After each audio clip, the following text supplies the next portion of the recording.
Boa tarde a todos e a todas. Retomamos a sesión coa terceira e última das mocións presentadas pola concelleira non adscrita dona Isabel Faraldo Calvo, moción para a elaboración dun plan municipal de transición enerxética e activación de economía verde, moción a que non constan enmendas presentadas. Cando queira, señora Faraldo, ten a palabra. Boa tarde, gracias, señora alcaldesa.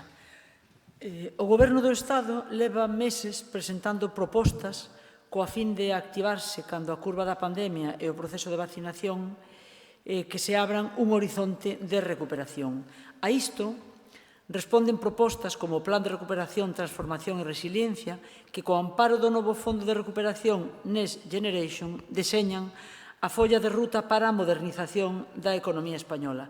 Modernización que pasa indefectiblemente por levar a cabo as transformacións cara a unha transición ecolóxica que poña freo ás consecuencias do impacto que o desenrolo das nosas economías e sociedades teñen no medio ambiente e nos recursos naturais.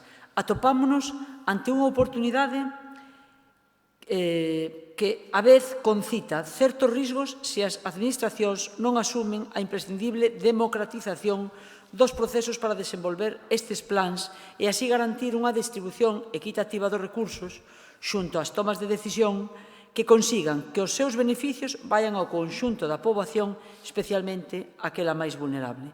A creación de todos estes programas que supoñen a aceleración de cambios que as nosas sociedades se resistían a levar a cabo coincide, ademais, coa aprobación da Lei do Cambio Climático, que debería sentar os marcos para unha transición enerxética xusta e un novo contrato verde baseado nun modelo socioeconómico sostible e respectuoso co medio ambiente, os recursos dos territorios e a poboación que habita os mesmos.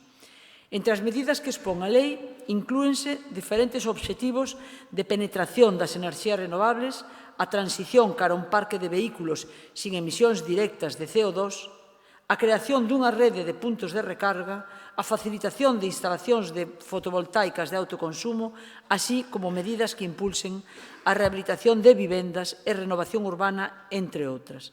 Ademais, paralelamente a esta lei e ao Plan de Recuperación, Transformación e Resiliencia, iríanse desenvolvendo diferentes plans que faciliten a implantación e consecución dos obxectivos dos mesmos, como é o caso do Plan MOVES 3, que incentiva a renovación do parque de vehículos e a instalación de puntos de recarga ou diferentes medidas fiscais para impulsar esta transición verde.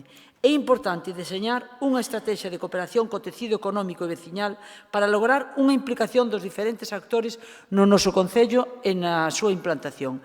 Ademais, os concellos deben de ter, neste caso, un papel facilitador. No caso do da Coruña, lembrar ademais hoxe aquí os compromisos asinados coa adhesión á rede de entidades locales da Axenda 2030 ou a recente sinatura para incorporarnos ás cidades verdes, ambas aprobadas por unanimidade neste pleno. Non fagamos reais as críticas que falan de medidas de postureo que van a convertir en papel mollado os compromisos adquiridos coas políticas medioambientais. Os concellos deben de ter voz e capacidade de acción na transición enerxética para que esta se adapte ás súas diferentes realidades e, ademais, supoña unha oportunidade de desenvolvemento económico de maneira distributiva entre a veciñanza, xerando riqueza e fomentando a autonomía enerxética comunitaria, introducindo fórmulas de autoconsumo. Polo tanto, propoñemos ao Pleno da Corporación unha serie de acordos.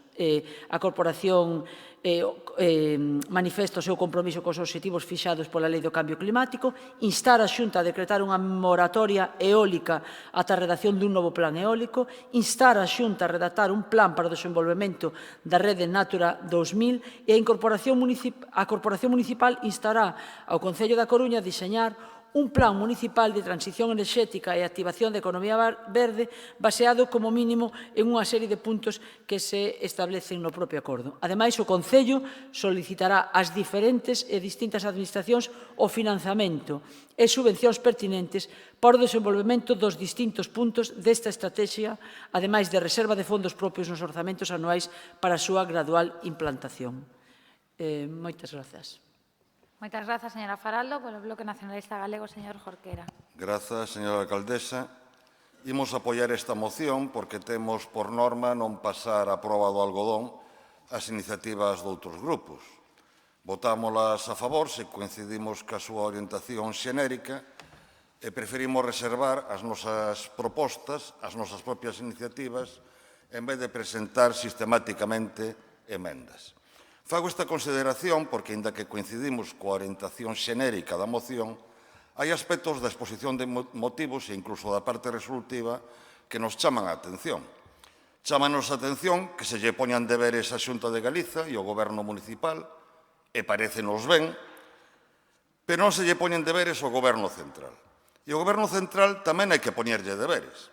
Por exemplo, chámanos a atención a loa que se fai ao rimbombante Plan de Recuperación, Transformación e Resiliencia, sobre todo porque a moción di que é imprescindible a democratización dos procesos para desenvolver eses plans e así garantir unha distribución equitativa dos recursos xunto ás tomas de decisións. E ese desideratum choca, en cambio, ca súa xestión centralizada e a opacidade coa que se definiron eses plans por parte do Goberno español. A moción fai tamén unha loa á transición enerxética, e estamos de acordo, pero cabe preguntarse, é posible unha transición enerxética se non se acompaña dun cambio no marco regulador para evitar que o prezo da enerxía sexa un factor de exclusión social e unha merma á competitividade da nosa economía? E é xusto o xeito en que se está acometendo esa transición enerxética cando en Galiza asistimos á perda de emprego motivado polo peche das térmicas sen que haxa medidas compensatorias?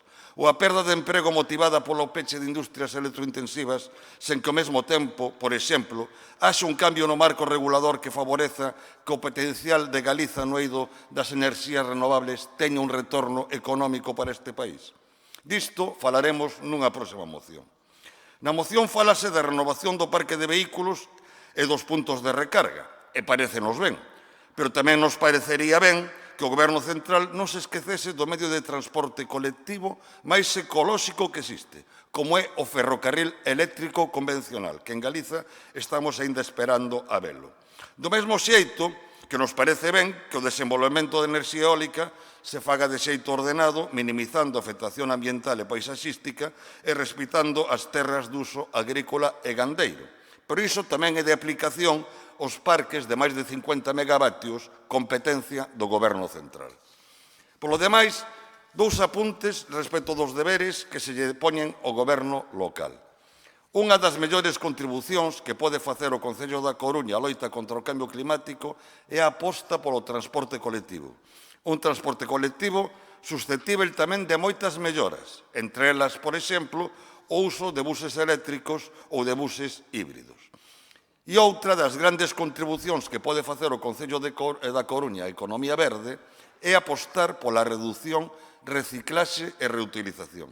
Convén lembrar hoxe que volven concentrarse María Pita os traballadores de Nostián porque o futuro desa planta segue na indefinición. Moitas grazas.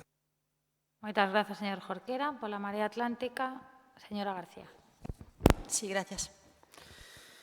A actualidade informativa é atroz e, entre outras noticias que temos que lamentar, a verdade é que nos chegan de diferentes partes do planeta situacións que deberían poñernos os pelos de punta. Na costa oeste de Canadá agora mesmo están ardendo povos enteiros debido a unha vaga de calor que chega prácticamente aos 50 grados centígrados, pero non só iso, tamén está ocorrendo en Escandinavia, está ocorrendo no Báltico, e nos vindeiros días se agardan 46 grados no val do Guadalquivir, ou seja que realmente o cambio climático está aquí.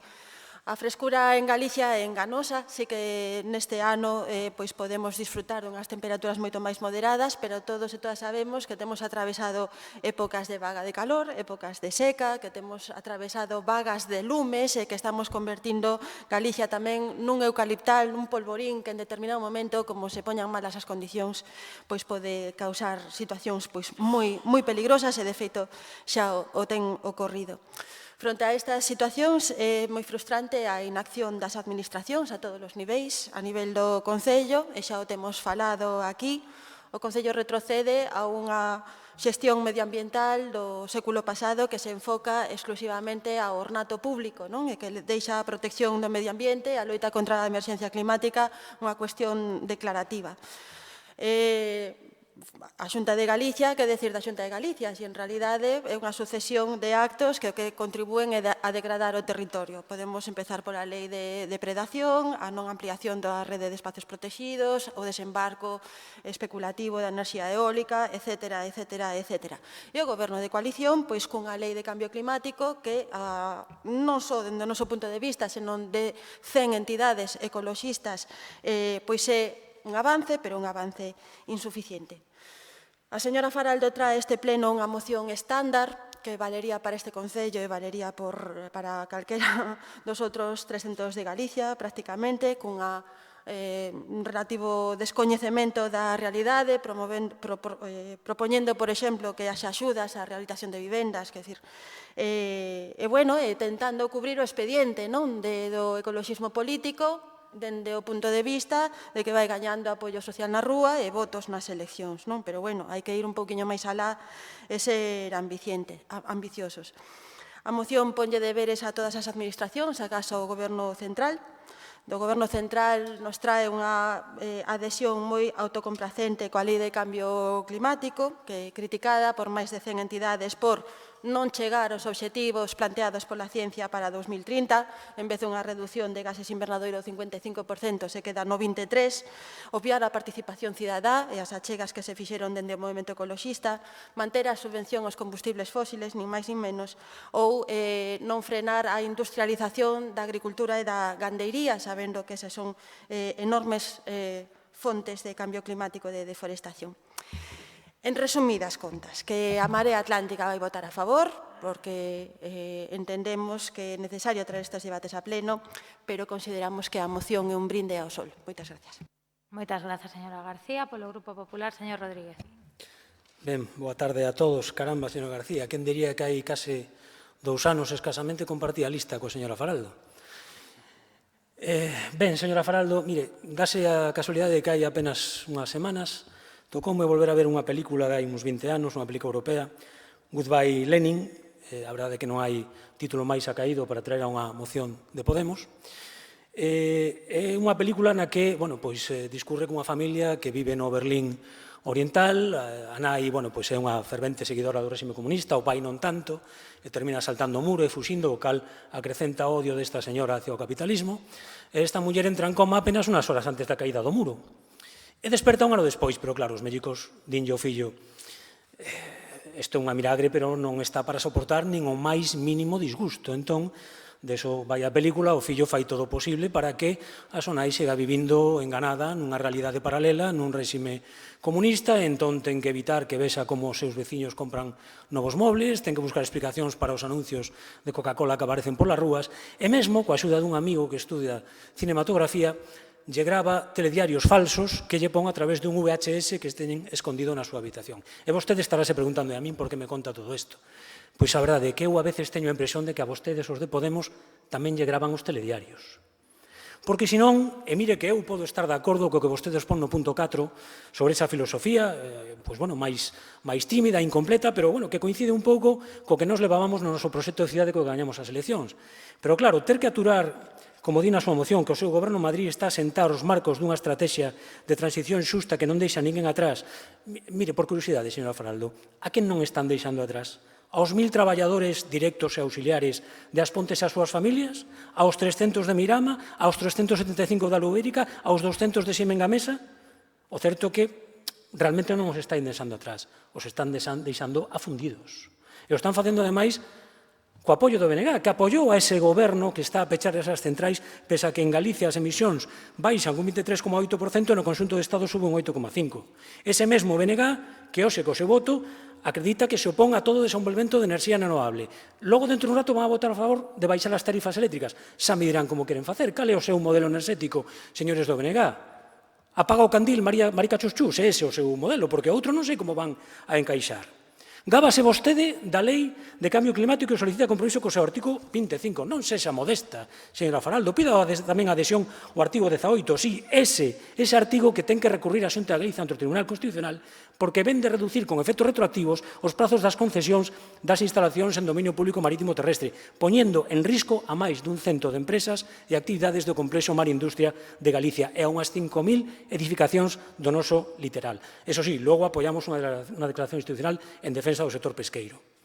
E ven vostede aquí a solicitar unha moratoria eólica, mentres o seu goberno en Madrid insiste en avaliar 35 proxectos de parques, máis de 2.600 megavatios, que xa foron informados negativamente pola Xunta de Galicia. E ven reclamar para a Rede Natura unha protección que xa existe.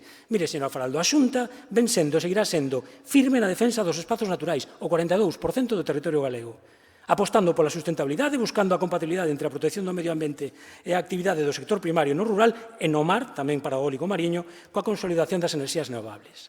E por iso está prohibido, dende 2009, implantar parques na Rede Natura, e dende 2014 prohibida a instalación e restringida a repotenciación dos parques eólicos neses espazos. Remato. Mire, Galicia é un modelo de xestión responsable do sector eólico, e por iso, calquera proxecto debe contar coas máximas garantías técnicas, xurídicas e ambientais, partindo da premisa de que tramitar non é autorizar.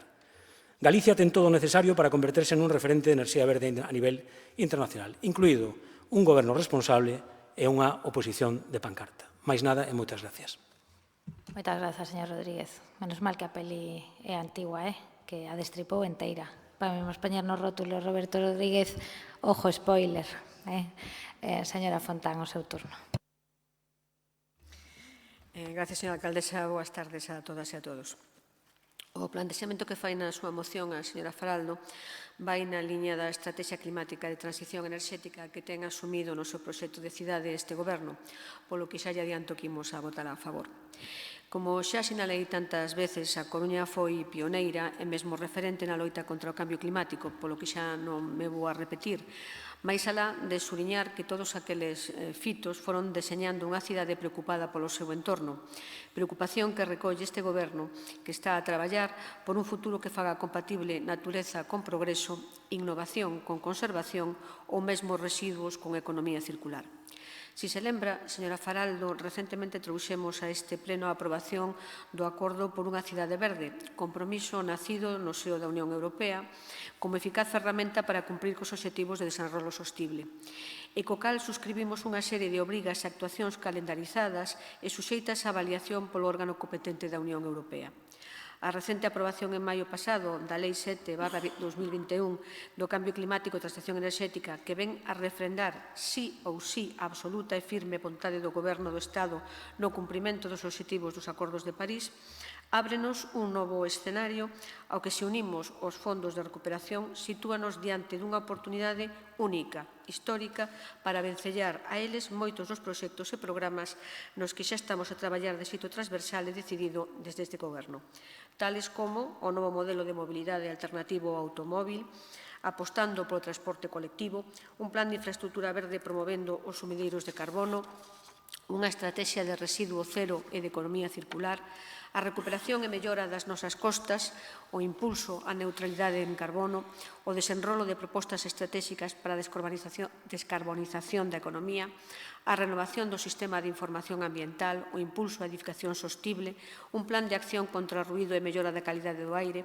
un proxecto de introdución de enerxías renovables e mesmo a Oficina Municipal de Enerxía, e poderíamos seguir así estendéndonos. Os fondos europeos son, sen dúbida, unha oportunidade para a transformación da nosa cidade, para unha economía verde que xenere riqueza, pero, sobre todo, para un modelo de vida sostible e respetuoso cos recursos naturais e co noso entorno. Por todo o dito, polo que todos os grupos reiteraron aquí, tamén nos reiteramos o noso voto favorable á súa moción. Nada máis e moitas gracias. Moitas grazas, señora Fontán. Procedemos á votación da moción. Votos a favor da mesma. Moitas grazas. Votos en contra. Abstencións. Queda aprobada a moción. Remata aquí o turno da concelleira non adscrita. Pasamos xa coas mocións do BNG.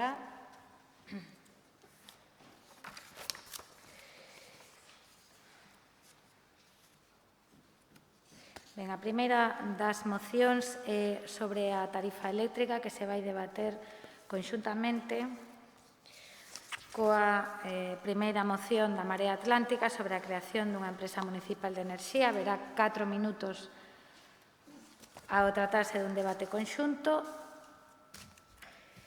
E a moción do BNG hai unha emenda transaccionada xa coa Marea Atlántica e hai unha emenda de sustitución do Grupo Popular. E na moción da Marea Atlántica non constan enmendas. Comeza o debate o BNG, continúa a Marea e despois seguimos por turnos. Señor Jorquera. Grazas. Vivimos nun país que é un grande produtor eléctrico, pero mentres, empresas como Naturgy, que se enriquecen explotando os recursos do noso país, na Coruña, pechan o Museo de Arte Contemporánea ou traslada a Madrid o Centro de Control da Rede Eléctrica Galega. Vivimos nun país que é un grande produtor eléctrico, pero hai persoas que viven a carón dunha liña de alta tensión e pasan frío por non poder pagar a factura e empresas que poden pechar porque non poden asumir os custos enerxéticos. Isto é o que pretendemos corrixir, señor Rodríguez. Queremos que Galiza desenvolva o seu enorme potencial no eido das enerxías renovables, pero que o faga dunha maneira ordenada. Xa sei que este modelo choca con outro modelo, o modelo de que Galiza sexa un inmenso eucalital e que este chea de parques eólicos por todos os sitios sin atender a razóns paisaxísticas, medioambientais e invadindo outros usos do noso territorio.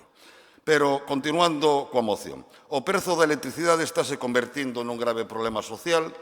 Hai estudos que sitúan en perto do 10% os fogares galegos en situación de pobreza enerxética e estáse convertindo tamén nun grave problema económico. Hai expertos que alertan de que o elevado prezo da electricidade pode frear as expectativas de recuperación da economía tras a crise da COVID. E o problema, lonxe de correxirse, agrávase como consecuencia da entrada en vigor do Real Decreto 148 de 2021, polo que se establece a metodoloxía de cálculo dos cargos do sistema eléctrico. Unha norma que xera un impacto negativo no consumo doméstico e nomeadamente naquelas persoas consumidoras adheridas ao sistema de discriminación horaria. Na Galiza hai máis de medio millón de fogares adheridos a esta modalidade que verán como a súa factura experimenta un aumento que pode achegar a superar o 30%. E xere tamén un impacto negativo en actividades económicas como o comercio e a hostalaría, xa duramente golpeadas pola pandemia, as explotacións gandeiras e a maioría das PEMES, cuxa actividade desenvolvese necesariamente durante as horas de maior custo da enerxía. E frente a iso, o Goberno propuxo solucións. A primeira solución, podemos calificala como unha solución avanzada. Poñer as lavadoras de madrugada ou adicar o fin de semana a pasar o ferro á roupa. En definitiva, reducir o custo sacrificando o elemental dereito ao descanso e a conciliación. E a segunda solución foi reducir o IBE do 21 ao 10% aos consumidores cunha potencia contratada inferior a 10 kilovatios, pero en principio só até o 31 de decembro. E o BNG cree que son necesarios cambios normativos moito máis ambiciosos. Reducir os impostos que gravan o consumo de enerxía eléctrica de xeito máis significativo e non de xeito conxuntural, modificar a lei do sector eléctrico dun goberno do Partido Popular de xeito que o prezo da electricidade se estipule en función dos custos de xeración de cada tecnoloxía para evitar o que se denominan beneficios caídos do ceo que dan lugar á sobreretribución de fontes de xeración cuxos custes están totalmente amortizados, como é o caso no noso país da enerxía hidroeléctrica, e, por último, beneficiar aos territorios produtores de enerxía eléctrica compensando o forte impacto ambiental e social derivado da súa produción a través dun abaratamento de precios. Cando presentamos no pasado esta proposta, replicóusenos por parte do Partido Popular que a tarifa eléctrica galega atentaba contra a unidade de mercado. Non debe de haber unidade de mercado noutros estados europeos nos que si existen distintas tarifas zonais. En cambio, non atenta contra a unidade de mercado que o salario e a pensión media en Galiza estean por baixo da media estatal, o que atenta, parece ser, contra a unidade de mercado é que podamos extraer un beneficio como país da xeración de electricidade a partir da explotación dos nosos recursos. E, en cambio, non atenta contra a unidade de mercado que os galegos teñamos que asumir os custes sociais e ambientais que xeran que xera esta actividade. Este xeito de entender a unidade de mercado por parte do Partido Popular é a versión moderna do vello mexan por nós e decimos que chove. Estas son as razóns que fundamentan a nosa moción e anuncio que votaremos tamén a favor da moción da Marea Atlántica. A noso xuizo, o que propón a Marea é compatível co que propón o BNG, as medidas son complementarias, non podemos aceptar en cambio a emenda do Partido Popular, dado que se presenta como unha emenda de sustitución a toda a parte resolutiva. Hai puntos que poderíamos suscribir, de feito, algúns témolo formulado nas nosas propostas, incluso no Congreso, aínda que non as incluímos nesta moción para que non fose demasiado exhaustiva.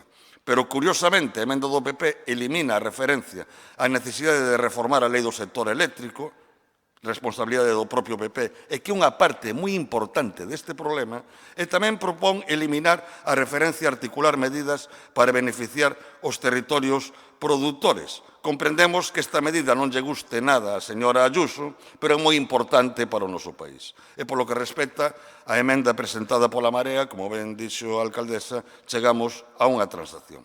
Por este motivo, remato xa solicitando o voto favorável a esta moción.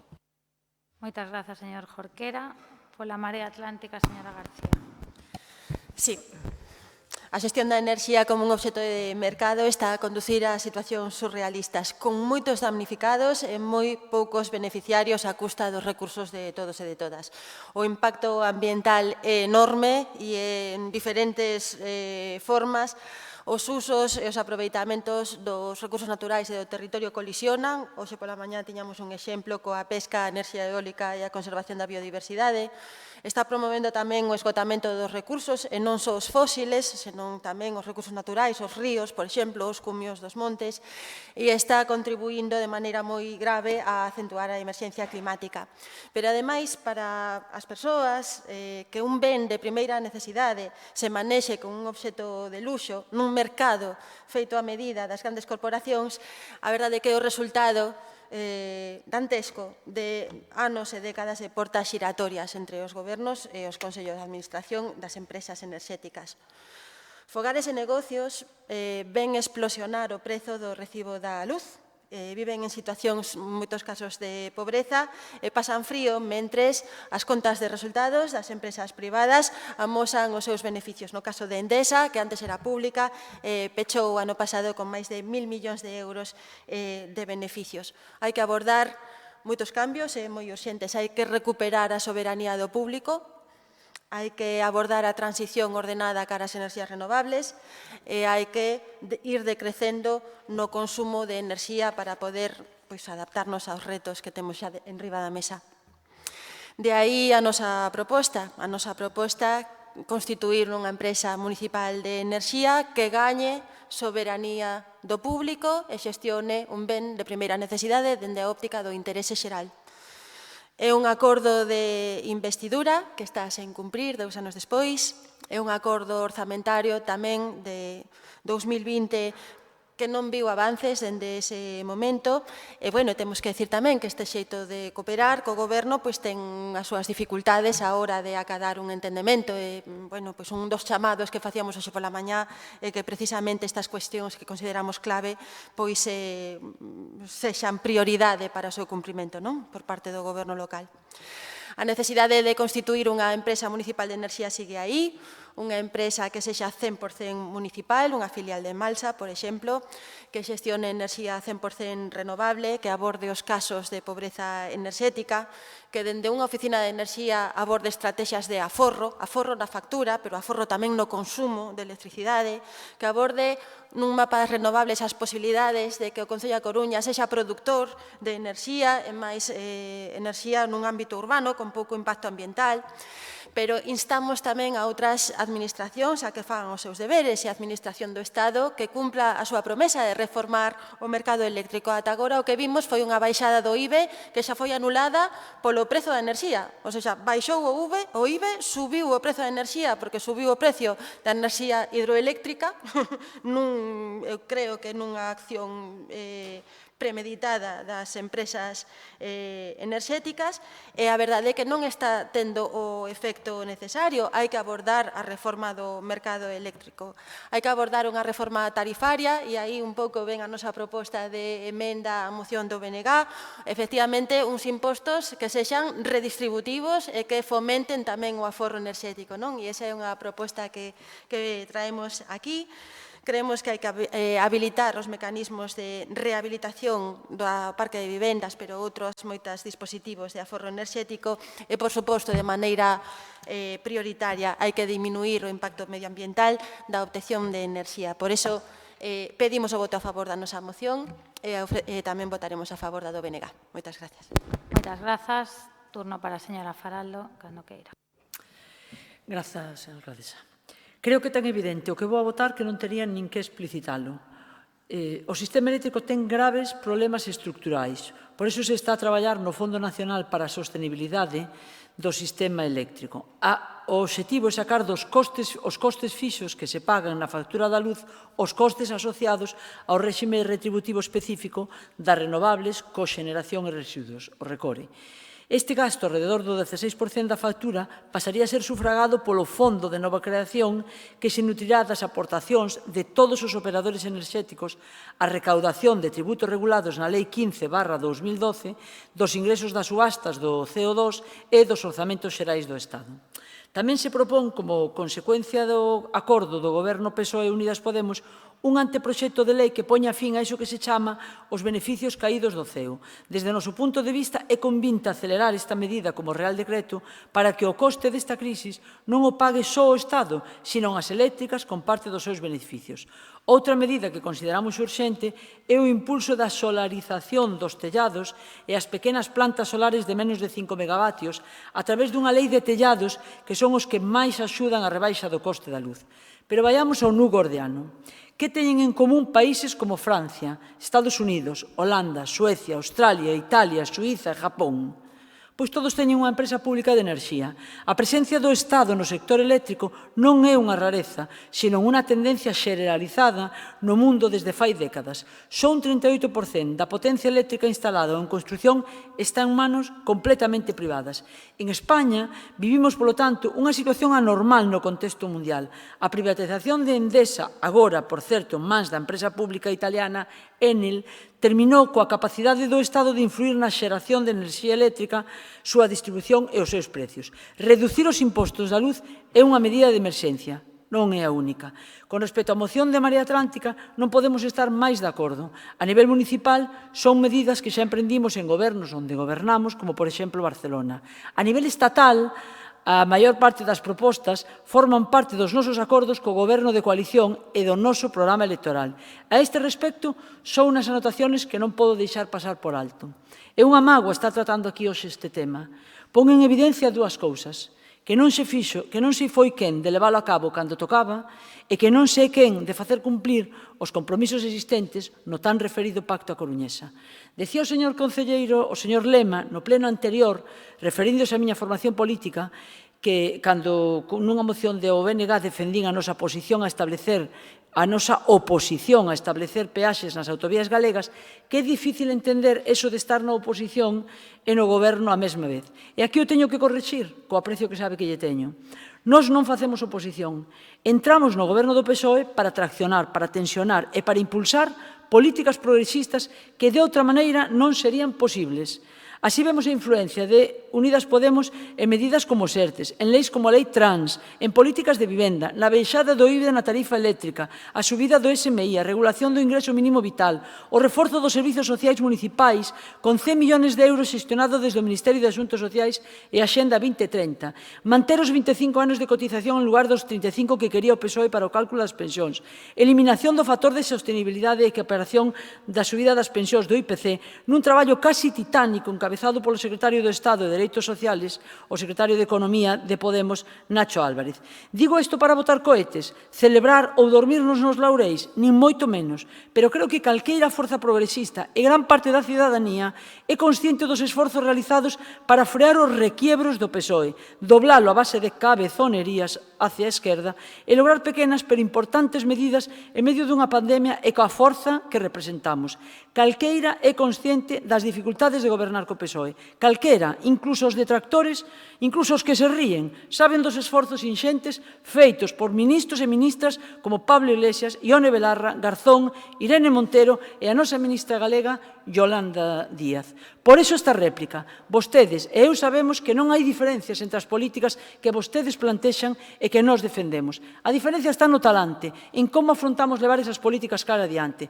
Ser oposición pura, triste e dura ou ser proposición no Estado confrontando e tensionando. Cada conquista para nós, por pequena que sexa, é un logro, un paso cara adiante para avanzar en medidas progresistas que valoren e melloren a vida das maiorías sociais. Hoxe, aquí, vou votar sí a esta moción, pero vostedes e eu sabemos que no que respecta a empresa municipal da enerxía eléctrica, pola posición na que están e tendo en frente o que teñen, pola incapacidade de presión de uns e pola pouca disposición de outros, falando de brindis ao sol, este é o mellor exemplo. Moitas grazas, señora Faraldo. Turno para o Partido Popular, señora Peñalosa. Buenas tardes a todos los presentes y a los que nos siguen a través de streaming. Si hay dos cosas por las cuales esta moción se debe debatir conjuntamente es porque habla de electricidad y de recelos en las relaciones. Pero vamos por partes. El Partido Popular ha presentado una enmienda de sustitución a la moción del BNG de cara a alinearnos con lo que se estableció en el Parlamento de Galicia, en el que tanto el BNG como el Partido Popular votaron a favor. Nosotros sí votamos la misma cosa en el Parlamento que aquí. ¿Y ustedes? Señor Jorquera, nosotros estamos de acuerdo con que el Real Decreto 148/2021 debe ser eliminado. Estamos de acuerdo con reducir los impuestos, eliminando el impuesto a la electricidad y reduciendo el IVA, no solo hasta final de año, porque queremos ser competitivos y no pagar más que nuestros vecinos europeos. Pero sabe una cosa, todo lo que se legisla por Real Decreto es responsabilidad del Gobierno y ustedes lo sentaron ahí. No miren para otro lado. Uno no puede quejarse con una mano y con la otra darle palmaditas al señor Sánchez. Ahora bien, lo de beneficiar a los territorios excedentarios cuando Galicia, gracias a todos ustedes, PSOE, Podemos y Marea por acción, y otros como ustedes por omisión de su labor y cooperador necesario, va a ser que no. Galicia, gracias a sus votos en Madrid, ha puesto enfrente del Gobierno de España a un señor que ha cerrado las centrales térmicas de Aspontes y Merama y Galicia se ha convertido en deficitaria.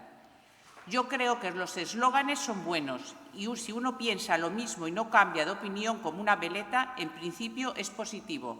Pero si las circunstancias cambian, más vale revisar las premisas, no vaya a ser que estemos pidiendo algo negativo. Le repito lo que ya le dijimos en el mes de enero. Galicia, quitando las dos centrales térmicas, produjo 15.586 kilovatios hora y consumió en el mismo periodo 18.570. Galicia es deficitaria. Eso quiere decir que ustedes están pidiendo que los gallegos paguemos más por la electricidad que la media española. Yo creo que lo deberían revisar. Por otro lado, con relación a la moción de la Marea, habrá que analizar y con mucha atención que cuando como medio propio reciba en Malsa, en su caso, orden para su creación, se ajuste al fin que persigue y que en ese momento exista suficiente idoneidad de los medios propios. Y finalmente que el pedido, además de ser la opción más eficaz para el Ayuntamiento, no comprometa la solvencia económica de Malsa. También se debería analizar, y bastante detenidamente, si queremos que nos pase a nosotros como a la señora Colau, que con su operador energético facturó a los barceloneses durante el Filomena más que cualquier otro operador privado, por poner un ejemplo. Después de leer estas mociones y todo el despliegue en redes, tengo una pregunta tanto para la Marea como para el BNG, en algún momento a ver si nos pueden contestar. Si ustedes no creen en la energía nuclear, el demonio por excelencia, el que está Francia llena de ellas, no creen en el carbón, porque ayudaron al señor Sánchez a cerrarlo en Galicia, también Alemania llena de ellas. No creen en la hidráulica porque estropea nuestros ríos, o en esta sí, no lo tengo muy claro. No creen en las fósiles porque son contaminantes. ¿Cómo pretenden ustedes que tengamos electricidad no solo barata, sino simplemente tener electricidad si no creen en el 76,49% de la capacidad instalada en España en junio del 2021? Como les decía al principio, estas mociones van de infidelidades y recelos. Señora García, ¿esto no estaba en su famoso pacto a la coruñesa por el que la señora Rey está sentada ahí arriba? ¿Tiene algo de sentido que ustedes, 2 años después, vayan metiendo como mociones todo lo que está escrito en ese pacto? ¿Cómo se sienten? Y lo mismo le ocurre al BNG, pero esta vez con Madrid. ¿Esto no estaba en sus acuerdos? La tarifa eléctrica gallega, que es lo que subyace en la petición de las bonificaciones a los territorios de producción de energía, parece que ustedes tampoco confían mucho en su relación. No me extraña después de ver cómo va el tema de la AP9. Las relaciones hoy en día son difíciles si uno ve que siempre da y nunca recibe. Moitas grazas, señora Peñalosa. Señor Laje. Gracias, señora alcaldesa. Señora Faraldo, a verdad que hoxe botámola de menos ao mediodía, pero cundeulle, a verdade é que lle cundeu. Bueno, está ben. Por un momento vinme no papel de defensor da Marea Atlántica, porque a vin a vostede tan lanzada, en fin. Vamos a ver, creo que estamos diante dun tema complexo, que a ninguén se lle escapa que é complexo, non? Eu creo que hai unha serie de contradiccións que non son menores. Algúnas as expuso a señora Peñalosa, e eu creo que a cada quen o seu, creo que as expuxo e non está de máis recordar algunhas das cousas que pasan no mundo falando da enerxía, incluso en España, non? Na que, por un momento, pois, a explotación hidráulica, pois hai moitos grupos ou algúns en contra da explotación eólica tamén, da explotación no mar tamén, en contra do carbón parece que estamos todos, da nuclear xa non se pode nin falar, nin discutir, e despois veñen la carta aos Reyes Magos que todo o mundo tal. E claro, e un resultado final, que é que a todos nos parece que nos ten un coste moi alto a enerxía. Eu non sei se en algún momento, ahora que se fala tanto dos días históricos, dos momentos históricos e dos pactos históricos, habrá algún momento no que neste país se fale en serio da enerxía e se chegue a algún acordo, non sei se histórico ou non, en torno ao que estamos a falar. Non? Tampouco quero recordar que a China comunista é o maior contaminador do mundo. Tampouco quero recordar que non nos gusta nada a enerxía nuclear, pero si importamos enerxía de Francia e enerxía nuclear. Tampouco quero deixar de recordar que non nos gustan nada as térmicas, pero unha térmica que montou recentemente Marruecos na costa atlántica, tamén importamos de Marruecos enerxía, e, por certo, están moi mal o das centrales térmicas de carbón, pero Alemania, que está a la vanguardia de lo verde, pois agora mesmo acaba de poñer en marcha unha nova central térmica. Todo iso para contextualizar o mundo no que estamos, no que me parece que a cousa non vai de brochazos gordos, nin de blanco e negro. Creo que o debate require un pouco máis de profundidade e seguramente incluso non sexa o marco da Corporación Municipal da Coruña onde teñamos que facelo. Eso non quita, lóxicamente, que as iniciativas que se poñen sobre a mesa pois son ben intencionadas. Nos entendemos que tanto a proposta do BNG como a transacción a que chegan ca Marea pois busca unha declaración de intencións que, evidentemente é difícil non compartir, que a todo o mundo lle gusta a paz no mundo, que a tarifa da luz paguemos o menos posible e que todo o mundo sea feliz. A verdade é que iso é un desexo ampliamente compartido. Tampouco está de máis recordar o contexto no que nos movemos. Fai pouco tempo neste país existía o denominado imposto ao sol, aquela taxa non aprobada precisamente por gobernos socialistas que penalizaba a calquera que intentara contar cun sistema enerxético de autoconsumo alternativo ao mercado da electricidade. Saía moito máis caro ter placas solares que non telas. Digo que isto non pasou fai 2 días, pasou fai ben pouco tempo, non? Creo que o goberno de Pedro Sánchez, o goberno socialista do Estado, traballa na dirección correcta. Non sei se fixo todo o que pudo ou aínda vai a facer máis, pero desde logo parado non estivo. En España non existía un bono social térmico, ampliouse o bono social eléctrico, está prohibido o corte de suministro para quen carece de medios para pagar o servicio, rebaixouse ata fin de ano o IBE da electricidade do 21 ao 10% e suspendeuse o 7% do imposto sobre o valor da produción de enerxía eléctrica durante o terceiro trimestre do ano. E este goberno traballa, ademais, o goberno de Pedro Sánchez, nun proxecto de lei para promover as enerxías limpas, minorando o CO2, o que suporá unha reducción de ata o 15% da factura. Dito todo isto, e que ninguén me entenda mal, neste debate creo que hai algo singular, que é unha proposta que a Marea Atlántica puxo sobre a mesa, que é o operador enerxético municipal, que ten razón, que forma parte duns acordos aos que se ten chegado entre o goberno municipal, o Grupo Socialista e o Grupo da Marea, e o que si lle podo decir, señora García, é que retomamos o acordo, agradecemos non só a boa disposición manifestada esta mañá e que estén as portas abertas e a man tendida para poder falar disto e de outros asuntos, e desde logo faremos o posible porque o cumprimento do acordo se materialice a maior brevidade posible, sabendo que ten complexidade, sabendo que isto non se fai dun día para outro, pero desde logo sí quero deixar claro que para nós é unha prioridade. Señora Faraldo, fixo un relatorio moi longo e eu, cando escoito falar de euros, ten que entender que penso na Facenda Municipal e entendínlle que había 100 millóns de euros para as entidades locais que nos iba a mandar o secretario de Estado de... non me acordo agora, temas sociales, non? Que é secretario de Economía de Podemos. Bueno, pois eu recórdolle que de momento non chegou nada. Si pode facer vostede algo, aparte do que fixo na súa intervención, para que nos achegue a parte que nos toque, pois mire, xa terá feito unha contribución importante a este Concello e lle vamos a agradecer todos, porque por agora o que houve foi moita prédica, pero pouco trigo. Nada máis e moitas gracias. Moitas grazas, señor Laje. Remata aquí o debate conxunto destas mocións. Aceptada e transaccionada a emenda de adición que presentou a Marea Atlántica á moción do BNG, votaríamos, en primeiro lugar, a emenda de sustitución presentada polo Grupo Popular. De non prosperar esta, se votaría a moción xa coa incorporación da emenda da Marea.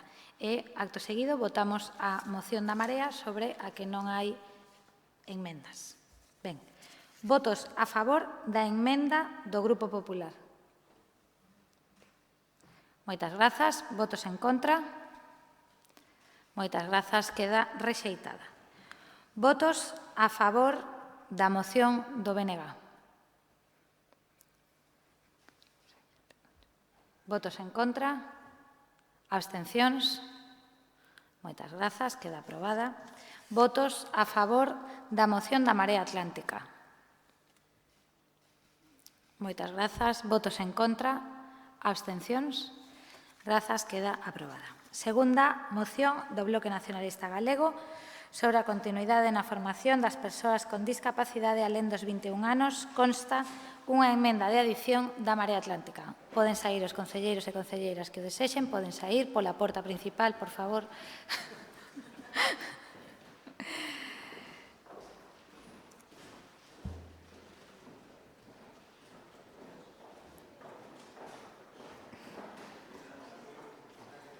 Ben, silencio, por favor. Silencio, por favor. Comeza o debate desta moción o BNG. Señora Beira. Silencio. Grazas, señora alcaldesa. Xa me gustaría que houvese máis concelleiros e concelleiras escoitando a discriminación que sofren hoxe en día os rapaces e as rapazas de máis de 21 anos que padecen unha discapacidade en Galiza. Estas rapazas e estes rapaces non poden continuar a súa formación alén dos 21 anos. E non poden facelo porque a Xunta de Galiza non permite que estas persoas se matriculen nos únicos centros que ofrecen esta formación, que son os centros especiais de ensino.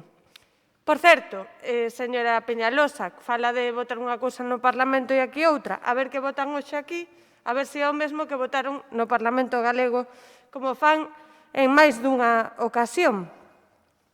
Pois ben, os rapaces e rapazas, como dicía, con discapacidade, non teñen a oportunidade de continuar a súa formación despois dos 21 anos, cousa que si acontece con calquera rapaz ou calquera rapaza do noso país que non teña unha discapacidade.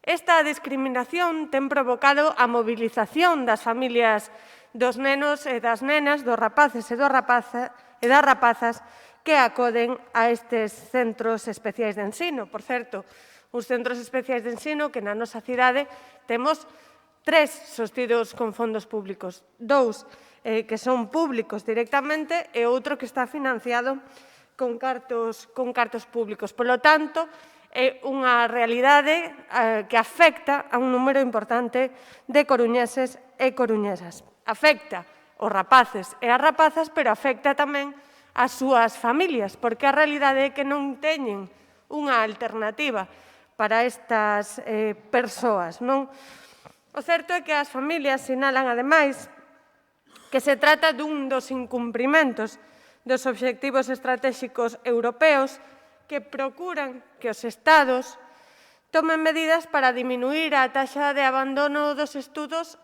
antes dos 24 anos. E aquí, como digo, hai unha discriminación porque calquera rapaz ou calquera rapaza que queira estudar alén dos 21 anos pode facelo, pero se ten unha discapacidade non. E non hai alternativas a eses centros especiais de ensino. O certo é que isto é unha competencia da Xunta de Galiza, ben o sabemos, por iso de aí os acordos que se relatan na moción, pero, como dicía, é algo que afecta a un número importante de coruñesas e de coruñeses. E o que é inexplicable é que a Xunta de Galiza se negue, porque así se negouse no Parlamento galego, a votar a favor dunha iniciativa semellante. O Goberno galego négase, e négase alegando unha serie de decretos do Estado cando Castela e León, que se supón que tamén é Estado español, acordou, por exemplo, que o alumnado con discapacidade con necesidades especiais poida permanecer nos seus centros alén dos 21 anos. Polo tanto, si é posible que esta demanda se atenda, e simplemente está en mans da vontade política do Partido Popular atendelo. Nada máis. Moitas grazas, señora Beira. Señora Faraldo, seu turno. Señor Laxe, a réplica que tanto lle chamou a atención a mitade era para vostedes. O que pasa é que xa vexo que se fijou na outra mitade porque, bueno, vese que lle interesaba máis. E, ademais, trabucou datos, xa lle contarei. Xa lle contarei quen é Nacho Álvarez e xa lle contarei quen leva a Agenda de Asuntos Sociais e a Agenda 2030. Xa falaremos. En todo caso, no que respecta a esta moción que, ademais, ten que xerar tanto respeto. Cando falamos de que o artigo 20.4 do decreto 229 de 2011 establece en 21 anos o límite de idade para o alumnado con diversidade funcional, estamos a falar de que estes nenos e nenas con importantes problemas de inclusión laboral e social teñen únicamente 2 anos máis outro de prórroga especial para conseguir a adaptación á vida adulta. E cando falamos de necesidades educativas especiais, estamos a tratar moitas problemáticas e pouco homoxéneas. 3 anos son moi pouco tempo para acadar unha correcta inclusión social cando se dan determinadas casuísticas. A Xunta de Galicia, ao impoñer este límite de idade, está a cercenar a inclusión laboral e social dun dos colectivos máis desfavorecidos que é o das persoas con discapacidade. Temos que ser rotundas ao afirmar que o proceso formativo destes nenos e nenas está a ser interrompido por razóns non pedagóxicas. Non é polo seu interese, nin o benestar do alumnado, nin a consecución dos obxectivos o que marca o final do proceso educativo. É unha norma administrativa baseada únicamente no aforro e no recorte.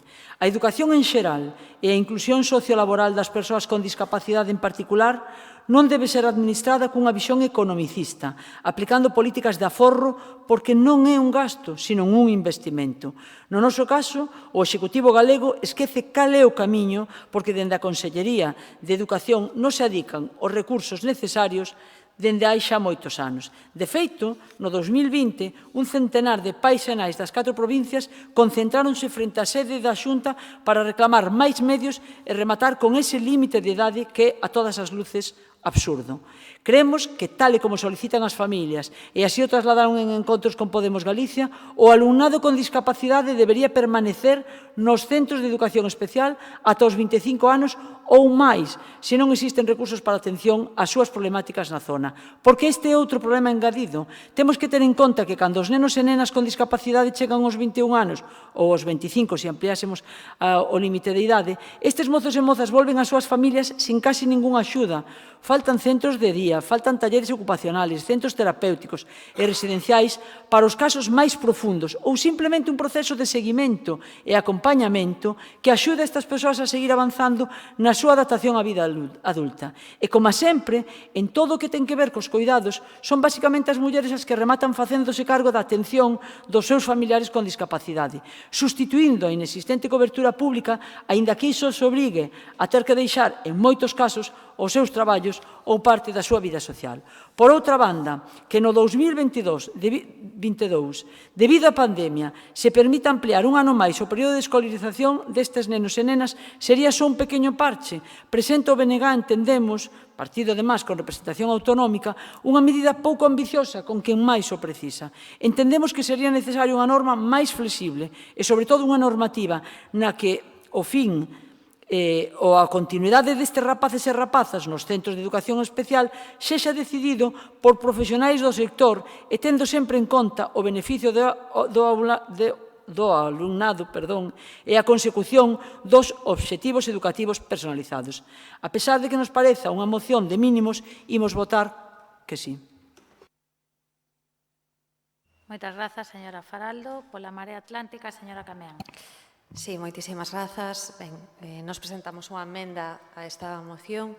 Xa no ano pasado, no 2020, tivemos a oportunidade de falar coa plataforma de centros de educación especial que aquí en Galicia se atoparon con esta problemática, que a Xunta de Galicia manifestou que unha vez, efectivamente, tal como se recolle na normativa, pero unha vez que se cumprían esos 21 anos, automáticamente se quedaban fora dos centros educativos. Finalmente, o ano pasado, no 2020, a Xunta de Galicia fixe unha prórroga, co cal este problema puido solucionarse, pero este ano atopámonos que para o seguinte curso académico esta prórroga non vai ter lugar. De feito, os inspectores da Xunta de Galicia xa están en contacto cos centros de educación especial de aquí da cidade, con nosa señora do Rosario e María Mariño, para trasladarlles que de ninguna maneira este ano vai haber unha prórroga. E de ninguna maneira vai haber unha prórroga, pero é que de ninguna maneira hai alternativas para estas persoas. Non hai nin centros de segunda estancia para unha vez que transcurren estes 21 anos,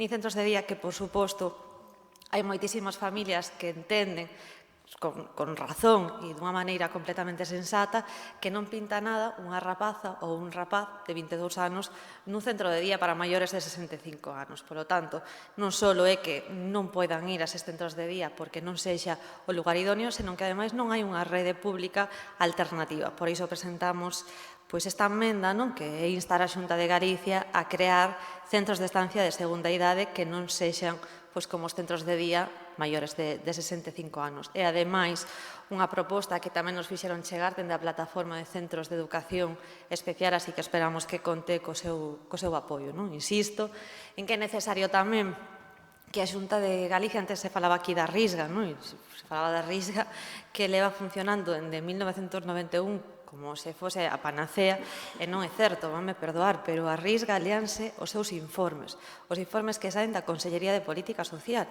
Si é que xa din vostedes cales son as fallas. No 2018 houve varios concellos, entre os que se atopaba o Concello de aquí da Coruña, que lle fixeron chegar á Xunta de Galicia diversas alegacións sobre a Risga, onde xa se falaba precisamente disto, incrementar as cuantías, das compatibilidades, de eliminar burocracia. Non fixeron nada. Esas alegacións foron directas ao caixón, pero xa non só as alegacións de 3 concellos de Galicia, tamén as de entidades sociais. E parecenos fantástico que ahora a Xunta de Galicia se volva a reunir coas entidades sociais cando xa no 2018, insisto, lle fixeron chegar esas alegacións.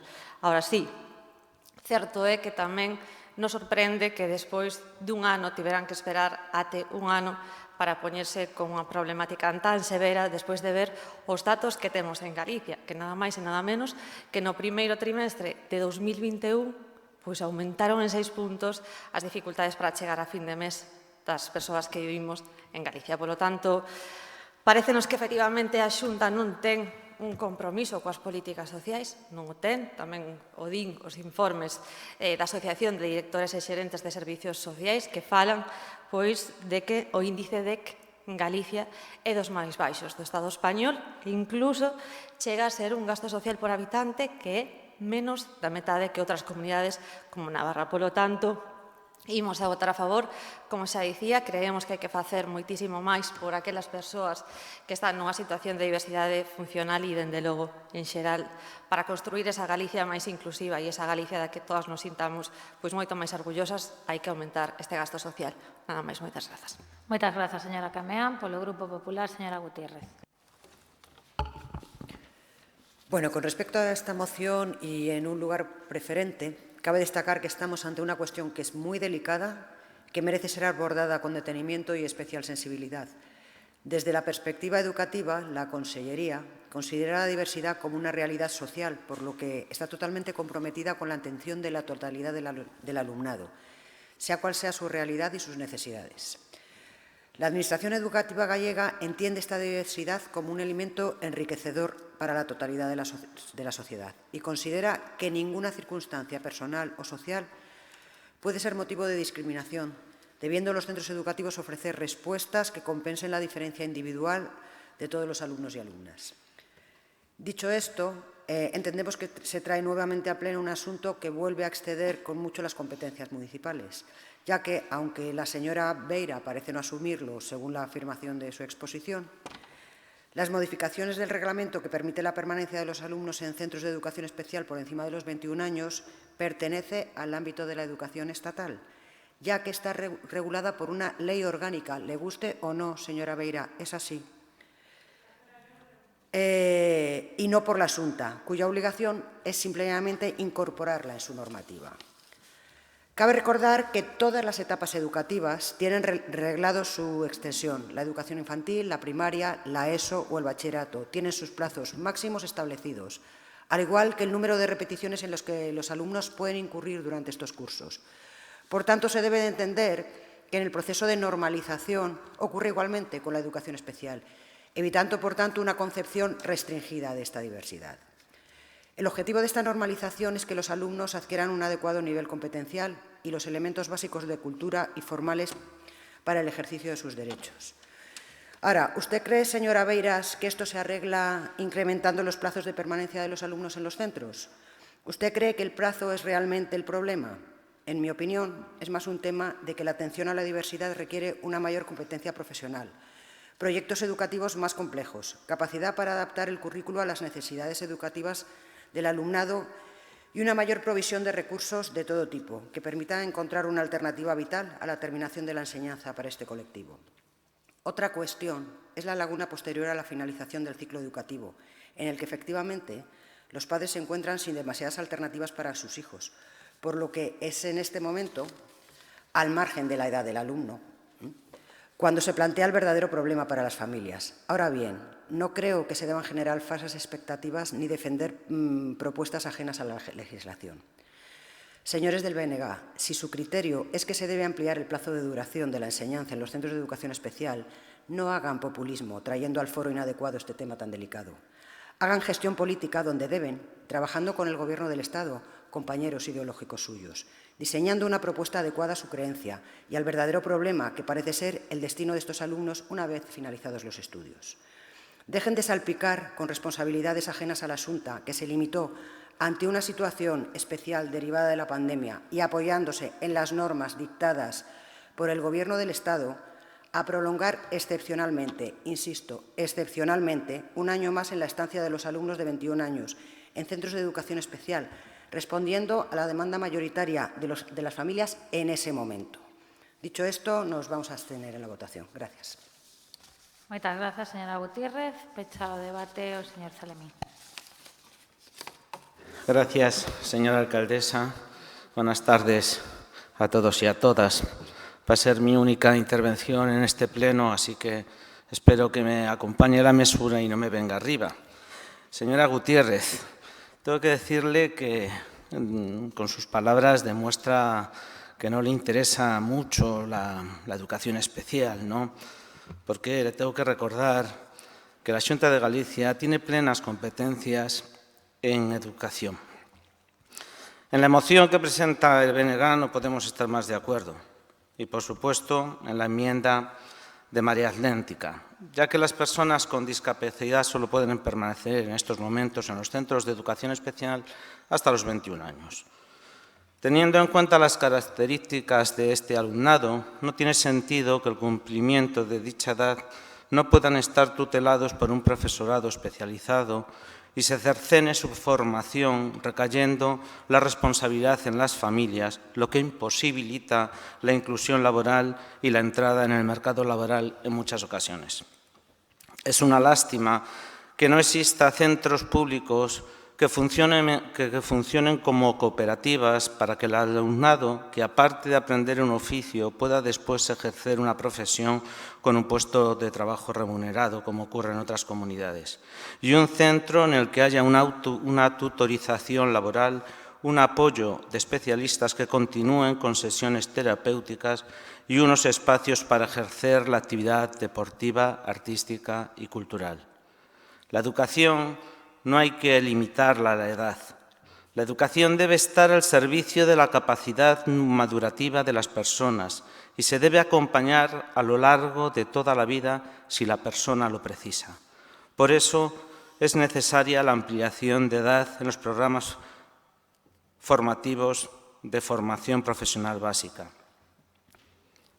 Hay que agradecer el esfuerzo que hacen diferentes fundaciones y asociaciones por la inclusión de las personas que sin su labor esta sociedad sería menos justa y democrática. No mencionaré a ninguna de ellas porque sería injusto olvidarme de alguna de ellas.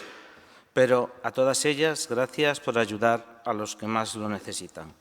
La alcaldesa de esta ciudad, Inés Rey, junto con el equipo de gobierno, una de las prioridades de gobierno es la educación. Por eso, desde cada concejalía se trabaja para mejorar el tejido educativo de la ciudad, incluidos los centros de educación especial. Les pondré algunos ejemplos. Desde la Concejalía de Bienestar Social, las becas comedor y el espléndido trabajo de los diferentes centros cívicos de la ciudad. Desde la Concejalía de Comercio, el programa Semente. Desde la Concejalía de Urbanismo, el acondicionamiento de los espacios exteriores para una mejora de la accesibilidad. Desde la Concejalía de Seguridad Ciudadana, un plan de vigilancia y atención a las salidas y entradas de los centros. Desde la Concejalía de Medio Ambiente, programas de concienciación para una ciudad más limpia y verde. Desde la Concejalía de Cultura, actividades con la red de museos históricos, los museos científicos, el Consorcio de la Música y las bibliotecas. Los campacoles que implican gran parte de las concejalías. Desde la Concejalía de Hacienda, que dota de recursos para llevar a cabo la labor que estamos llevando, cuestión fundamental y imprescindible. Desde la Concejalía de Deportes, todas las actividades de deporte de base. Si a esto le sumamos la tarea propia de la Concejalía de Educación con el mantenimiento y limpieza de los centros, el programa Coruña Educa y la inversión de los centros y la inversión que se hace en los centros educativos, hace que esta ciudad sea un referente en cuanto a la atención del alumnado en etapa escolar y con singular atención a la educación especial. Tenemos un lema en este Gobierno, ninguén atrás. Por todas estas razones, votaremos a favor de esta moción y a la enmienda de María. Muchas gracias. Moitas grazas, señor Celemín. Señora Beira, non sei se aceptan a emenda da Marea, ben, polo tanto xa non hai que votala. Votamos a moción. Votos a favor? Moitas grazas. Votos en contra? Abstencións? Grazas, queda aprobada. Última moción do Bloque Nacionalista Galego sobre a necesidade de reforzar o servizo 010. Non constan emendas a esta moción. Señor Jorquera, ten a palabra. Grazas, señora alcaldesa. O Servizo de Información e Atención Telefónico Cidadán, teléfono 010, ten por misión ser a porta de acceso á satisfacción eficiente da demanda cidadá respecto da información sobre a cidade e os seus servizos, así como a realización de trámites municipais polas diferentes canles ao seu alcance, coa vocación de que o modelo de atención desenvolvido sexa un referente na contorna pública. Este servizo trata de avanzar na mellora das funcións municipais, ofrecendo a posibilidade de realizar xestións sen necesidade de desplazamentos con 3 obxectivos estratégicos.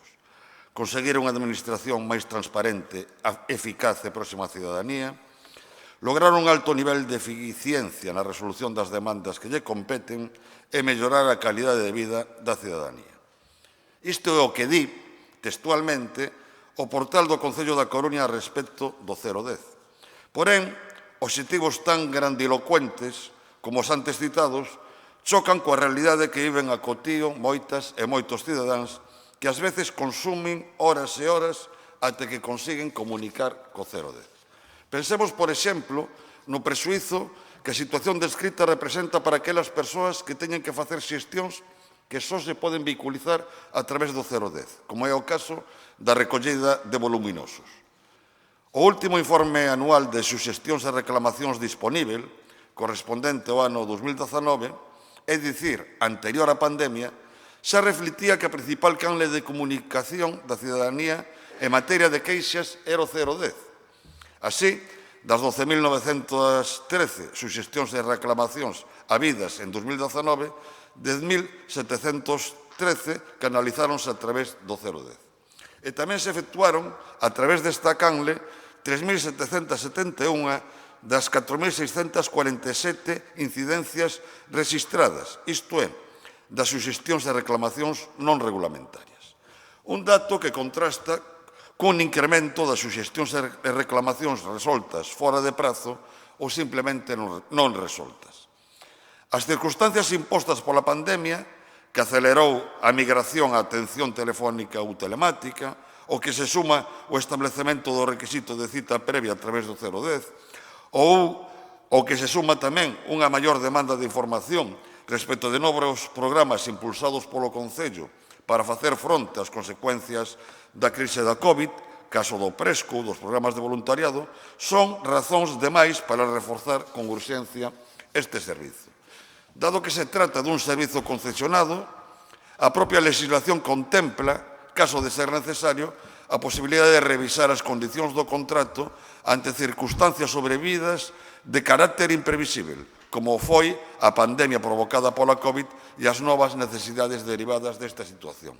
Mas, en calquera caso, para que o 010 sexa unha ferramenta de atención ao servizo dunha administración máis transparente, eficaz e próxima á cidadanía, lograr un alto nivel de eficiencia na resolución das demandas que lle competen e mellorar a calidade de vida da cidadanía, é imprescindível adoptar cantas medidas sexan necesarias para reforzar e mellorar o servizo. Estas son as razóns que fundamentan esta moción para a cal solicitamos o voto a favor. Grazas. Moitas grazas, señor Jorquera. Señora Faraldo, o seu turno. A nosa intervención a esta moción vai a ser tan corta como sinxela.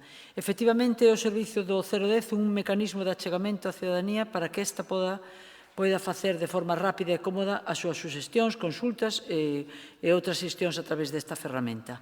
Os datos aportados corresponden ao ano 2019 É fácil imaginar o aumento da demanda no ano 2020, onde a pandemia impuxo, entre outros cambios, un maior uso das ferramentas non presenciais, como é neste caso o servizo do 010. Estamos convencidas de que existiu desborde en algún momento. Se esa vai a ser unha tendencia que se manteña, a verdade é que non temos datos que nos podan facer valorar tal situación. Pero, en todo caso, a moción plantexa adoptar as medidas que sexan necesarias para reforzar e mellorar o servicio. Parécenos unha obviedade que ninguén se poida negar a tal acordo.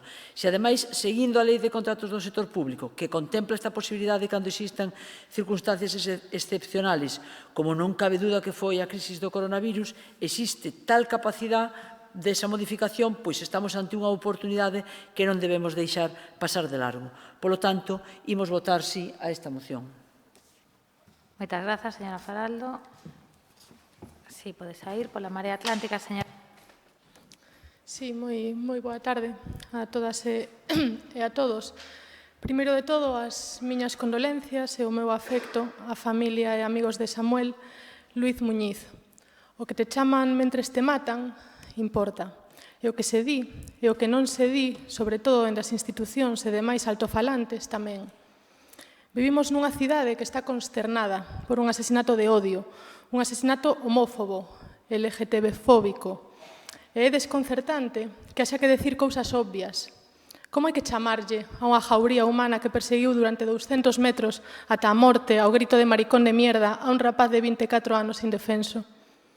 Ademais de chamar as cousas polo seu nome, coido que deberíamos entender que este odio e esta violencia veñen do mesmo sitio de onde ven a violencia machista e decilo, e tamén decilo. Samuel non morreu.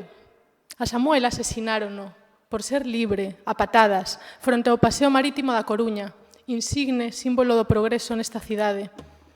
O problema é que mentres non haxa contundencia de vida, non haberá progreso no horizonte, senón unha axenda reaccionaria e involucionista contra todo e contra todos. Un populismo do odio que fai do desprezo ao diferente e a diversidade bandeira, xa sexas marica, bollera, negro, moro, trans, racializada, non binaria, con pluma, con pintas, da igual. E ollo, porque Samuel non é un caso illado. O odio que asasinou a Samuel o sábado é cotidiano e está sendo alimentado. O din as estadísticas co aumento dos delitos de odio ante a comunidade LGTBQI. O din as rúas e o din os corpos. É o mesmo odio e a mesma violencia que atacou a unha parella en Monte Alto a semana pasada, que queimou a bandeira na sede de Casco esta mesma semana. E a Coruña, despois do asesinato de Samuel, non é a mesma. Non pode ser a mesma.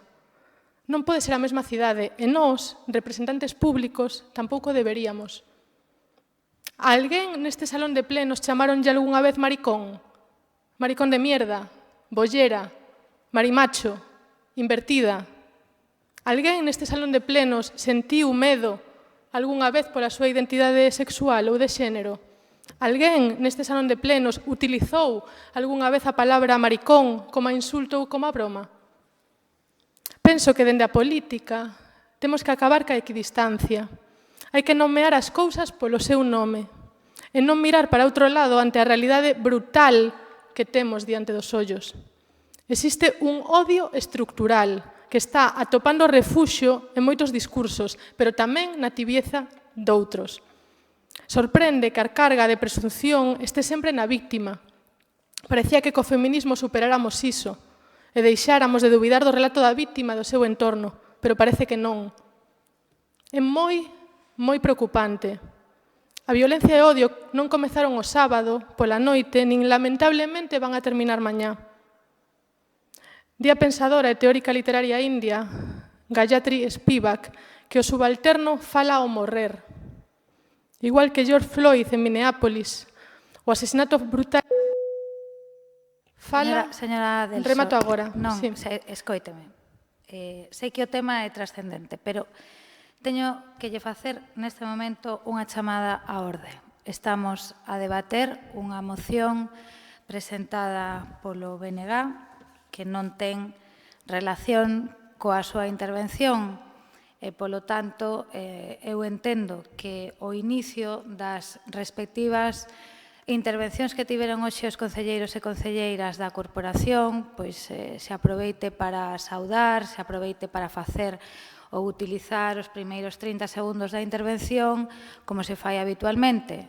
Saudar, mostrarse a solidariedade coas persoas que se manifestan, etc. Pero o que non podo neste debate é permitir que se utilicen os 3 minutos de intervención que ten para falar da moción do BNG que é sobre o servizo do 010, de outro tema que non está no debate neste pleno, que non se trae en forma de moción e que eu entendo que é un tema sensible, que é importante, que ten moita trascendencia política e social, pero non pode continuar no uso da palabra para falar dun tema que, reitero, non está no debate da orde do día, sobre todo cando xa leva 30 segundos de máis da súa intervención. Polo tanto, non me gusta ter que chamar a orde, fagolle unha chamada nada máis e lle solicito que remate o seu turno de palabra neste momento.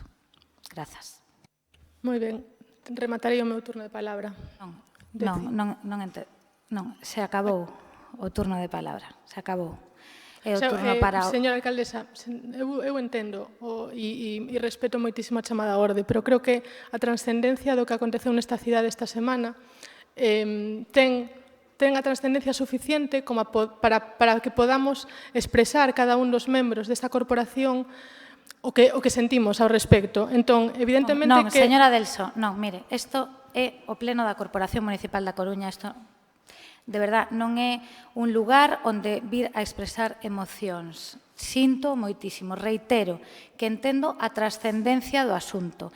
Entendo a conmoción que causou este asunto e prova delo é toda esta semana os actos multitudinarios que houbo, as manifestacións de repulsa, a condena aos feitos. Eu entendo todo iso, pero reitero, por si non quedou claro, non é un tema que se traia ao debate neste pleno municipal. Non se trouxo en forma de moción, non se trouxo en forma de pregunta, nin de rogo. Estamos nunha moción do BNG sobre o servizo do 010. Eu entendo a relevancia, unha vez máis, do asunto, pero estou dicindo que rematou o seu tempo, que rematou o seu turno de palabra.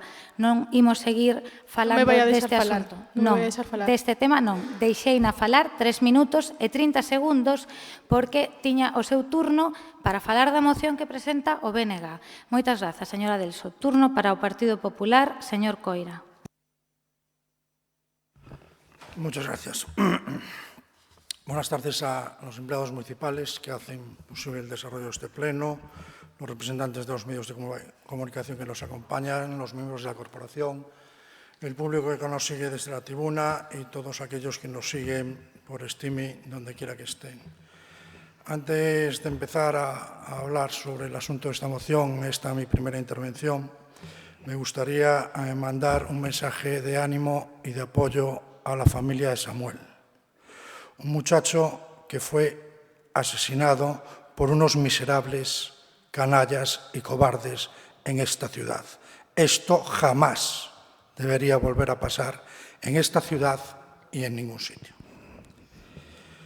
Volviendo al tema de la moción al respecto al 010, coincidir plenamente con el diagnóstico del comportamiento de este servicio hace la moción del Grupo del Bloque Nacionalista Gallego. Va a contar con nuestro voto favorable. Creo que este servicio ha tenido un mal funcionamiento. No lo tenía antes, pero sí es cierto que por motivo de la pandemia, a pesar de ser un contrato que fue adjudicado en el año 2019, que cuesta a este ayuntamiento, creo que recordar que algo más de 600.000 euros al año, creo que es un servicio suficientemente importante y más en esta situación como para que funcione bien y seamos capaces y hagamos todo lo posible porque el ciudadano en una situación completamente distinta a lo habitual, que tiene que relacionarse e informarse por causa de la pandemia con mucha más frecuencia a través del 010, que es probablemente para todos los coruñeses la centralita del ayuntamiento.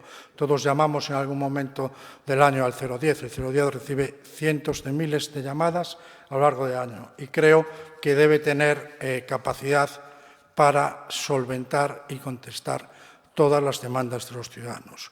Si a esto añadimos que para relacionarse con la Administración era pertinente y necesario establecer una cita previa, pues bueno, pues el 010 realmente colapsó en algunos momentos de estos últimos meses y creo que deberíamos ser capaces de hacer las modificaciones necesarias para ofrecer un servicio eficaz y eficiente para los ciudadanos. Hay servicios que se pueden establecer para reducir el tiempo de espera en las llamadas, se puede poner en marcha un servicio de te llamamos, que no es más que el sistema registra esa llamada y una vez que se puede realizar esa llamada, se llama al ciudadano que ha estado realizando. Se puede utilizar adecuadamente servicios de WhatsApp, se puede hacer una combinación adecuada también de email, de página web, para derivar a esos canales, haciendo una buena campaña informativa, pues canalizar un poco la información para así liberar un poco al 010 y que sea capaz de ser el servicio que necesita tener esta ciudad y que necesitan los coruñeses. Es un problema al que creo que no le podemos dar la espalda, creo que hay que poner los recursos técnicos y humanos necesarios para que este servicio funcione. Habrá que hacer pues, a lo mejor un horario más amplio que permitirá más acceso a este servicio a todos los ciudadanos, insisto, más recursos técnicos, más recursos humanos, reducir los tiempos de espera, utilización adecuada del 010, de mail, de la página web e informar a los ciudadanos de cómo deben usar este servicio para que este servicio sea más eficiente. Creo que el ayuntamiento tiene que hacerlo, tiene que tener capacidad para hacerlo. Es un contrato importante, se ha adjudicado en el 2019, pagamos por él 600.000 euros al año y creo que permite la ley de contratos perfectamente mejorar el contrato para una situación de emergencia como la actual. El Grupo Municipal, insisto, votará a favor de esta moción que pretende mejorar y facilitar la relación y la autorrelación y autoactuación y interacción entre el ciudadano y el ayuntamiento. Nada más y muchas gracias. Muchas gracias, señor Coira. Pecho debate, señor Laje.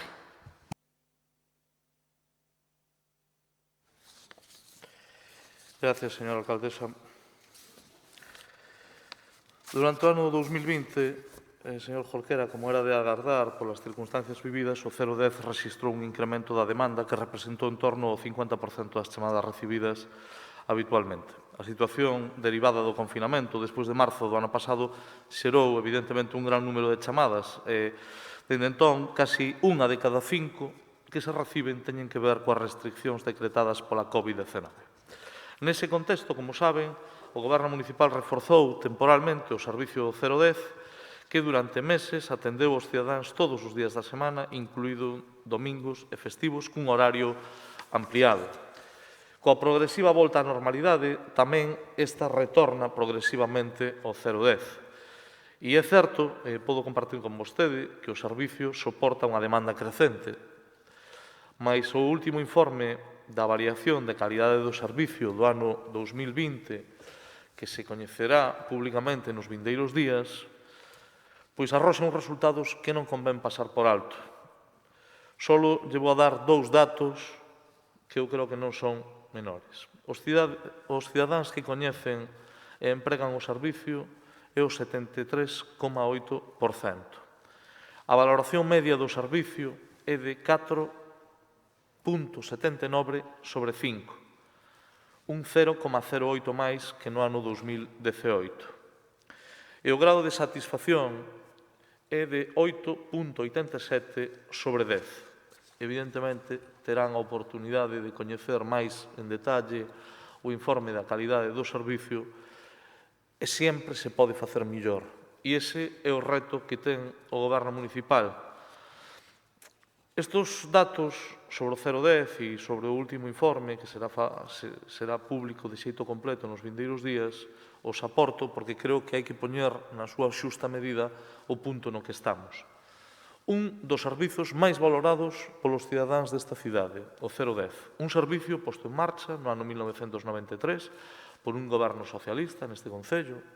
Recorde daquela era alcalde don Francisco Vázquez, o señor Jorquera, e segue a ser un dos servicios mellor valorados polos cidadáns, que outorganlle en todos os aspectos unha cualificación sobresaínte.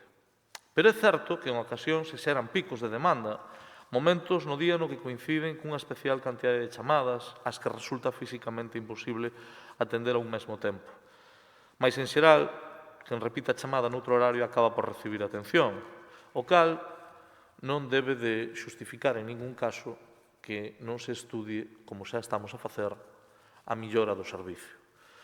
O Goberno está estudiando como mellorar o servizo, como introducir melloras aproveitando as ferramentas tecnolóxicas e recolle, como non pode ser de outro xeito, de forma positiva, esta posición, que é unha posición constructiva, como non pode ser de outro xeito, porque veñen facendo gala dela ao longo deste mandato. E agardamos que sigan así, porque eu creo que as forzas progresistas axuden con toda a crítica que faga falta, pero tamén con propostas, creo que axuda a que miremos e que traballemos mirando cara adiante. Creo que se unha de cada 5 chamadas ten que ver coas restriccións impostas pola pandemia, é de entender que esas chamadas irán desaparecendo según finalicen as restriccións. Pero tamén é certo que a pandemia nos permiteu ver algúns, digamos, marxes de millora, algunhas eivas que se producen, e, desde logo, nos permite pensar tamén en como mellorar o 010. A conexión de todas as ferramentas tecnolóxicas, de toda a intranet municipal, do espacio web, de todas as ferramentas de comunicación directa coa cidadanía, deben de estar incardinadas, se cabe aínda moito mellor co 010, e deben de facilitar que ese servicio de atención, que, podemos decir que é un dos servicios que mellor funciona do Concello, pois poida dar un paso máis adiante e que ese paso adiante sirva tamén para elevar aínda máis os niveles de excelencia. Por lo tanto, a proposta que formulan aquí vai a ser tida en conta, nos parece positiva, vamos a votala a favor. En calquera caso, si quero que non quede ningún tipo de sombra de dúbida, porque estamos diante dun servicio que ten un recoñecemento cidadá moi amplio. Marxe de millora, sempre. Complacientes non somos, perfectos tampouco, e sabemos que se poden aínda facer mellor as cousas e traballamos nesa dirección. Nada máis e moitas gracias. Moitas grazas, señor Laje. Votos... Non constan emendas a esta moción. Votos a favor da moción. Moitas grazas. Queda aprobada.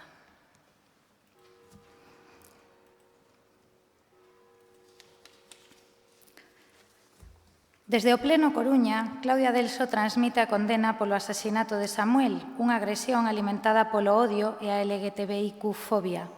A alcaldesa impídelle rematar. Incrible.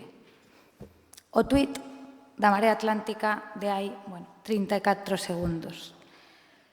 A verdade é que me parece lamentable a utilización política que están vostedes a facer do que acaba de pasar. E me parece lamentable que se enturbie o clima de respeto que estábamos a ter neste pleno que transcurría con absoluta normalidade. Non lle impedín rematar, señora Delso. Falou vostede 3 minutos e 30 segundos. O único que fixen foi, nas miñas competencias como presidenta da corporación, reconducir un debate nunha moción e pedir respeto para o propoñente, que era o Bloque Nacionalista Galego, que acababa de presentar unha moción sobre o 010. Vostedes poderían ter presentado unha moción sobre a LGTBIQ-fobia ou os dereitos do que quixeran. Pero non o fixeron así. Utilizou un turno nun debate para falar dun tema que non era a moción. Si queren facer desto causa política e dicir que eu non lle deixei falar, fágano. Pero a realidade é a que vivimos os membros da corporación aquí. Seguimos co debate. Turno para a Marea Atlántica, coa segunda das súas mocións por unha Coruña accesible, que ten unha emenda de adición do Grupo Municipal Popular. Está aceptada, transaccionada, polo tanto, se debatirá xa a moción. Turno, señora Cameán.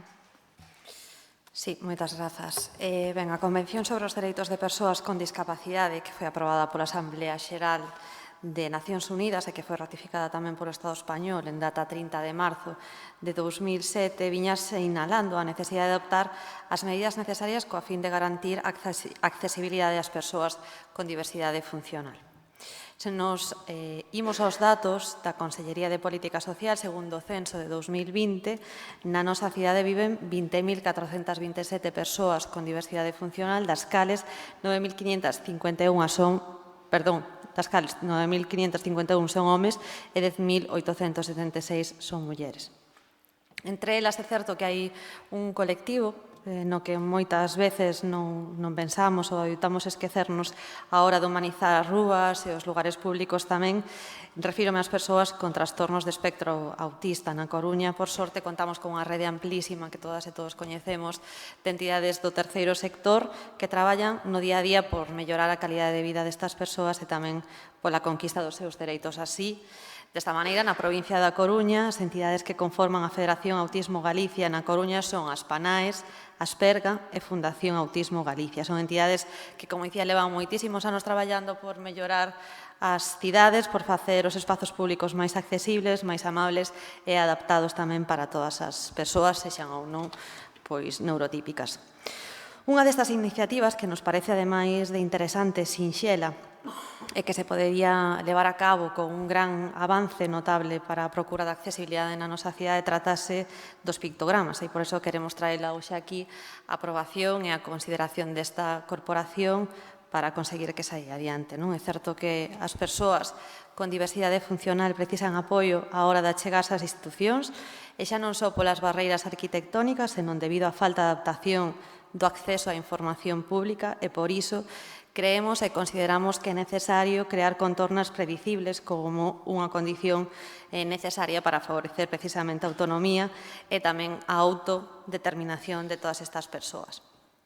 Sabemos, todas e todos, que un entorno non accesible reduce moi notablemente a posibilidade das persoas con diversidade funcional para facer valer os seus dereitos. Sabemos que quedan nunha posición de desigualdade e tamén de discriminación con respecto ao resto da sociedade. Por tanto, creemos que é necesario mellorar esta accesibilidade para que efectivamente poidan acceder a calquera dependencia municipal ou a calquera información pública deste Concello. Coa proposta, como dicía, aí xa vou rematando, incorporar estes pictogramas nos espazos públicos municipais, pois o que pretendemos é mellorar a accesibilidade no entorno da nosa cidade, favorecendo xa non só a participación na vida social das persoas con TEA ou diversidade funcional, senón que creemos que é unha medida beneficiosa para toda a sociedade. Non a queremos centrar só neste colectivo, senón que tamén vai a ser beneficiosa para maiores, vai a ser beneficiosa para a infancia, para persoas con trastornos incluso na linguaxe ou que non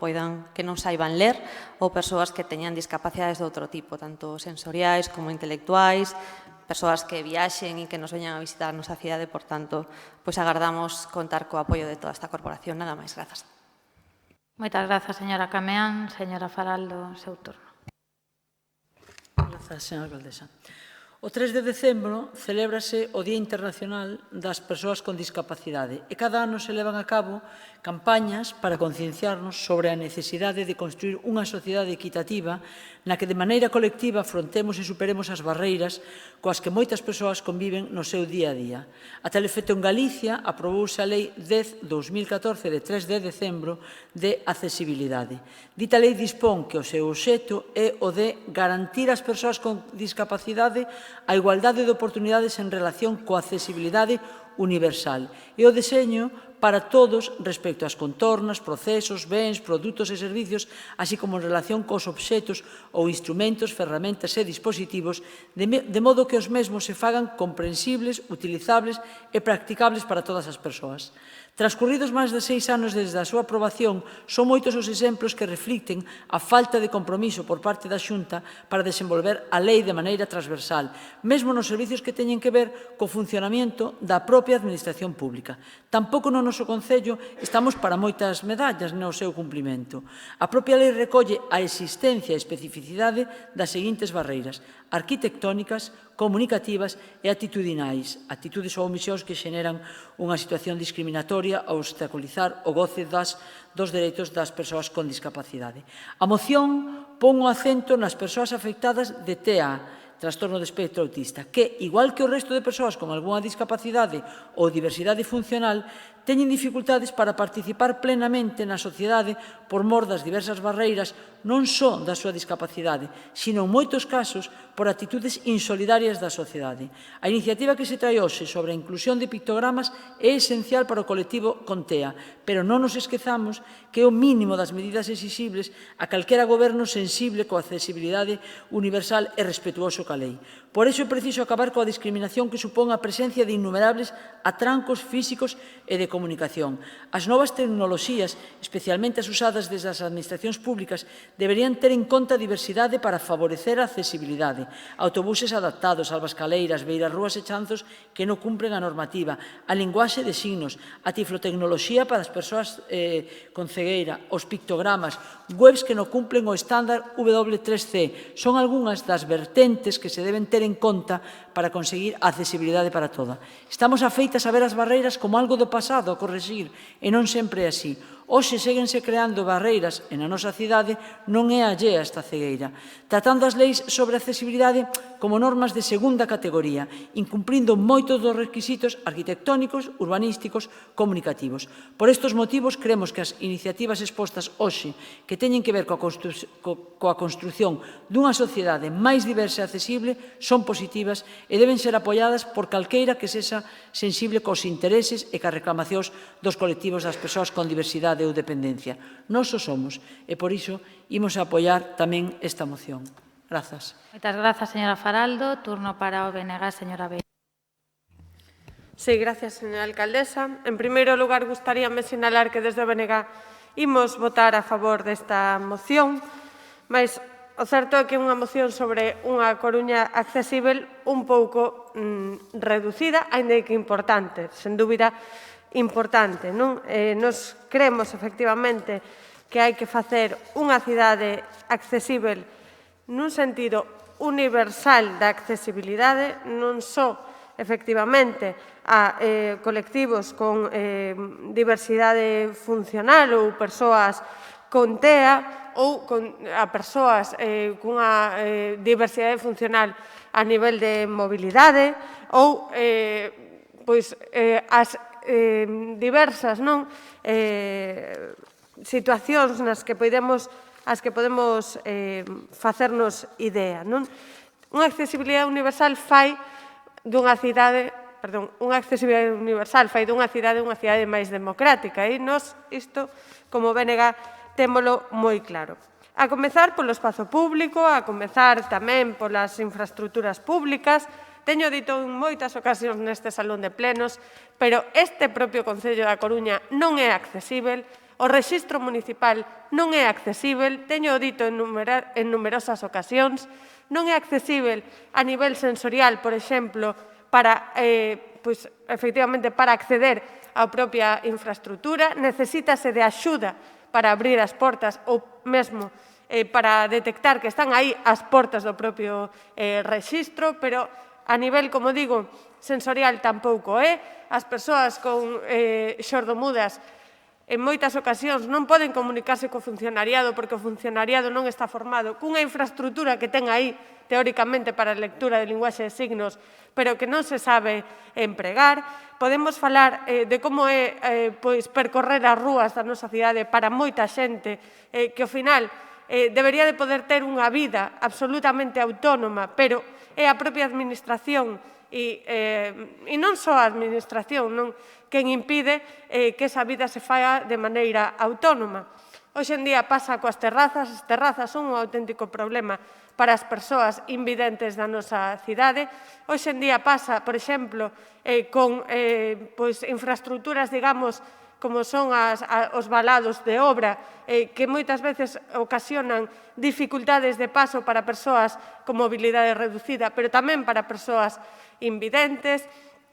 Podemos falar do transporte público, que hoxe en día tampouco é accesible universalmente, e hai tecnoloxías que permiten que sexa accesible universalmente, etcétera, etcétera. Hai todo un camiño por percorrer neste sentido na nosa cidade. Hai un montón de problemáticas e eu creo que o Goberno municipal debía de, polo menos, ter ese estudo das dependencias municipais, pero tamén un plan a desenvolver para facer da Coruña unha cidade máis accesible e non se limita exclusivamente a unha cuestión de infraestructuras, tamén unha cuestión de formación do funcionariado, tamén unha cuestión, incluso a nivel de contratación que se pode e se debe de ter en conta, a nivel de seguridade cidadá, a nivel, por suposto, educativo e demais. Entón, nós desde Benega estamos a favor da moción, pero creemos que hai toda unha profundidade de medidas que se deberían tomar para facer, como di o título da moción, a Coruña unha cidade accesible. A señora Beira, polo Partido Popular, señora Gutiérrez.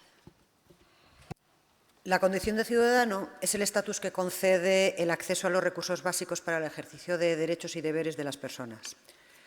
La falta de accesibilidad a ciertos espacios, equipamientos municipales y servicios puede derivar en la limitación de libertades fundamentales como el derecho a la educación, a la cultura, a las actividades recreativas y deportivas, al alojamiento, en resumen, al desarrollo vital de los ciudadanos. Trabajar en la accesibilidad es apostar por una mayor calidad de vida, en medida que los equipamientos, servicios y espacios son más cómodos, más seguros y más fáciles de usar y, por lo tanto, promueven la autonomía de las personas. Por ello, existe una relación entre la accesibilidad en las ciudades y el desarrollo de las libertades fundamentales y el derecho a llevar una vida autónoma y de calidad para todos. Son varias las ocasiones en las que este grupo municipal ha denunciado el estado lamentable de los espacios urbanos y servicios municipales de nuestra ciudad. Y son también numerosas las ocasiones, ya sea mediante una pregunta o mediante moción, en las que hemos solicitado cumplir con los niveles de accesibilidad que establece la normativa reguladora al respecto. Ante dichas iniciativas, el equipo de Gobierno nos ha dado largas una y otra vez, votando a favor de nuestras propuestas, pero aplicando el rodillo de su indiferencia e ineficacia posterior. En este escenario de desidia y dejadez absoluta, los colectivos que sufren problemas con su autonomía personal transitan por sus vidas con infinitas limitaciones físicas, funcionales o cognitivas y tienen que superar multitud de barreras de todo tipo y otras dificultades que para nada favorecen la confortabilidad y accesibilidad de nuestra ciudad y los inmuebles y servicios públicos.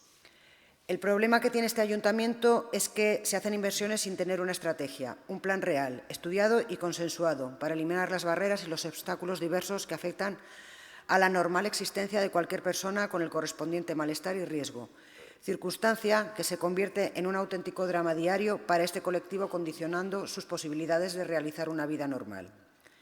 Este ayuntamiento debe hacer una apuesta decidida y comprometida, modificando el modelo de ciudad, adoptando las medidas de planificación necesarias para garantizar el acceso a los bienes y servicios municipales y evitando, en la medida de lo posible, correcciones posteriores que reducen la eficiencia de cualquier proyecto y, sobre todo, rebajan los saberes del ayuntamiento innecesariamente. Entendemos que se debe abordar la accesibilidad como un concepto verdaderamente universal y adelanto que, estando de acuerdo con el contenido de esta moción, nuestra aspiración es que se amplíen los criterios de la misma, por lo que hemos incorporado una enmienda que da más amplitud a la demanda que plantea la moción, dando cobertura a una mayor variedad de adaptaciones en los espacios públicos y los servicios, evitando dejar ningún ciudadano exento de disfrutar de sus derechos. Que estos colectivos reciban nuestra máxima atención, comprensión, cuidado y protección, para los que debemos reivindicar y poner en práctica el derecho de la igualdad en todos los espacios comunes. En definitiva, es preciso que las ciudades se conciban, estructuren, gestionen como espacios para la convivencia humana en todas sus dimensiones y comprender que, más allá de ser un cruce entre calles, espacios residuales, áreas comerciales e infraestructuras urbanas, la ciudad es la suma de todos los entornos o espacios públicos, todos los servicios públicos municipales y todos los productos o equipamientos a disposición de la ciudadanía.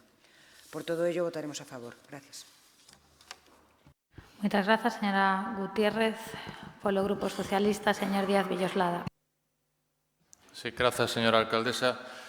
El Grupo Municipal Socialista, o Goberno Municipal, comparte plenamente esta moción cara a unha cidade accesible para as persoas con diversidade funcional, entre as que se encontran Precisamente, o grupo que vai dirixido máis directamente pensamos a moción como é as persoas con trastorno de espectro autista. Por iso, o que si, a pesar da emenda do Partido Popular, que eu creo que en este eido é absolutamente oportunista e en certa medida deturpa, non? Que é o sentido principal desta moción pola accesibilidade das persoas con dificultades cognitivas. Pero, en fin, alá cada un.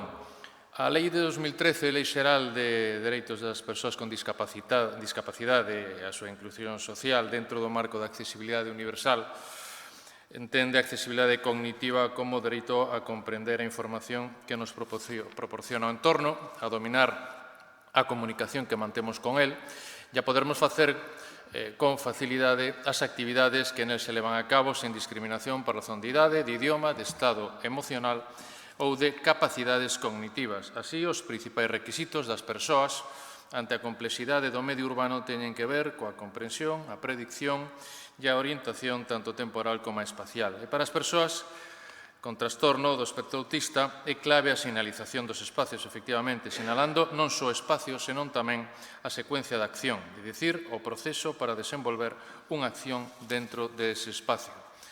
Os servicios técnicos municipais veñen traballando en esta materia dentro do ámbito do Grupo de Traballo de Accesibilidade da Federación Española de Municipios e Provincias. Dentro da Mesa pola Mobilidade Sostible da Coruña se ten conformado un grupo técnico de accesibilidade universal de carácter permanente, coordinado precisamente polo Grupo Accesibilidade de Coruña, polo GAC, no que participan os distintos colectivos e entidades de persoas con problemas de mobilidade, discapacidade e diversidade funcional, e que está a asesorar nos diferentes proxectos de mobilidade e de infraestructuras que o requiren, de xeito que sempre se están a ter en conta criterios de accesibilidade a hora de acometer calquera tipo de actuación de mantemento, obra de reurbanización, de edificación ou de intervención no espacio público de titularidade municipal, na accesibilidade progresiva das paradas de autobús, nos pasos de peóns, na rede semafórica, nas áreas de xogo infantil, ámbito no que precisamente estamos a traballar coa Fundación Abrente para completar a guía de accesibilidade dos parques infantís da cidade e estamos tamén a estudiar a realización de probas piloto de solucións de mobilidade auditiva en algúns edificios municipais, de accesibilidade auditiva. E planificando a colocación de pictogramas tamén en outros edificios municipais. Experiencias como as zonas sen ruido ou as festas sen ruido no ámbito de verán, por exemplo, en Ventorrillo, Novo Mesoiro, ou en esas zonas sen ruido na Cabalgata de Reis, son exemplos destes compromisos. Hai moito traballo realizado, mas queda moitísimo traballo por facer, e o noso compromiso en esta materia ten que ser absolutamente permanente. Mais nada, gracias. Moitas grazas, señor Díaz Villoslada. Transaccionada xa a emenda aceptada a emenda do Partido Popular, procedemos á votación da moción. Votos a favor da mesma. Moitas grazas, queda aprobada por unanimidade. Terceira e última moción da Marea Atlántica sobre xuventude. Consta unha emenda de adición da concelleira non adscrita e consta unha emenda de substitución do Grupo Municipal do BNG. Señora Delso. Sí, moitas grazas. Sí, aceptamos as dúas emendas. E tiña vostede razón, señora alcaldesa, que o asunto non estaba na orde do día, da que seguramente debería estalo, e, bueno, vostede non é só a presidenta deste pleno, sino a alcaldesa dunha cidade conmocionada, e o que tratei de facer antes foi darlle voz a unha parte desa conmoción. A moción que presentamos sobre xuventude pois di o seguinte: dende o Grupo Municipal da Marea Atlántica consideramos urxente a elaboración e posta en marcha dun plan de choque pola xuventude, no que se impliquen transversalmente diferentes áreas do Goberno municipal para dar conxuntamente resposta ás necesidades de emprego, vivenda, mobilidade, saúde, lecer, participación e acceso á cultura das mozas e mozos da Coruña. A pandemia da COVID-19 afondou nas necesidades dun colectivo, o da xuventude, socialmente invisibilizado, en moitos momentos estigmatizado e institucionalmente desatendido. É urxente atender as mozas e aos mozos que están a sufrir un incremento da súa vulnerabilidade en moi diversos ámbitos, como son o emprego, a vivenda, a saúde ou a cultura. A Organización Internacional do Traballo recoñece que a pandemia tivo un efecto devastador e desproporcionado no emprego das persoas mozas, según os datos do Informe de Xuventude España 2020 publicado o pasado mes de marzo. A taxa de mocidades en emprego, formación e incapacitación subiu coa pandemia ata un 17,3%. Ademais de elevadas porcentaxes de desemprego, a xuventude padece un altísimo grado de inseguridade laboral acorralada pola temporalidade e o emprego a tempo parcial. A vulnerabilidade da xente nova incrementouse por mor da COVID, así como os problemas de saúde mental derivados desta situación.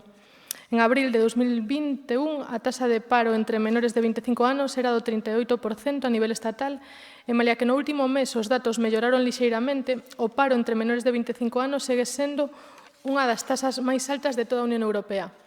Do mesmo xeito, lideramos a idade media coa emancipación xuvenil máis tardía de Europa, cunha idade media de 29 anos e medio.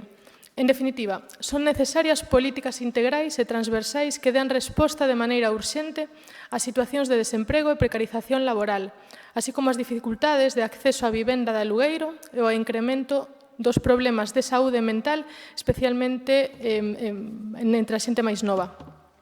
Tamén da necesidade do dereito dun acceso á cultura e á creación cultural, é dicir, a unha cultura feita polas mozas e polos mozos que forme parte do campo cultural a través de procesos de integración da produción e investigación que no eido creativo desenvolvan as xeracións novas.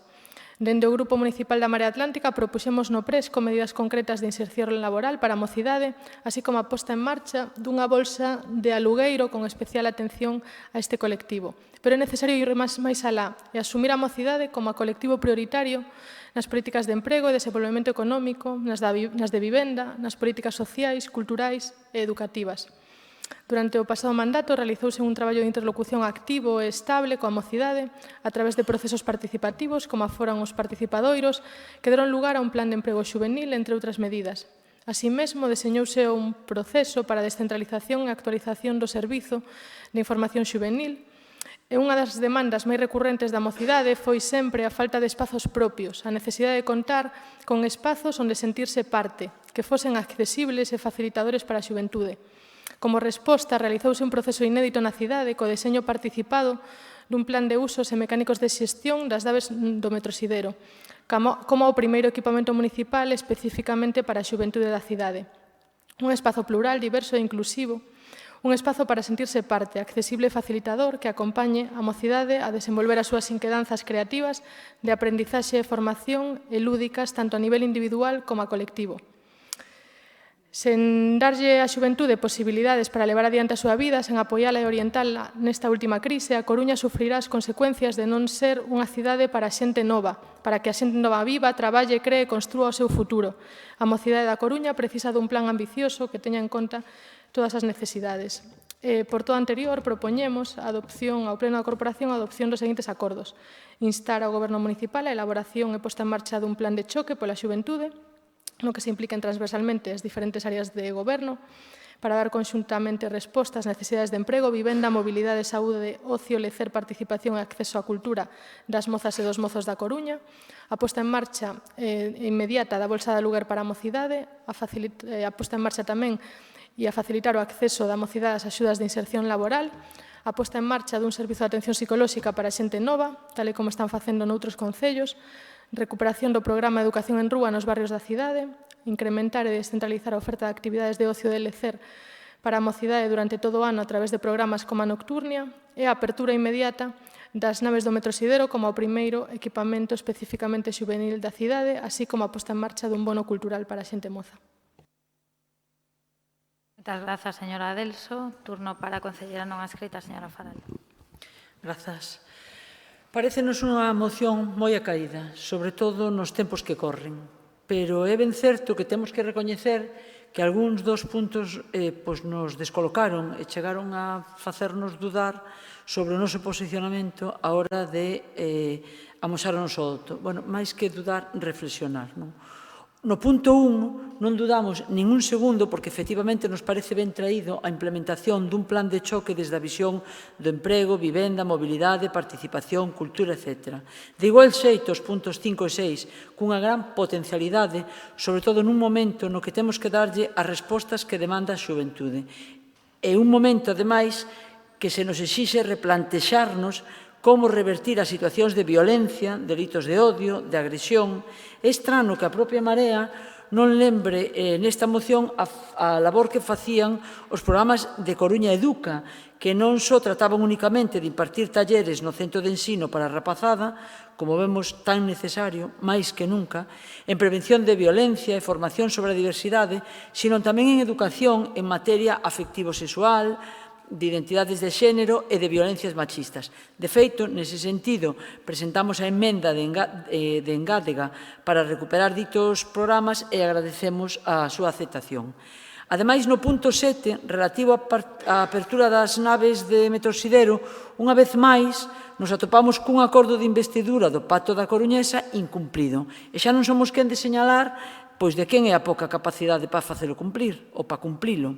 O que sí temos que lembrar neste punto é que ese equipamento que tanto sufrimento supuxo para algúns concelleiros e concelleiras de mandato anterior, que tanta factura política e persoal lles costou tanto a concelleira e compañeira Rocío Fraga como ao concelleiro e compañeiro Xiao Varela, pero quedou casi completado a falta únicamente da instalación da ventilación, cuestión menor que en 2 anos xa non pode haber excusas para que non se abrise e saíse adelante. Un equipamento, ademais, que tanta potencialidade pode ter para proxectos coa mocidade. En cuanto ao punto das bolsas de aluguer, no noso programa autonómico xa incluíamos o apoio aos concellos na creación de bolsas de aluguer, incorporando soporte xurídico e técnico aos concellos para a creación de bolsas de vivendas de alugueiro.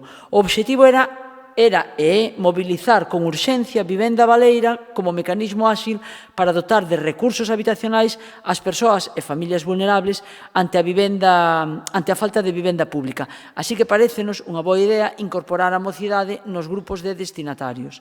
Con respecto a facilitar o acceso da xuventude ás axudas de inserción laboral, creo que cabría plantexalo a través dos programas Coruña Suma, ampliando e reforzando esos planes específicos.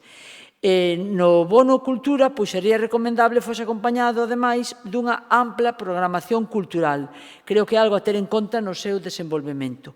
No punto 4, de atención psicolóxica, non éramos quen de ver e de ter unha oposición, pois entendíamos que era un punto delicado, non alcanzábamos de ver a súa implantación municipal, sendo como é unha cobertura sanitaria que abarca o Sergas, pero que creo que neste momento queda cumprida pola outra emenda que se plantexou. En todo caso, esta moción conta polos seus puntos máis alentados co noso apoio. Moitas grazas, señora Faraldo. Si pode apagar o micro. Grazas. Turno para o BNG, señora Beira. Sí, grazas, señora alcaldesa. En primeiro lugar, quería agradecerlle a señora Delso a aceptación da nosa emenda, que ven dada porque o propio Concello da Coruña non ten competencias en materia sanitaria. O Concello puidese facerse cargo de todo aquilo do que non se fai cargo a Xunta de Galiza. Entendemos a emerxencia, a auténtica emerxencia, que é atender psicolóxicamente as mozas e os mozos, especialmente nun momento como este que estamos a vivir da pandemia da COVID-19, onde a mocidade volve ser unha vítima máis, e sobre todo esa mocidade que xa foi vítima e xa viviu en primeira persoa as consecuencias da crise de 2008 e agora está a vivir as consecuencias da presente crise, da crise da COVID-19. Evidentemente, hai unhas consecuencias psicolóxicas para todo iso, e nós entendemos que, no caso de que se poña en marcha ese servizo de atención psicolóxica específico para a mocidade, hai fórmulas que se poden artellar, como existen no COF ou como existen no caso de saúde mental infantil, no que se pode colaborar coa Xunta de Galiza para que se consiga ese servizo. Efectivamente, eu falaba da situación da mocidade e é que fronte á caricaturización que se adoita a facer da mocidade como despreocupada, egoísta, individualista e demais, o que hai é unha mocidade con preocupacións, unha mocidade preocupada porque non ten posibilidades para proxectar a súa vida a medio e longo prazo, que ten unhas dificultades importantísimas para emanciparse na nosa cidade, polo encarecemento da vivenda, xa sexa en aluguer ou xa sexa mediante a compra, porque as dificultades para atopar un emprego de calquera tipo prácticamente, xa non pidamos digno, xa non pidamos estável, complicadísima. Podemos falar das cifras a nivel galego, por exemplo, dos tipos de contratos que asina a mocidade no noso país. O 87% dos contratos que asina a mocidade no noso país son temporais e só un 7% son indefinidos. Por lo tanto, ese proxecto de vida é absolutamente imposible de deseñar a medio prazo, pero tamén temos unha mocidade preocupada polos seus estudos, condicionada polos recursos económicos das familias, porque evidentemente non hai todos os recursos económicos públicos que debía de haber para garantir que os mozos e mozas puidesen estudar o que quixesen e probablemente irse a outras cidades a estudar e demais. Iso non é posible porque non hai segue habendo un condicionamento dos recursos económicos das familias, xa non falemos mocidade con diversidade funcional, etcétera, etcétera. A mocidade tamén necesita do seu espazo público, nós tamén concordamos con iso. De feito, co Partido Socialista asinamos, un dos acordos que asinamos era que se artellasen espazos públicos, non só as naves do Metrosidero, que o espazo público non haxa. Hai parques, hai prazas, hai lugares para a xente maior, hai lugares para os nenos, pero non hai lugares para a mocidade, e iso foi unha das cuestións tamén que nos acordamos co Partido Socialista e que creemos que se ten que desenvolver. Por lo tanto, a mocidade ten preocupacións, a mocidade ten problemas, e fronte a esa caricaturización o que necesitamos é, de verdade, administracións que miren cara a mocidade. Necesitamos tamén que a Consellería que está encargada de Xuventude desenvolva eses proxectos e esas iniciativas que dean resposta ás necesidades da xente máis nova. Nada máis. Moitas grazas, señora Beira. Polo Grupo Popular, señor Varela.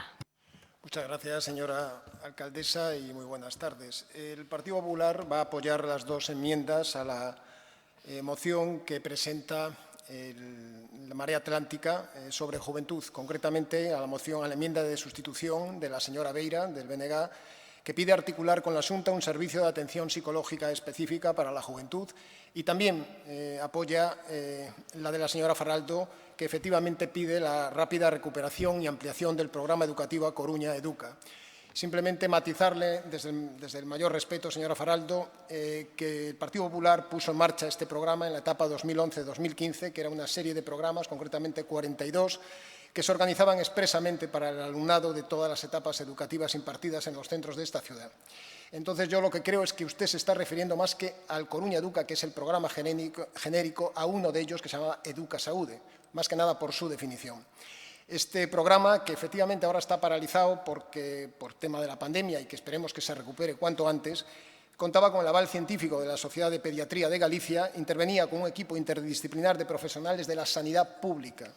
Abordaba con un enfoque participativo la práctica de hábitos saludables, de nutrición, la mentalización para la actividad deportiva, la igualdad de género, la educación afectiva sexual, entre otras. Creo que es urgente que se recupere este programa porque entendemos que hay dos situaciones ahora mismo muy importantes que abordar con él. La primera es que conviene reforzar las actitudes y el comportamiento que el alumnado de esta ciudad ha tenido durante la pandemia, que solo cabe calificarse de ejemplar. Y, en segundo lugar, conviene abordar otras situaciones como las que estamos viendo a diario, que están realmente disparadas, no solo en esta ciudad, sino en el resto del país, de una violencia irracional y homicida entre personas jóvenes y no tan jóvenes, sea por machismo, por homofobia o por cualquier otro motivo. Por estas razones apoyamos la moción presentada por Marea Atlántica, aunque nos gustaría completarla con 4 propuestas muy concretas que tienen en este momento ya dependen de una resolución inmediata del Ayuntamiento sin esperar a otras colaboraciones que entiendo que son también necesarias. En primer lugar, establecer beneficios fiscales para aquellas empresas que crean empleo estable para menores de 29 años con una bonificación de hasta el 95% en el IBI, en el IAE y en el ICIO. En segundo lugar, que el Ayuntamiento tome la iniciativa de organizar el acercamiento a la cultura emprendedora en los institutos de secundaria y FP de la ciudad, dentro de un ámbito de colaboración con el personal técnico del Instituto Gallego de Promoción Económica, para la organización de talleres y jornadas formativas que impulsen las relaciones empresariales a través de las plataformas municipales para fomentar el networking, la comunicación y la cooperación profesional, así como de programas para mejorar la empleabilidad y las competencias profesionales. En tercer lugar, el Ayuntamiento debe aprovechar la enorme experiencia acumulada en los viveros de empresa que tienen los 4 centros integrados de formación profesional de esta ciudad, con una inserción laboral de más del 90% en su alumnado titulado, para coordinar ese trabajo y las relaciones constantes entre alumnado y empresas, donde la información debe fluir y circular debidamente actualizada. Y, por último lugar, entendemos necesaria fomentar la demanda cultural de los jóvenes que cumplen 18 años con el acceso al cine, a la literatura, a la música o al teatro a través de la puesta a disposición de un saldo de hasta 100 euros en su tarjeta Millennium para consumir en el comercio local que se adhiera a esta iniciativa. Muchas gracias. Gracias, señor Varela. Para pechar este debate, señora Neira. Gracias, señora alcaldesa. Antes de nada, manifestar que vamos a votar a favor de esta moción presentada por Marea Atlántica. Fundamentalmente estamos de acuerdo en el espíritu de lo que se plantea, aún con matices, pero lógicamente estamos de acuerdo en el fondo de esta cuestión. Respecto a las aportaciones que acaba de hacer el señor Varela, yo creo que efectivamente hay algunas muy interesantes. Echamos de menos en muchas ocasiones la implicación de que tiene competencias en materia de educación, pero es cierto que se tienen que hacer cosas seguramente mejores o más adaptadas en esos centros y destinados fundamentalmente a población joven y población adolescente. Bueno, yo voy a comenzar un poco a resumir lo que es nuestro posicionamiento en relación a los puntos de esta moción. Se habla de plan de choque. A mí esto me recuerda en muchas ocasiones a la etapa anterior en la que era necesario constantemente ponerle nombre absolutamente a todo. Pues seguramente habrá que hacer un plan de choque, pero si yo le digo que el trabajo transversal entre la concejalía que tiene las competencias delegadas en materia de juventud ya se está realizando, pues lo maquetamos y le llamamos plan de choque. Se trabaja constantemente desde la concejalía que lleva educación, con la concejalía de deportes, con la concejalía de educación, con la concejalía de empleo, con el concejal de infraestructuras, para poder adaptar en muchas ocasiones los espacios públicos a las personas más jóvenes, etcétera, etcétera. Y se va avanzando. Y también se colabora con entidades. En este caso, yo no quiero dejar pasar hablar de un programa, pues realmente muy satisfactorio, como es el programa Aliados que se hizo entre la Fundación Emalsa y la Fundación María José Jove para la inserción laboral de jóvenes a partir de los 16 años en situación de vulnerabilidad, en edades en las que en muchas ocasiones ya se encuentran al borde de la exclusión, si no se encuentran ya en situación de exclusión.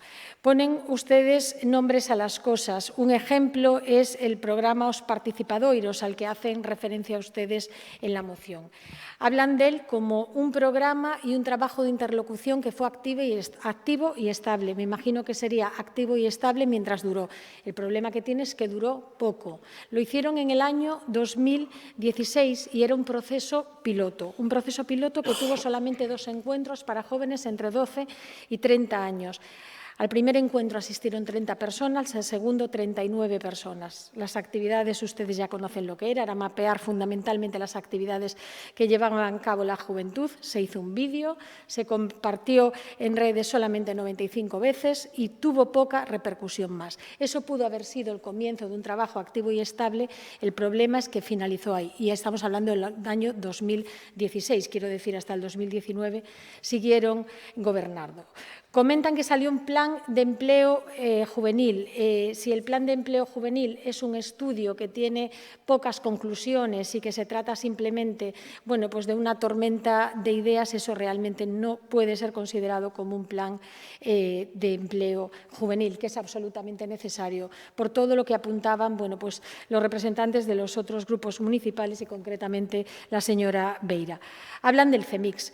El CEMIX, que ha sido un referente, también creado en la etapa del Gobierno socialista, descentralizado en la actualidad. Y creemos que readaptado a las nuevas necesidades que nos van planteando las personas más jóvenes. Hablan de los nuevos espacios, y aquí tengo que contestarle a la señora Faraldo con el tema de las naves de motorsidero, que mártir esa parte.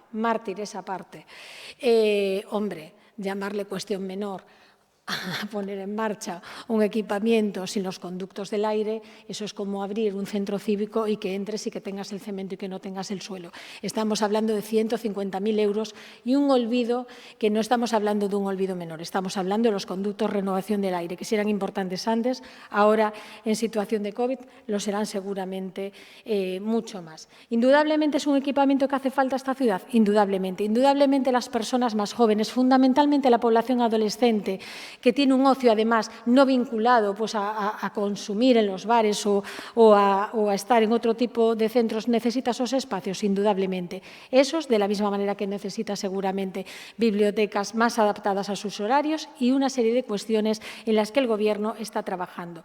Hablan de nocturnia y hablan de la ampliación de nocturnia. Se está trabajando en una diversificación de las actividades de nocturnia, fundamentalmente porque estamos hablando de la juventud, lógicamente por imperativo europeo de 12 a 30 años, pero a nadie se nos escapa que un adulto de 30 años poco tiene que ver con un niño o una niña de 12 años y por lo tanto estamos trabajando para diversificar esas actividades, para tratar de adaptarnos más a determinadas demandas y también a determinada población. Y respecto a Coruña Educa, y con esto voy a acabar, Coruña Educa pueden repetir ustedes el mantra de que se ha suprimido, no se suprimió, hubo una pandemia y finalmente no se pudo continuar con un programa. Se puso en marcha un programa piloto a final del curso pasado, se ha evaluado los resultados de ese programa piloto y se piensa que va a ser, bueno, pues está en licitación en este momento con la confianza de que pueda ser un programa más adaptado a unas necesidades de mayor interactuación de los jóvenes y las jóvenes a los cuales se destina, en los que puedan ser parte activa y no solamente sujetos pasivos de ciclos y conferencias. Nada más y muchas gracias. Moitas grazas, señora Neira. Aceptadas as dúas enmendas que se presentaron a esta moción, procedemos á votación da mesma. Votos a favor? Moitas grazas. Queda aprobada por unanimidade. Neste punto facemos unha pausa de 10 minutos para ventilar.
Ben, retomamos a sesión coas mocións do Partido Popular. A primeira delas sobre o barrio de Bens, non constan enmendas. Señor García, ten a palabra.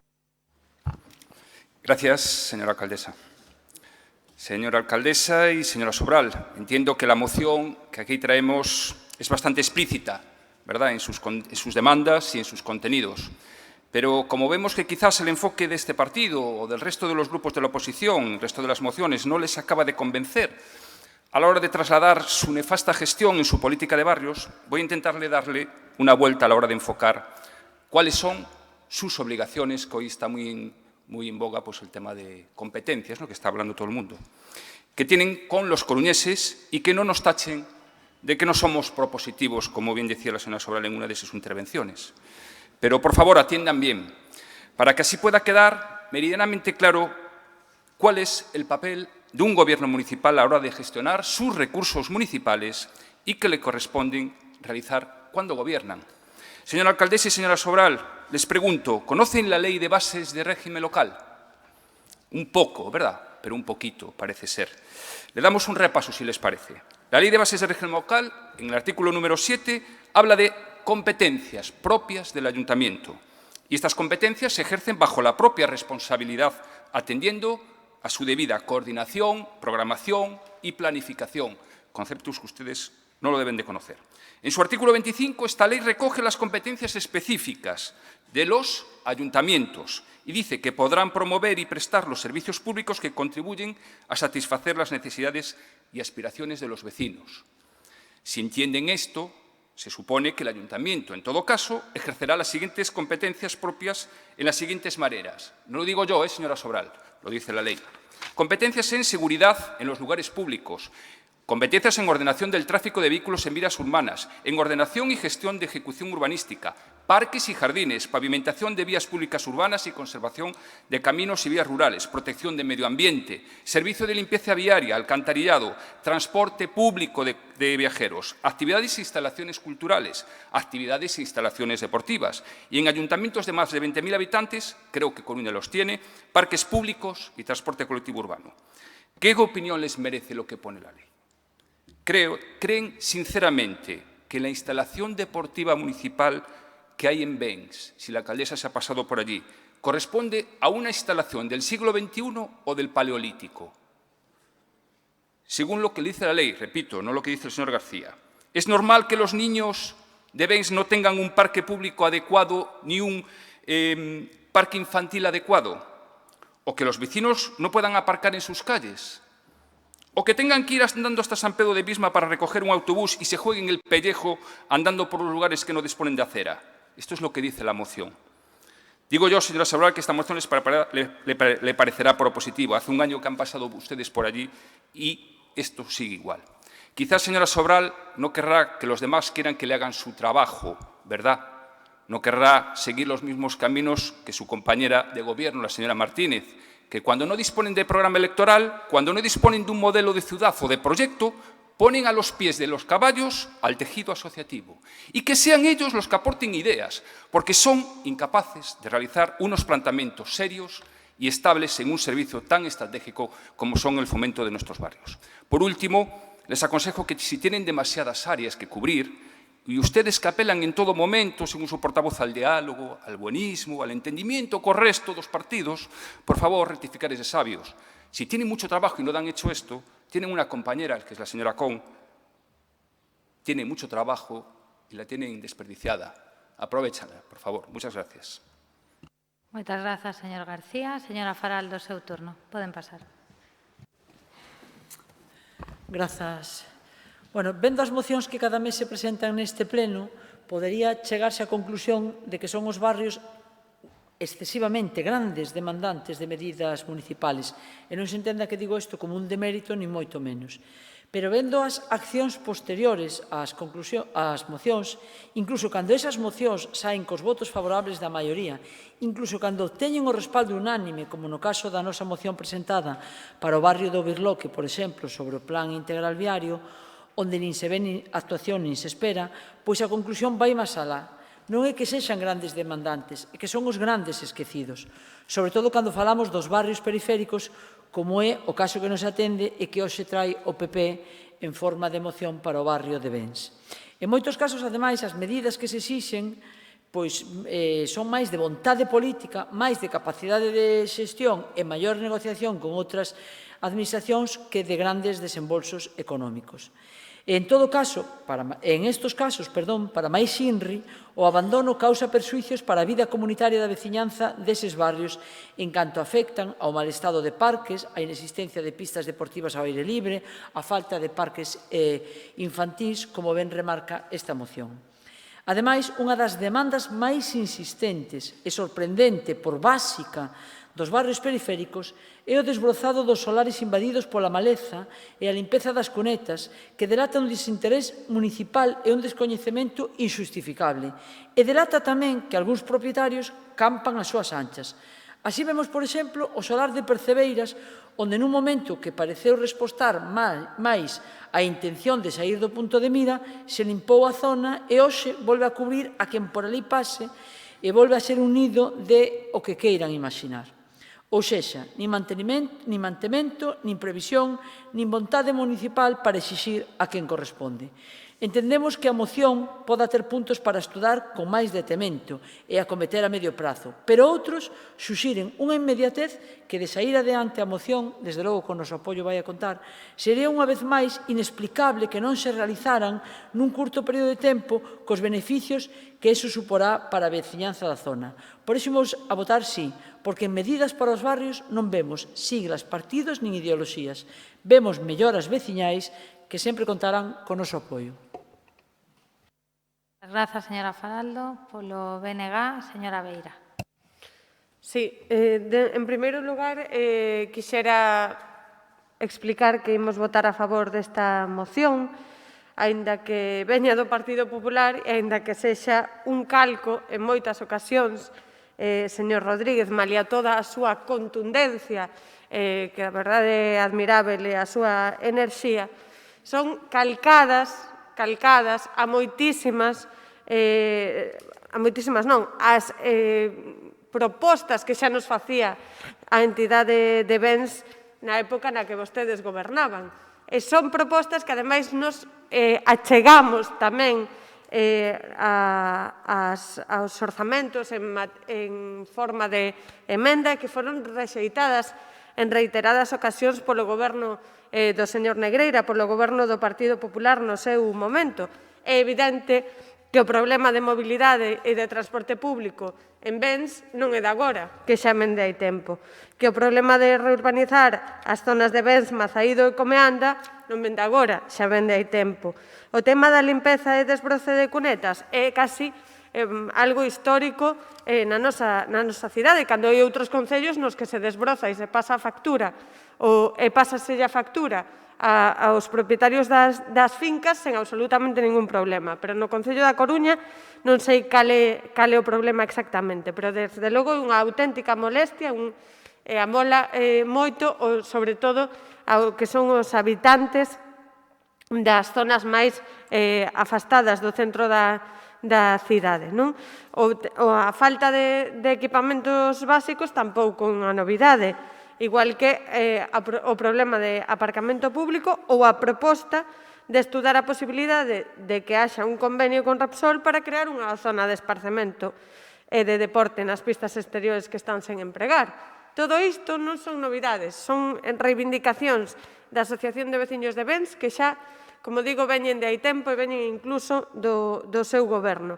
Aínda así, aínda que se dean conta agora destas necesidades, nos imos votar igualmente a favor porque o que queremos é que en calquera barrio da nosa cidade se poida vivir axeitadamente e haxa as infraestructuras necesarias para poder facer unha vida normal e unha vida diaria neses barrios. Nada máis.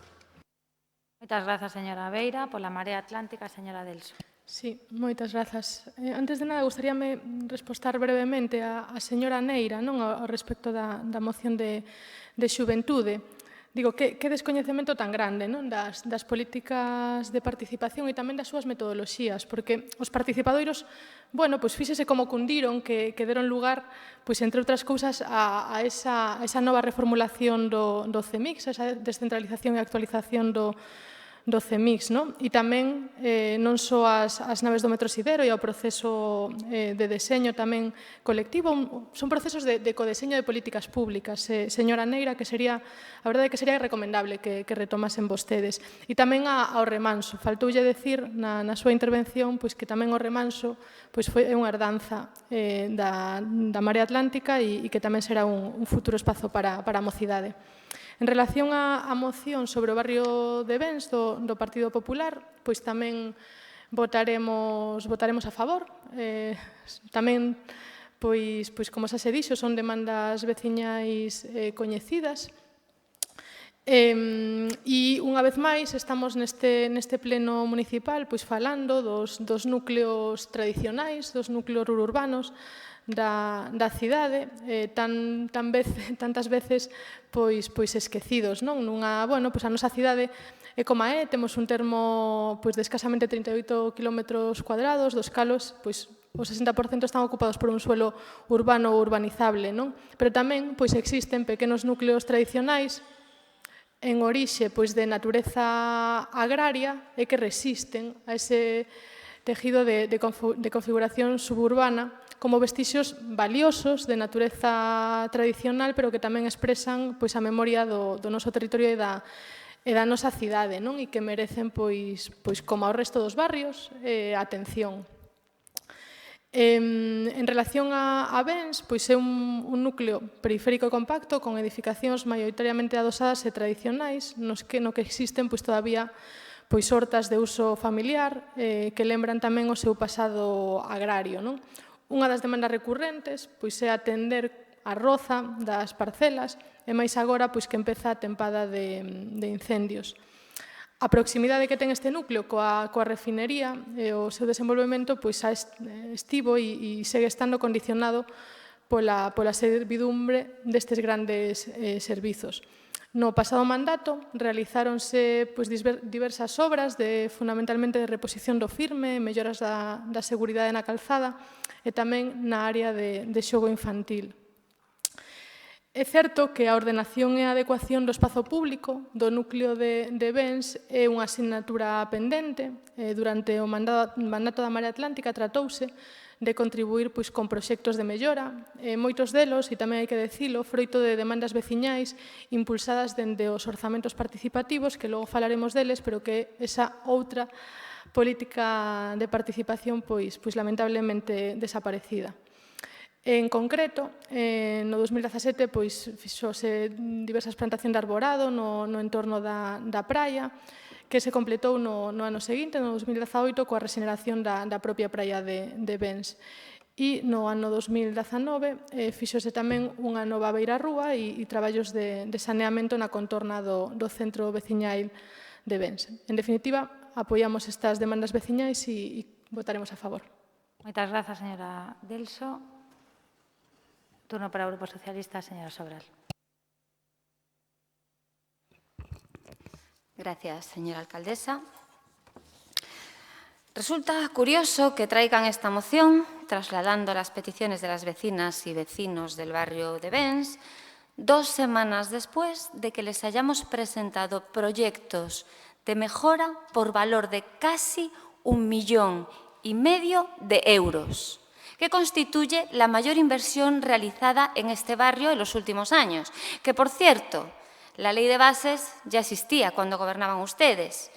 Nadie diría que no estén intentando anotarse tanto ahora, ya que en su momento no hicieron nada. Una vez más, llegan tarde. Aunque no les guste que se lo recordemos, pero la realidad es la que es y es muy simple. Para ustedes, señoras y señores del PP, los barrios son una patata caliente, como ya han reconocido. Sin embargo, no podemos olvidar que los barrios y las asociaciones de vecinos que los representan y que son nuestros principales interlocutores, hay personas que dedican su tiempo restándoselo a su familia, a su descanso, a su ocio, para luchar por mejorar las condiciones de vida de sus vecinos y vecinas. han tachado, insisto, a todo un tejido asociativo de la ciudad de patata caliente. Pero para el Gobierno, nuestra alcaldesa Inés Rey, los barrios son una prioridad, como venimos demostrando pleno tras pleno, exponiendo todas las actuaciones que se han hecho y las que están previstas durante este mandato. Como bien dijo usted, señor García, por supuesto que soy la concejala del País de las Maravillas. Pues en tal consideración tengo nuestra ciudad. En cambio, ustedes, señoras y señores del PP, representan a la perfección el personaje del conejo blanco, ese que siempre llega tarde.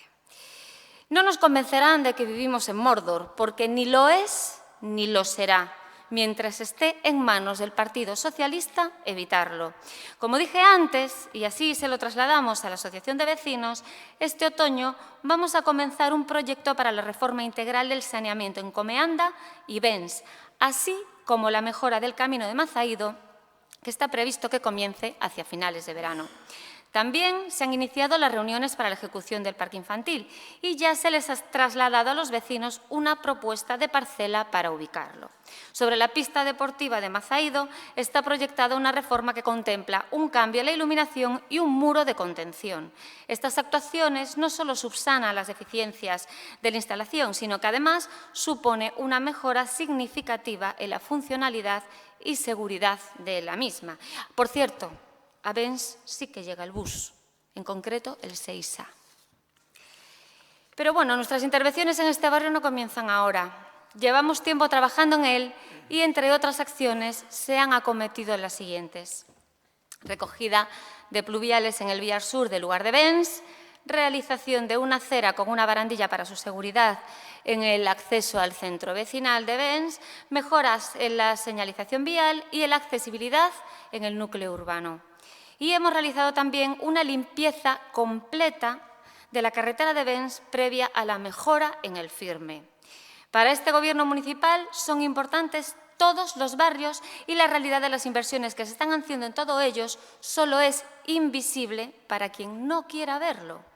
Por lo cual, el barrio de Bens, uno de esos núcleos singulares periféricos, rural hasta los años 60, a partir de los cuales sufre un incipiente proceso de industrialización con la construcción de la refinería que cambiaría para siempre la vida de las vecinas y vecinos, merece todas estas actuaciones. Votaremos sí a esta moción.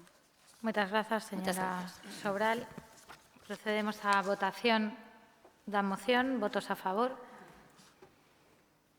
Muchas gracias. Queda aprobada por unanimidade. Segunda moción do Partido Popular en defensa do aeroporto de Alvedro. Hai unha emenda transaccionada presentada, non? Aceptamos a transacción co fin de que a moción sexa cumprida como se debe. Ben, pois... Gracias, señora alcaldesa. Igual que os meus compañeiros da corporación, quero mostrar o meu respecto, enviar o meu cariño e as miñas condolencias á familia e ás amizades de Samuel, esperando que pronto se faga xustiza con estes animais que se levaron por diante a súa vida e con ela de un pouquiño a de todos nós, non? E, por outra parte, quería plantexarvos unha pregunta. Como membros desta corporación, quería saber se seríades capaces de mirar a cara, de mirar os ollos e de manter a mirada aos fillos e a esposa de Ronaldo Figueroa e explicarlles por que hoxe este pleno non se pronunciou sobre a súa extradición a Venezuela. Non, non. Imos ao que nos toca, que é a moción para salvar ou evitar o peche nocturno de Alvedro. Por desgraza, non esta a primeira nin a segunda vez que traemos a este pleno a nosa fonda preocupación polo futuro do noso aeroporto. Sospeito que non será a última. Non nos cansaremos de dicilo aquí, onde sexa e diante de quen sexa, que a defensa de Alvedro é un asunto de cidade que non pode admitir fendas, que non pode admitir titubeos. A ENA, cuxa simpatía pola Coruña, pola nosa terminal, non é entusiasta, vende a topar unha greta pola que non o dubiden, alimentarán o seu fin último, é dicir, eliminar do mapa a Coruña e por todos os seus esforzos en Santiago. Trátase da posibilidade de eliminar e adiantar o peche de Alvedro ás 23:30 horas. Estamos a falar da desaparición inmediata da posibilidade de viaxar e regresar no mesmo día, unha opción que sustenta boa parte da actividade do aeroporto nunha cidade que loita a brazo tendido e partido por recuperar o pulso económico unha vez aberta a senda sanitaria da normalidade sanitaria. Desgraciadamente, algúns grupos políticos e ao amparo dos movementos veciñais decidiron facilitar este camiño. Mais non nos enganemos, se claudicamos hoxe, mañá chegaremos á cabeza coa supresión da última quenda de traballo. E a non moito tardar estaremos a lamentar a perda de 50 postos de traballo. Non menos delicado é o feito de que unha das actividades fundamentais neste horario está relacionado co trasplante de órganos, aspecto no que o CHUAC é referente. Falamos de máis de 20 voos ao ano nos que toman terra en Alvedro a salvación de moitas vidas humanas. Só isto xustificaría xa o rexeitamento frontal a posibilidade de recortar estes horarios. Onte mesmo festexábamos os 3.500 trasplantes renais realizados no CHUAC. Parécelles que lle pidamos a eles a súa opinión sobre este asunto? Pregámoslle, señora Rei, que defenda con todas as ferramentas que ten a súa disponibilidade e alcance a vixencia e a necesidade do presente e do futuro de Alvedro. Os coruñeses revolvémonos sempre contra calquera intención de deixar morrer Alvedro. Non foron poucas, pero paseniño, batalla a batalla, fomos gañando a guerra. Co corazón na man digo yo, señora Rei, non nos gustaría que vostede pasase a historia como a alcaldesa que abriu a porta ao principio do fin do noso aeroporto. Penseo ben, porque é unha posibilidade que está ás portas. Non lle facilite o camiño curto ao goberno, non lle facilite a AENA. Non se encolla diante das súas reivindicacións. Afronten as actuacións necesarias para que os veciños da contorna de Alvedro poidan gozar do seu dereito ao descanso, sen menoscabo do seu patrimonio. A solución non é pechar Alvedro, a solución non é enfrontar a Coruña con Culleredo, Oleiros ou Cambre.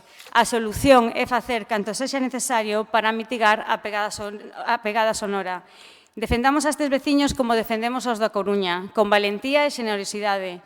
Se a Coruña é capaz de liderar, este proxecto, esta estrategia, o sentido común levará ao resto de alcaldes e mesmo os afectados a sumarse a esta fronte. Dicía que non é momento de titubeos e non malgastarei o meu tempo en reiterar a continua falta de compromiso deste goberno con Alvedro. Sempre chegan tarde, parecen ese coello branco do que falaba antes a señora Sobral. Sempre chegan tarde, sempre. É tantísimo que nos xogamos, que tampouco quero mesturalo coa inexistente estrategia turística da señora Rei. As explicacións que poidan dar pola destitución da xerente, pola falta dunha comunicación formal aos membros do Consorcio de Turismo, pola perda de voos, pola perda da base aérea de Vueling, pola perda da conexión de Heathrow, non van solucionar o problema. Ao contrario, só lle estamos entregando a AENA argumentos nos que se descansará cando faga ver que o pecho de Alvedro é irremediable. Non cheguen tarde de novo, por favor, non cheguen tarde. Alvedro é noso e nós somos Alvedro. É a mensaxe que entre todos temos que gravar a lume diante de quen a cuestiona. Moitas grazas. Moitas grazas, señora Cendán. Turno para a señora Faraldo. Grazas. Traese con esta moción un acordo sobre un conflicto de intereses nos que o PP xa ten determinada a súa postura, que é evitar o peche en horario nocturno do aeroporto de Alvedro. Pero se obvia a outra parte, que esta é unha lexítima demanda da veciñanza de Culleredo, defendida pola Asociación de Veciños ao Noso Burgo, a plataforma de afectados do aeroporto, polas delimitacións das servidumbres acústicas, por estar o aeroporto ubicado cercano a unha zona de alta densidade poblacional, o que obriga a ampliar as restriccións operativas nesa franxa e, de non ser así, ampliar o número de vivendas a insonorizar como medida compensatoria ás persoas afectadas. Polo que nos faltaba nesta moción conxugar ambos intereses. Entendemos que esta moción quedaba coxa nese sentido e non éramos quen de pedir evitar o peche do horario nocturno sin exixir que para mantelo se dese resposta aos dereitos patrimoniales da veciñanza afectada. Por iso, nesta moción íamos a absternos. ata que apareceron as emendas do PSOE e do BNG que son, que de ser aceptadas, e parece ser que sí, bueno, xa foron aceptadas, bueno, pois cambiarían o noso voto porque conxugan pois os intereses dos que falábamos. Polo tanto, votaremos sí. Moitas grazas, señora Faraldo. Señor Jorquera, turno para o BNG. Grazas, señora alcaldesa. Preocúpanos o futuro de Alvedro. Durante anos foi o aeroporto galego que rexistrou o maior medre no número de pasaxeiras e pasaxeiros, acadando xa en 2018 a cifra de persoas usuarias que o plan director prevía para este ano 2021. Até o punto de que antes de que se desatase a crise da COVID, chegou a ser o aeroporto da rede de ENA con maior crecemento en termos porcentuais. Por desgraza, esta situación sufriu un parón coa pandemia, do que Alvedro aínda non se recuperou. A perda da base de Vueling e da conexión con Heathrow son os exemplos máis graves desa situación. Neste momento, Alvedro non ten ningunha conexión internacional e recuperar a conexión con Heathrow e acadar outras rutas é vital para o futuro do aeroporto. Niso é no que hai que centrar os esforzos e non en inventarse problemas artificiais. Digo isto porque vostedes na parte resolutiva din que hai que instar a realizar as xestións oportunas con AENA para evitar o peche en horario nocturno do aeroporto de Alvedro. Cando Alvedro sempre tivo peche en horario nocturno, se polo mesmo entendemos que non había chegadas e saídas de voz en horario de madrugada.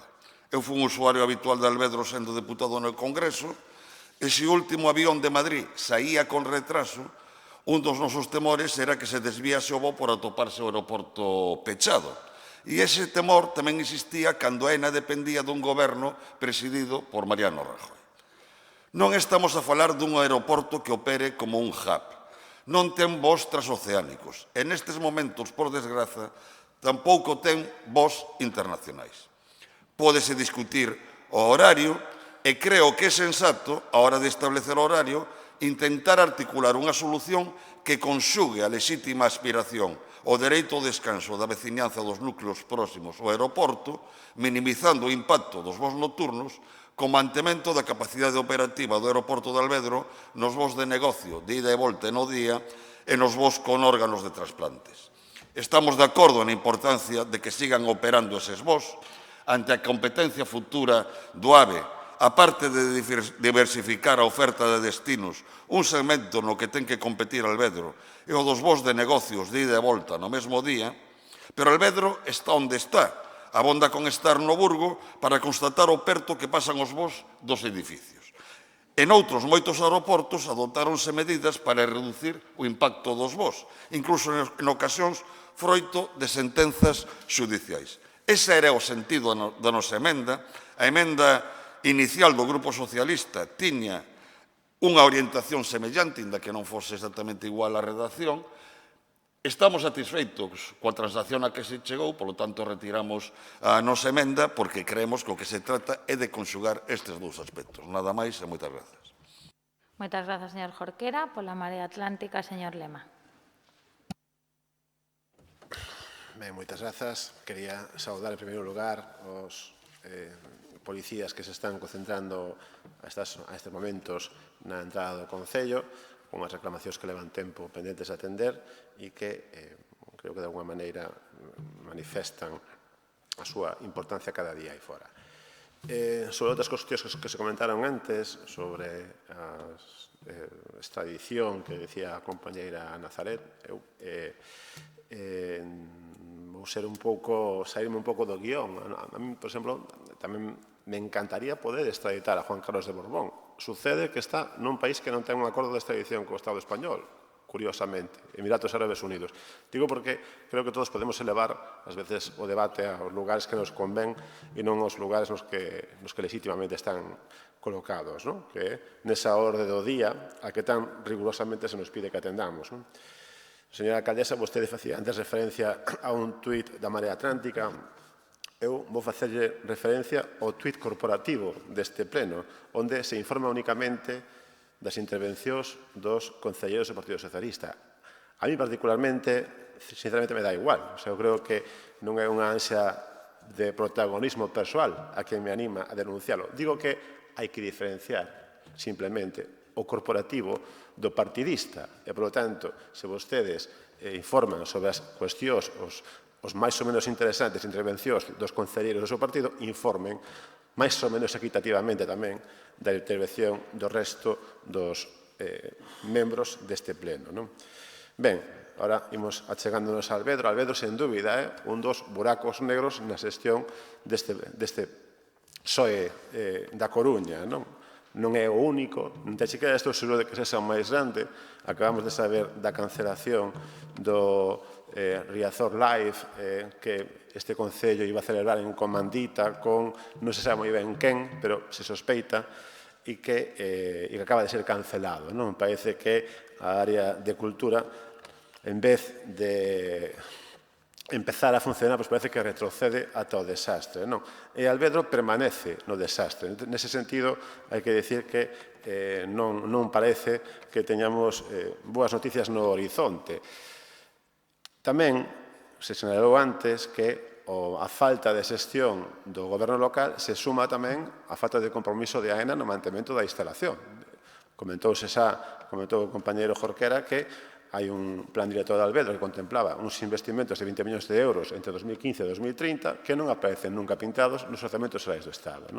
Son orzamentos imprescindibles para que Alvedro sexa un aeroporto moderno e adaptado. Non se limita a expectación de un aeroporto que teña ou non teña voos transatlánticos. Son moitas outras cuestións que son necesarias para que Alvedro sexa o aeroporto que debe ser. Un aeroporto que movía no seu día 1.352.000 pasaxeiros anuais. Unha cantidade que, por certo, a alcaldesa na campaña electoral 2019 lle parecían poucos e que hoxe nos parecen casi un recordo moi afastado.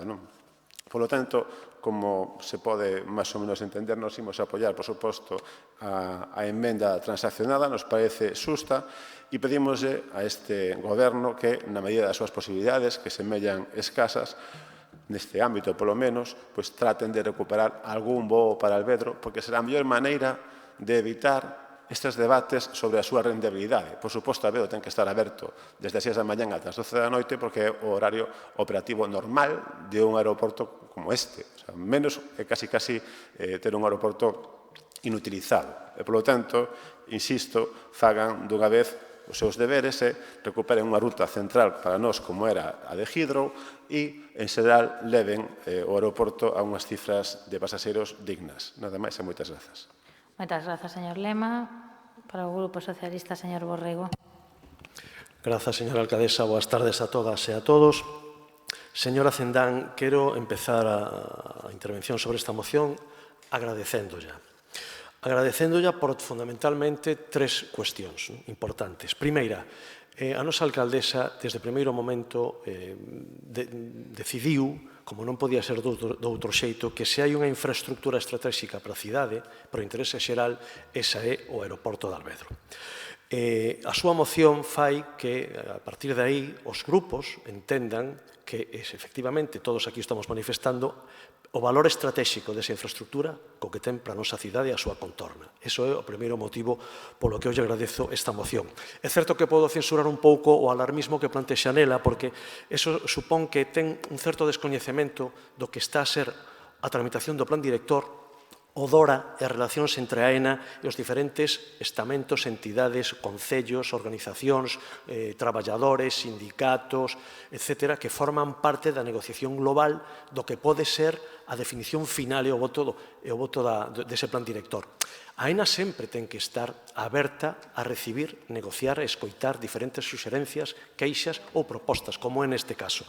Pero, evidentemente, a decisión final sobre o impacto e sobre o desenvolvemento do plan director non vai ir somente por unha das partes afectadas. Ademais, como dato, dígolle que se chamaran a AENA ou chamaran a algún dos concellos que están afectados, neste caso pola pegada sonora, pois saberían que xa están preto do 70% dos afectados xa tramitados e listos no que é a insonorización ou illamento acústico, e que eso non remata aí. A pegada sonora establecese técnicamente en función do estudio do propio plan director que proxecta o crecemento de Alvedro nos próximos anos. E a partir de aí a AENA tamén ten que satisfacer as necesidades e corrixir as cuestións que afecten a convivencia da veciñanza. Por iso tamén lle indico ao señor Lema que, bueno, non se preocupe polo alarmismo, estamos traballando precisamente por consolidar novas rutas con contratos, non vai pasar aquí como o tema de París, que se perdeu, non vai pasar aquí co Voo de Lisboa, que se perdeu, aquí o que estamos é recuperando rutas tamén estratégicas para o Concello e formalizalas mediante contratos que provoquen estabilidade. A segunda razón polo que lle agradezo a moción é precisamente porque fomos capaces todos os grupos de chegar a incluir nesta moción a todas as partes afectadas neste suposto conflicto que hai co peche de Alvedro de noite, que non se vai dar, ca limitación de voz de trasplantes, que tampouco se vai dar, con que isto pode levar a perder postos de traballo, que non vai acontecer, bueno, e, por suposto, cos veciños da zona que necesitarán ter a mellor forma de vida e menor afección posible co impacto da pegada sonora. E a terceira razón pola que tamén lle agradezo a moción é que fomos quen tamén por outra indicación que eu quero salientar da nosa alcaldesa Inés Rei con respecto ao diálogo que leve o mellor consenso e a mellor satisfacción para a cidade en temas que son os que tamén lle gustan aos cidadáns. Alvedro, claro que importa a Coruña, non só a Coruña, a súa contorna, pero tamén a Ferrol, a Ferrolterra, e incluso tamén algúns concellos da provincia de Lugo. Chegar a conquerir entre todos un texto no que comprendemos, defendemos a todos os afectados e poñendo no lugar que merece Alvedro para a importancia non só económica, sino tamén da vida dos cidadáns coruñeses, pois é motivo de satisfacción que desde o diálogo cheguemos ao máximo consenso por un tema que efectivamente é de cidade e creo que é un éxito de todo o pleno. Pola miña parte, agradecerlles o apoio á transacción do texto e as súas aportacións de todos os grupos. Nada máis e moitas grazas. Moitas grazas. Procedemos á votación da moción. Votos a favor. Moitas grazas. Queda aprobada por unanimidade. Última moción do Grupo Popular en defensa do Servizo Público de Correos. Non constan enmendas, señora Gallego. Bueno, muchas gracias. Buenas tardes. Saludar a las representantes de los trabajadores de Correos que nos acompañan. Presentamos esta moción precisamente a petición de los sindicatos UGT y comisiones obreras que se han reunido con nosotros y nos trasladaron su petición que consideramos más que razonable. Está claro que en un contexto como el actual, el servicio postal prestado por Correos juega un indudable papel para contribuir a la cohesión social, territorial y económica del país, tanto a nivel estatal como autonómico y especialmente en el ámbito municipal, recorriendo y atendiendo diariamente todas las localidades y municipios del Estado, garantizando la prestación de un servicio público a la ciudadanía, empresas y administraciones en la totalidad de los núcleos de población. Los datos lo ponen en valor: más de 8.000 municipios atendidos, 16 millones de hogares, 3,2 millones de empresas, más del 99% son pymes y un total de 7.100 puntos de atención en el ámbito rural y más de 100.000 kilómetros diarios.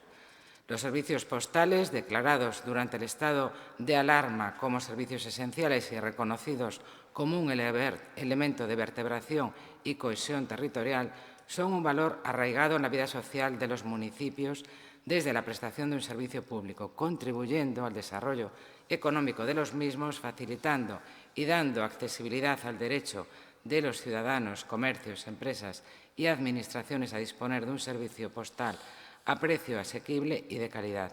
Pero con las actuales políticas estratégicas y de gestión de la Dirección de Correos, este derecho se está limitando. A nivel provincial y local, ya se están sufriendo estos recortes de personal y de oficinas. Se está aplicando una política de supresión de puestos de trabajo y cada mes vemos que la empresa pública está llevando a cabo un recorte en la contratación que está dejando sin cubrir el empleo estructural, así como los permisos y cualquier tipo de ausencia de los trabajadores y trabajadoras. Se han concentrado trabajadores en plena pandemia, saltándose toda medida de prevención, y se ha trasladado a los carteros de Carralarrutis, Culleredo, los de Rianxo a Boiro, los de Cerceda a Ordes. En A Coruña desapareció la unidad de masivas, se eliminaron carteros en muchas unidades de reparto, se transformaron muchos puestos de jornada completa a jornadas parciales. Los servicios de distribución postal prestados hasta ahora en estas unidades de reparto bajarán su calidad drásticamente, con el consiguiente perjuicio para los ciudadanos y empresarios y a esperas en las oficinas, que se incrementarán considerablemente. Esta decisión afecta directamente a los intereses de los ciudadanos a los que legítimamente representamos. Lo que subyace detrás de todo esto, y así nos lo manifestaron, es que se está aprovechando y se ha aprovechado la pandemia para el desmantelamiento de la empresa matriz y para derivar el trabajo a las empresas filiales, lo que se llama una privatización. Incluso se están vendiendo edificios. Por eso requerimos a Correos y Telégrafos, a la SEPI, al Ministerio de Hacienda, al Ministerio de Transportes, Movilidad y Agenda Urbana y al Gobierno de la Nación para que adopten las siguientes medidas que entendemos necesarias para garantizar los servicios, la prestación de servicios postales con la calidad suficiente en nuestra ciudad. Primero, afrontar diligentemente la cobertura de los puestos estructurales suprimidos en la ciudad y necesarios para ofrecer un servicio de calidad a la ciudadanía, mantener la calidad de las condiciones laborales, garantizando una plantilla con suficientes trabajadores y trabajadoras que permitan las correspondientes sustituciones por enfermedad, permiso o vacaciones, y la garantía de los compromisos de financiación que permitan en nuestra ciudad, cumpliendo los parámetros de calidad determinados por la ley, el correcto funcionamiento y desempeño de la prestación de los servicios postales y asegurando que todos los ciudadanos reciban el reparto de correspondencia 5 días a la semana, como manda la Directiva Postal Europea. Esperamos contar con la unanimidad del Pleno. Por lo que nos cuentan y por lo que nos contaron, en ningún sitio de España han tenido problemas para sacar adelante esta moción, salvo en Galicia.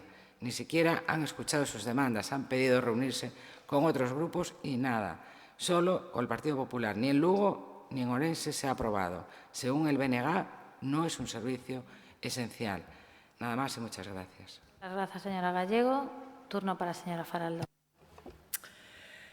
Non imos a discutir o fondo da cuestión coa que estamos totalmente de acordo e así lle lo manifestamos nas diferentes xuntanzas con representantes de traballadores e traballadoras do Servicio Público de Correos, porque sí houbo esos encontros, señora Gallego, non só é unha cuestión do PP. Porque este é un conflito laboral ao que estamos moi atentas. De feito, o noso grupo político ven de ter diferentes encontros seguindo de cerca as súas demandas. Este é un conflito laboral que, como moitos outros, ten a súa raíz nas desastrosas políticas laborales que nos deixou a época do goberno do PP. A súa reforma laboral, coa que a nosa ministra Yolanda Díaz leva traballando arreo no marco do diálogo social para unha profunda e adecuada transformación e rachar así coas medidas neste eido que ademais profundizaron no desmantelamento das empresas públicas. É moi chamativo que defendan agora o que cada día se dedicaron a destruir. Ustedes que crearon o problema plantexan agora a solución. En 2001, gobernando o señor Aznar, Correos foi apartada da administración pública convertíndoa nunha sociedade anónima mercantil. Contaban aquel momento con 41.000 funcionarios, dos que hoxe quedan cerca de 9.000. Porque neste caso, como en outros, o Partido Popular dedicouse a empeorar os servicios públicos a fin de que a cidadanía vote man das empresas privadas e servise isto de xustificación para a súa privatización. Léase o caso de miles de empresas de mensaxería. Extrapolemos o tema a outros servicios públicos como a sanidade.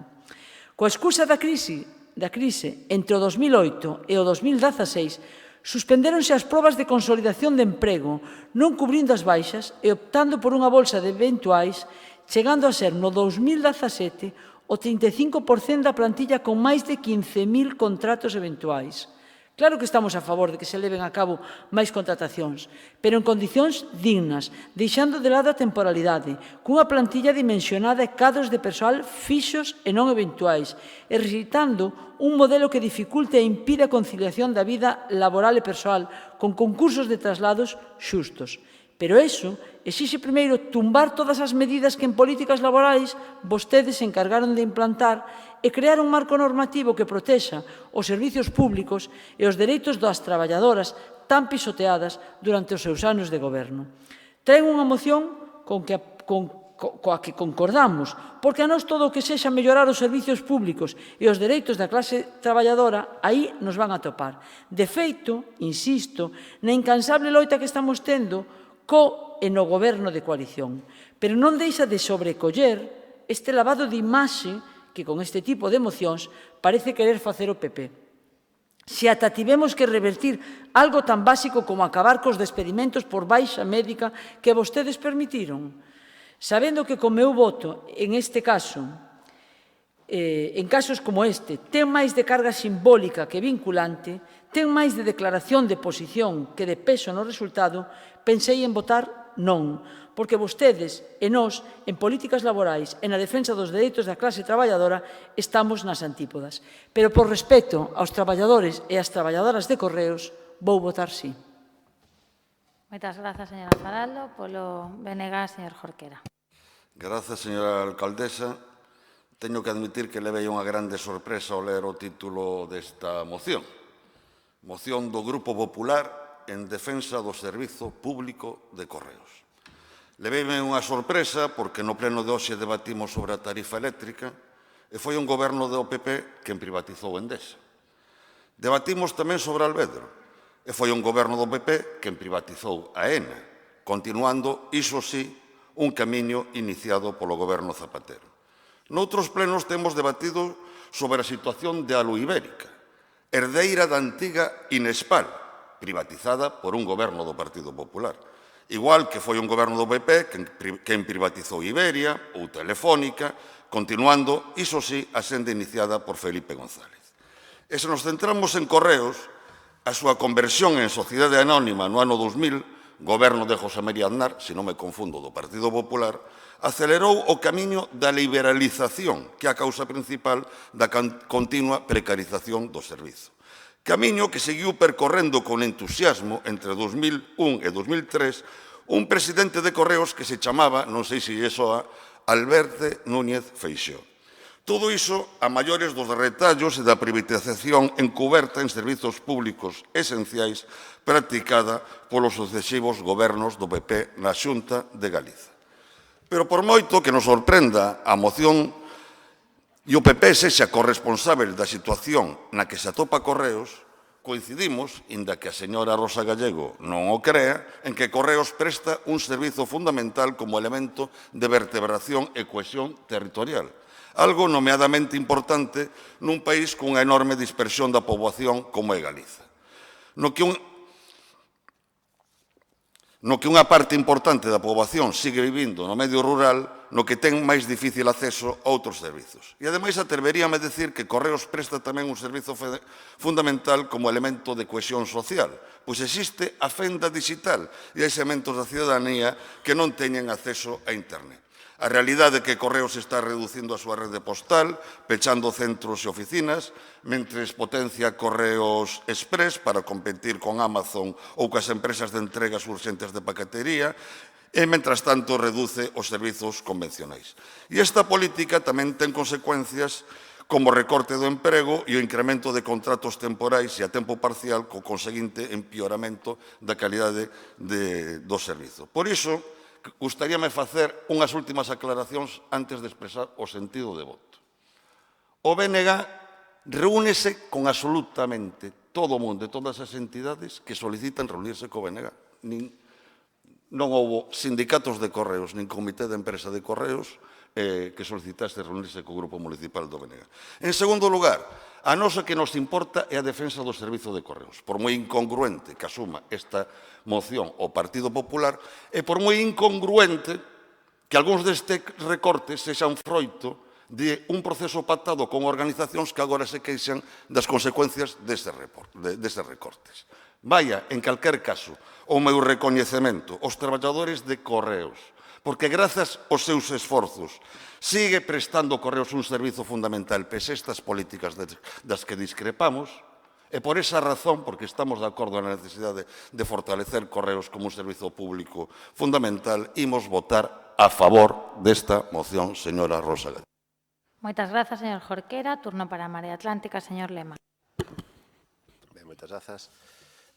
Falaba o sociólogo francés de amnesia da xénese, era unha maneira que tiña de explicar a nosa tendencia a esquecer as causas das situacións que vemos no presente. Eu creo que, sen dúbida, ese esquezo é o que posibilita que hoxe o Partido Popular presente unha moción que ven, de alguna maneira, a negar os efectos das súas propias políticas. A amnesia das enes. Este é o fenómeno que estamos reproducindo aquí hoxe. Porque, efectivamente, preocupanos o Servizo Postal Público e o seu persoal, pero é sorprendente que se traia aquí esta moción cando o gran recorte de persoal na nosa cidade foi levado a cabo no pasado entre os anos 2013 e 2017, cando gobernaba o señor Mariano Rajoy Brei. Naqueles anos foron recortadas todas e cada unha das zonas da nosa cidade, cuns 30 postos de traballo perdidos entre o persoal de reparto. No 2015, xa no primeiro ano do noso mandato, con Ciro Ferreiro como alcalde, reunímonos neste mesmo pazo co persoal de Correos e co comité de empresa, sendo, por certo, o compañero Sansove de Marea Atlántica presidente do mesmo. E promovemos unha moción en defensa do Correo na cidade vendo a preocupante falta dun cumprimento das entregas diarias por mor da falta de contratación. Moción que daquela fora aprobada por unanimidade. Moción semellante presentada máis tarde na Deputación da Coruña, facendo fincapé na defensa do Correo Rural. E foi o propio persoal afectado, sempre coa colaboración de Marea Atlántica, a que plantou e segue a plantar cara en cada barrio e cada unidade de reparto pola defensa da dignidade deste servicio, acadando logros para toda a nosa cidade. Por poñer un exemplo concreto, no ano 2017, a unidade de reparto 3 da Rúa Entre Peñas, na Gara do Orzán, unidade que presta servizo aos distritos 10 e 11, foi recortada. O propio persoal do centro, directamente afectado, apoiados polos sindicatos CST e CIGA e a Asociación de Veciños e Veciñas dese barrio con diferentes jornadas de folga e movilización, obrigaron un ano despois a repoñer unha sección de reparto no barrio. Porque, señora Gallego e o resto de asinantes, chegan vostedes tarde. Os carteiros e carteiras de Distrito Centro levaron durante os anos 14 a 15 centos de denuncias á Comisión Nacional de Mercados e de Competencia sen resposta, denunciando que na zona centro da Coruña non se estaba a cumprir a obriga diaria de prestación de servizo. Denuncia que foi elevada ao Europarlamento nese mesmo ano. O goberno do PP respondeu con máis recortes. Porque o estado actual de Correos é a conclusión inevitable dun desmantelamento que xa comezou con Alberto Núñez Feijóo, artífice da conversión do persoal funcionario de Correos en persoal laboral e convertendo a Correos nunha sociedade mercantil, tendo para isto como mão dereita, por certo, a Carlos Negreira. Os recortes máis duros viñeron precisamente da man do goberno do Partido Popular. Foi o presidente imposto por Mariano Rajoy, Javier Cuestanín, o que levou adiante o maior recorte. Entre os anos 2012 e 2018, o persoal pasou de 60.000 persoas a menos de 50.000, perdendo 10.000 efectivos, e aumentando a taxa de temporalidade do 19% a un xa clamoroso 33%. No entorno rural, pois máis do mesmo. Os exemplos indicados son únicamente os recentes, pero temos dúcias dos anos anteriores cando gobernaba o seu partido. Cambres, San Sadurniño, Cariño, Bergondo, Oceo dos Ríos, Serra de Outes, Malpica, o que non impediu que Núñez Feijóo entregara a medalla Castelao aos carteiros rurais no 2018, mentres o seu partido acometía un tremendo recorte. Non se pode ser, a verdade, máis cínico. Unha xestión de Correos, a do Partido Popular, por certo, que ademais está nestes momentos sendo investigada. A Intervención Xeral do Estado califica de falta absoluta de control interno e detalla prórrogas ilegais e escasa transparencia como algunhas das irregularidades detectadas na súa auditoría. E iso que únicamente se remite a un dos anos investigados, o 2016. Non entendemos, entón, agora a motivación de presentación desta moción precisamente neste momento no que o Partido Popular veñen aquí a denunciar o desmantelamento deste ou doutros servizos públicos o que vostedes son responsables. Efectivamente, o servizo postal necesita ser defendido. É un servizo con grandes oportunidades de prestación, se houbera interés en aumentar a carteira de servizos públicos que presta. A ninguén se lle escapa que a carta postal ten os días contados e que o que necesita Correos é estabilidade, pero tamén imaginación e innovación. A aprobación fai un par de semanas dun plan de prestación que levaba pendente 10 anos e que busca estabilizar económicamente as cantidades percibidas polo custe de levar cartas a lugares onde nunca serán rentables é unha boa noticia. Pero o momento máis importante será no 2025, data no que se extingue o contrato de prestación de servizo postal universal. Existen interesantes propostas que pasan por recuperar servizos perdidos, como un banco público, ou aumentar a carteira de servizos públicos que presta o único persoal que chama presencialmente a todas as portas do país. como unha mostra de denuncia do cinismo de quen presenta aquí hoxe esta moción, aínda que concordemos en parte cos seus fins e coa legitimidade que nos dá os feitos en defensa real do servizo de correos, imos absternos na votación desta moción. Moitas grazas, señor Lema. Polo Grupo Socialista, pecho o debate, señor Lajetuñas. Gracias, señora alcaldesa.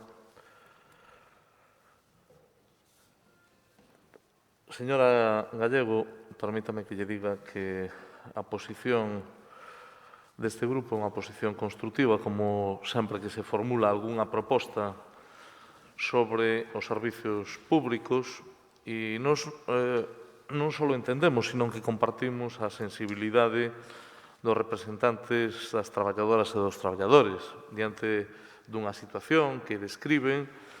E, desde logo, non está de máis recordar que Correos é unha empresa pública e, como tal, pois, evidentemente, compartimos a necesidade de garantir a calidade do servizo e do emprego, como non pode ser de outro xeito, e defendemos, ademais, que, como empresa pública, sexa sostible económicamente, é dicir, que sexa viable, e, ao mesmo tempo, que teña os estándares de calidade os máis elevados posibles. Compartimos a demanda que fan os traballadores e as traballadoras, nomeadamente os sindicatos, a Unión Xeral de Traballadores e Comisións Obreiras, que son os que se teñen dirixido, e eu, polo que vexo, despois lle farei un pequeno comentario que me alegra moito. Non sei se vostede ten así unha certa dualidade, dependendo se fará a mañán ou a tarde dos sindicatos, pero nós temos sempre a mesma posición, non? A preocupación e a sensibilidade que manifestan os sindicatos, pois eu creo que é facilmente compartida. O que é máis difícil de comprender é o oportunismo do PP diante dun asunto destas características. A mí me parece ben porque nos permitirá que falemos de máis temas e do posicionamento que teñen vostedes con respecto aos dereitos dos traballadores e das traballadoras. O digo, basicamente, porque na última tanda de privatizacións previstas polo señor Rajoy entraba Correos nas previsións, non só Correos, tamén Loterías do Estado, Renfe, Paradores e Aena. Por sorte, o señor Rajoy só tivo tempo de privatizar a Aena e, polo tanto, pois non pudo dar outros pasos. Se cadra, tampouco estaríamos agora a falar aquí deste asunto se non fose porque no ano 2001, con José María Aznar como presidente do Goberno, Correos desvinculouse da administración para pasar a ser unha sociedade anónima mercantil, é dicir, unha empresa con condicións laborais dese sector e sometida ás leis de mercado, é dicir, daqueles polvos estos lodos, señora Gallego, o cal me parece moi ben que vostede, en fin, se quite o traxe de delegada da Xunta na Coruña, que era o que se poñía a mañá, e agora, bueno, pois manifeste sensibilidade. Nunca é tarde. Houbo sorte, naqueles anos outras compañías estatais históricas foron vendidas ao mellor postor. Lembro de algunhas das que falamos, incluso de Tabacalera, ademais, sintomático, porque aquí nesta cidade sofrémolo na primeira persoa, efectos claros de como se actuou con Tabacalera, pero podríamos falar de Repsol, de Argentaria, incluso podríamos falar de que é o que pasa coa situación enerxética neste país, e creo que todos lle deberíamos de dar unha volta ao que sucede. Estamos de acordo coas reclamacións que fan os representantes dos traballadores de Correos. Non só estamos de acordo, sino que o Goberno municipal manterá unha reunión con eles. O que si é chamativo é que vostede pola mañán criticaba a Unión General de Traballadores porque lle parecía mal que firmara un convenio este Concello coa Unión General de Traballadores que representa desde fai máis de 140 anos os traballadores e traballadoras deste país. Era vostede a mesma que agora se pon a casaca para defender pola tarde o que pola mañán non lle gustaba. Non? Está ben, eu doulle a benvida, pero que saiba que a posición que mantemos é sempre a mesma, e a mesma é de defender os servicios públicos. Queremos que os traballadores e traballadoras de Correos desempeñen o seu cometido nas condicións máis aceitadas, queremos que o servicio siga a ser a referencia de calidade que sempre foi, e queremos tamén que como empresa pública serva para xerar máis emprego e a ser posible nas mellores condicións. É dicir, queremos que se fagan ben as cousas e, desde logo, nos parece que hai moita hipocresía e un oportunismo que, en calquera caso, está ben que sean capaces de algunha vez, aínda que sea intermitente, non sei se hoxe porque era día impar e era pola tarde, pois tocou. Agardo que cando falemos de outros ámbitos sexan capaces tamén de defender os servicios públicos do mesmo xeito. Nada máis e moitas gracias. Moitas grazas, señor Laje. Procedemos á votación desta última moción do Partido Popular. Votos a favor da mesma. Moitas grazas. Queda aprobada por unanimidade. Ai, perdón. Votos a favor, xa se votaron. Sí. Votos en contra, abstencións, sí. Queda aprobada. Punto. Ben, pasamos xa ás preguntas de resposta oral.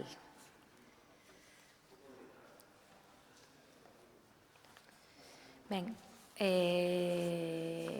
teño sido bastante laxa ata o momento, pero quedan as preguntas de todos os grupos e os rogos. E son as 8 menos 25. Non teño presa, pero bueno, que se é posible se axusten un pouquiño máis os tempos agora xa nas preguntas de control ao Goberno. Comeza a concelleira non adscrita, señora Faraldo.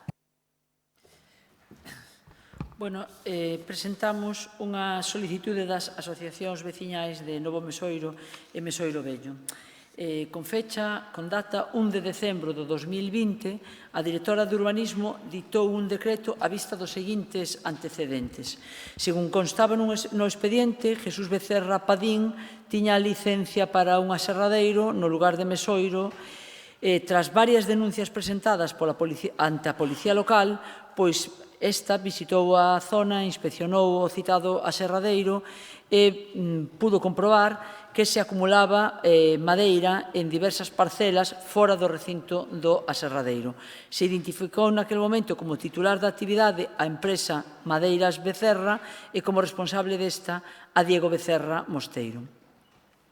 Se solicitou un informe ao enxeñeiro técnico municipal que foi no mesmo sentido, non? Almacenamento de madeira no exterior da parcela, do recinto, do aserradeiro de madeiras, que supón, decía o técnico, un axuste ao correspondente título habilitante do exercicio da actividade, a licencia, ao non estar amparado ese almacenamento en licencia algunha e invadindo, ademais, con ese almacenamento, a vía pública. A Consellería de Medio Ambiente, Territorio e Vivenda da Xunta de Galicia remitiu en xullo do 2020 un informe en el que, entre outras cousas, facía constar o acopio de madeira fora do recinto do aserradeiro e identificaba como responsable da actividade a Madeiras Becerra. Bueno, examinados os datos sobrantes no Servicio de Intervención da Edificación e Disciplina Urbanística, viron que non había título habilitante algún para que a entidade Madeiras Becerra exercera como estaba exercendo. Comprobouse que a entidade carece de título habilitante e que a actividade non se axustaba á licencia concedida. Desta maneira, a directora de Urbanismo emitiu o seguinte decreto. Abriu o procedimento de reposición da ilegalidade polas deficiencias detectadas e ordenou o cese inmediato da actividade.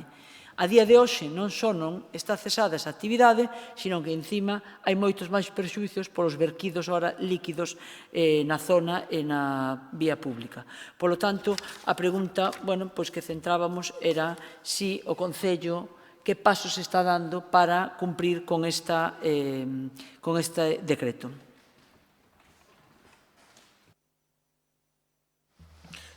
Sí, voulle dar a resposta nesta única quenda. Acaba de relatar os antecedentes, non o vou facer entón. Efectivamente, o 2 de febreiro deste ano 2021 ordenouse por decreto da Concellería de Urbanismo a esta compañía Madeiras Becerra S.L. o cese definitivo do uso de almacenamento de madeira, xa que o viña desenvolvendo en dúas parcelas situadas fora do recinto do aserradeiro, en tanto non tiña título suficiente.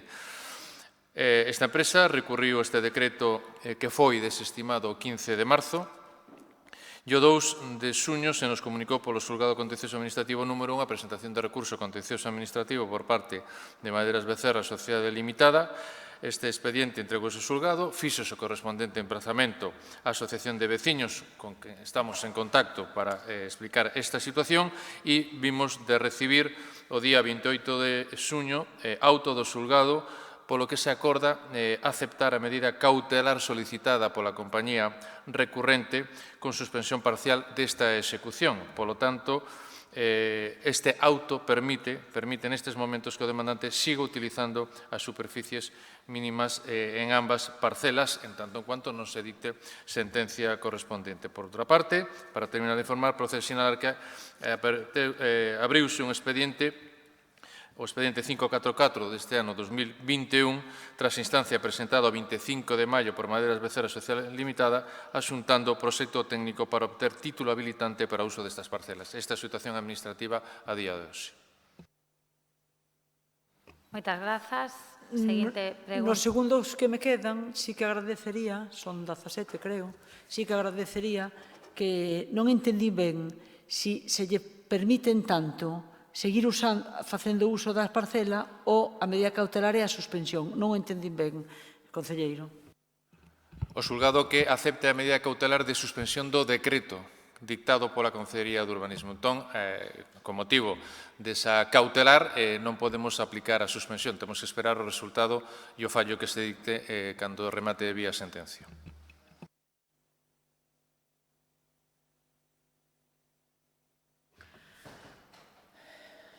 Bueno, a patrulla do servicio... Un momento. Ah, perdón. Agora, sí, a patrulla. Vamos a ver.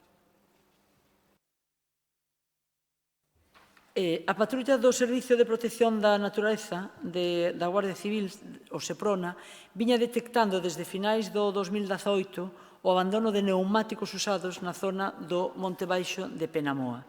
En marzo de 2020, o SEPRONA localizou un gran vertedoiro de máis de 750 neumáticos na mesma zona, próximo a outros montóns xa abandonados con anterioridade. A Garda Civil poido averiguar que os neumáticos procedían dunha nave próxima a Mera. Se os responsables tiñan de man a un grupo de persoas inscritas como transportistas profesionais de refugallos e que se encargaban de trasladar este material.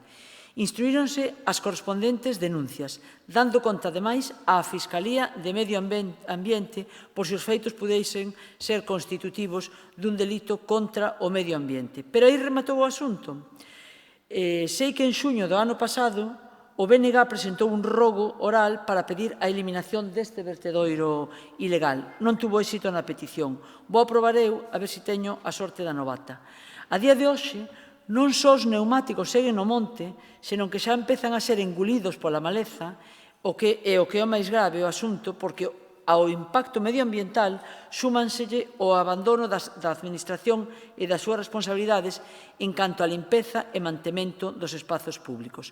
Colocáronse enormes pedras para impedir o paso e entrada dos coches como toda medida de disuasión, pero esa é unha zona por onde pasea unha boa parte do vecindario e máis desde a pandemia que se atopan con este vergoñento vertedoiro. A pregunta é sinxela. Canto tempo hai que esperar para que o Concello proceda á retirada e limpeza do monte? Espero que a resposta non sexa que están esperando a que desaparezan tragados polo efecto da naturaleza, polo pernicioso que vai a ser e que está sendo xa. Estou segura que esa non é a resposta. Sí, tamén vou a responder unha sola quenda. En xuño de 2020, dende a Concellería de Medio Ambiente, tramitamos un expediente sancionador a 2 persoas previamente identificadas como autores da infracción de depósito dunha importante cantidade de neumáticos nunha parcela do lugar de Penamoa que para maior abundamento non era da propiedade de ninguna de ambas as 2 persoas. Se lles impuso unha sanción de 1.500 euros e ordenóuselles que procederan a inmediata retirada dos devanditos neumáticos, así como a xeitada xestión dos mesmos a través de xestor autorizado. Os infractores nin abonaron a sanción nin retiraron os neumáticos. A sanción atopábase ata fai uns días en vía de apremio. O equipo técnico da Concellería e esta concelleira entendemos que a posibilidade de requerirlle ao propietario para que un xestor autorizado os retirase ao seu cargo non era procedente toda vez que el nada tiña que ver cos feitos, senón que mesmo era sufridor dos mesmos. A súa colaboración é, ademais, moi activa no senso de poñer medidas na contorna da parcela tendente a impedir que ninguén siga entrando na súa propiedade, axuda moito a este feito. É verdade, sendo tamén verdade que é imposible acceder á súa limpeza ata que desaparezan os devanditos pneumáticos. Polo tanto, a día de hoxe, tras conversas con Alvada, empresa xestora da planta de Nostián e coa UTE Coruña Limpeza, procederase a retirada nestos mesmos días para entregalos ao xestor autorizado, repercutindo os gastos nos dous infractores, si ben somos conscientes de que a posibilidade de facer efectiva esas cantidades non vai ser doada tendo en conta a situación social e económica dos infractores. Nada máis. Moitas grazas. Seguinte pregunta. Señora Faraldo.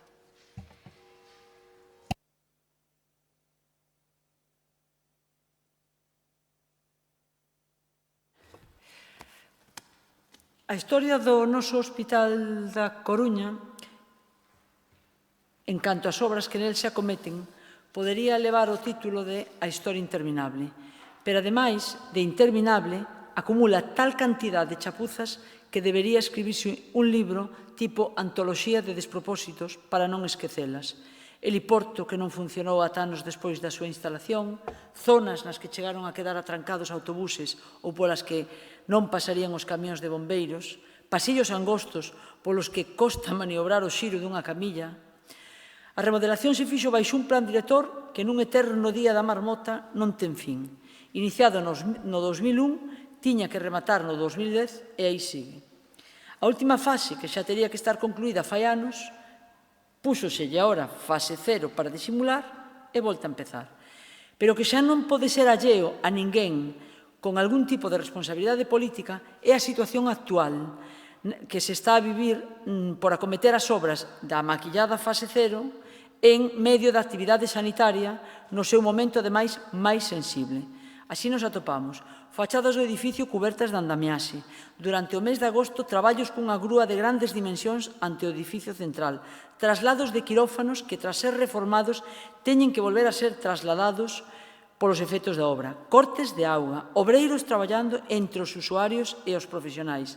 Todo isto supón un sufrimento engadido para os e as pacientes e para gran parte do persoal do hospital. O hospital sempre se carga sobre as costas do seu persoal médico, sanitario e non sanitario, que, consciente da importancia do seu traballo e da imposibilidade de frealo, aguanta e rinde nas condicións máis adversas e así o demostraron e o están demostrando na crise da COVID-19.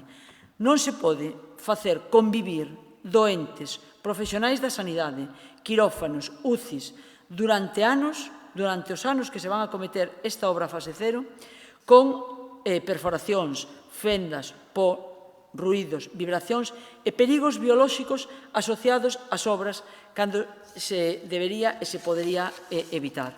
Polo tanto, a pregunta é: coñece o Concello a situación que se está a vivir no Hospital da Coruña coas obras que se están realizando a día de hoxe e que están causando un sufrimento innecesario? Pensa tomar parte en defensa do persoal e das persoas usuarias na meirande parte veciños e veciñas da Coruña para apoiar as demandas coas que se saliu ás rúas este domingo e instar a Xunta ao replantexamento das obras do hospital en condiciones debidas para a actividade sanitaria? Sí, me vai disculpar, señora Faraldo, pero creo que a historia do Hospital da Coruña non é esa, sin prexuicio de problemas de execución de obras. A historia do Hospital da Coruña é unha historia de éxito como un centro de referencia en moitas das especialidades e en materia, por exemplo, sin ir máis longe, de trasplantes. Esa é a historia do Hospital da Coruña. Eu creo que debemos poñer os puntos sobre as íes. E, en ese sentido, a Xunta de Galicia é titular deste equipamento sanitario e o Concello ten as competencias, en este caso, urbanísticas que ten. E, en ese sentido, en relación coa pregunta, a noticia que ten sobre as obras actuais da chamada fase 0 son as que corresponden, efectivamente, á licencia que se lle concedeu a Xunta de Galicia o 14 de xaneiro deste ano para a execución dese proxecto, que ten un orzamento de execución de 9.085.000 euros e un prazo de execución de 18 meses.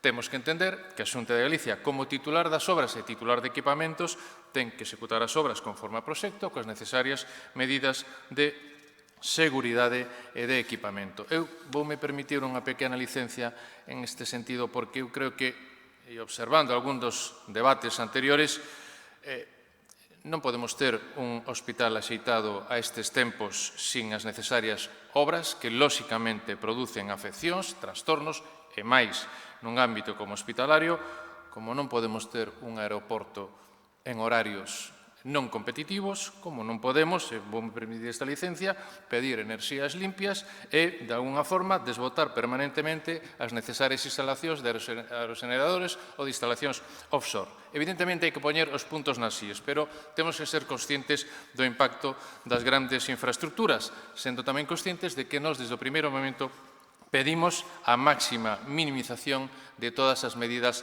de afección, como está precisamente recollido no convenio firmado coa Xunta de Galicia para a remodelación completa do hospital o pasado 1 de febreiro. Máis nada, gracias.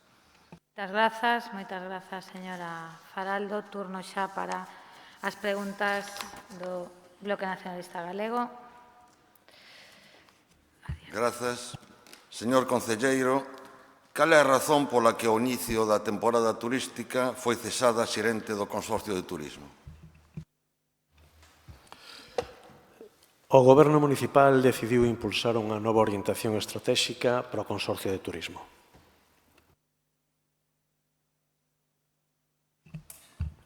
Señor Borrego, o funcionamento deste Goberno é, como se diría en castelán, para hacérselo mirar.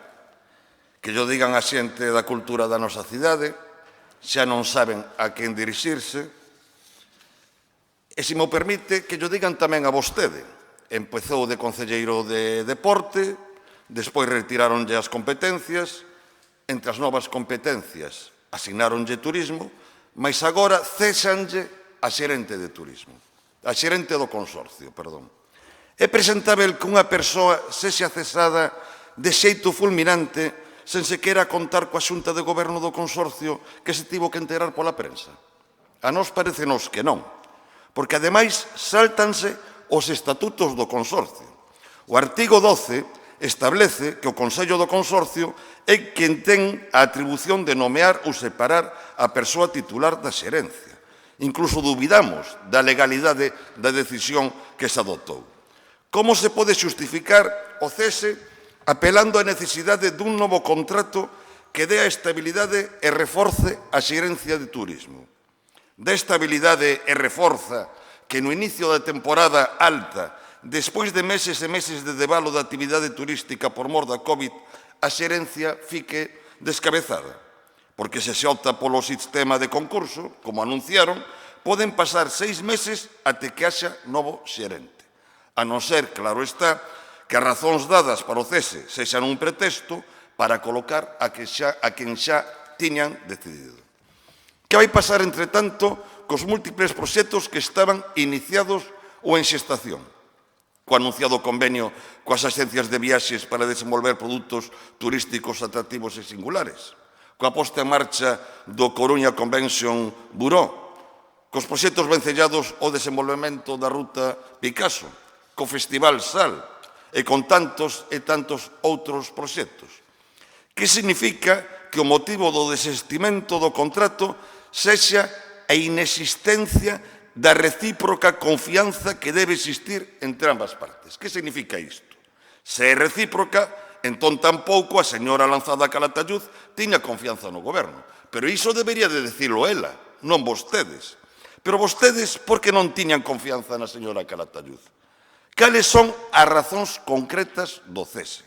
Porque, mire, se non as aclaran, teremos que pensar que unha de dúas.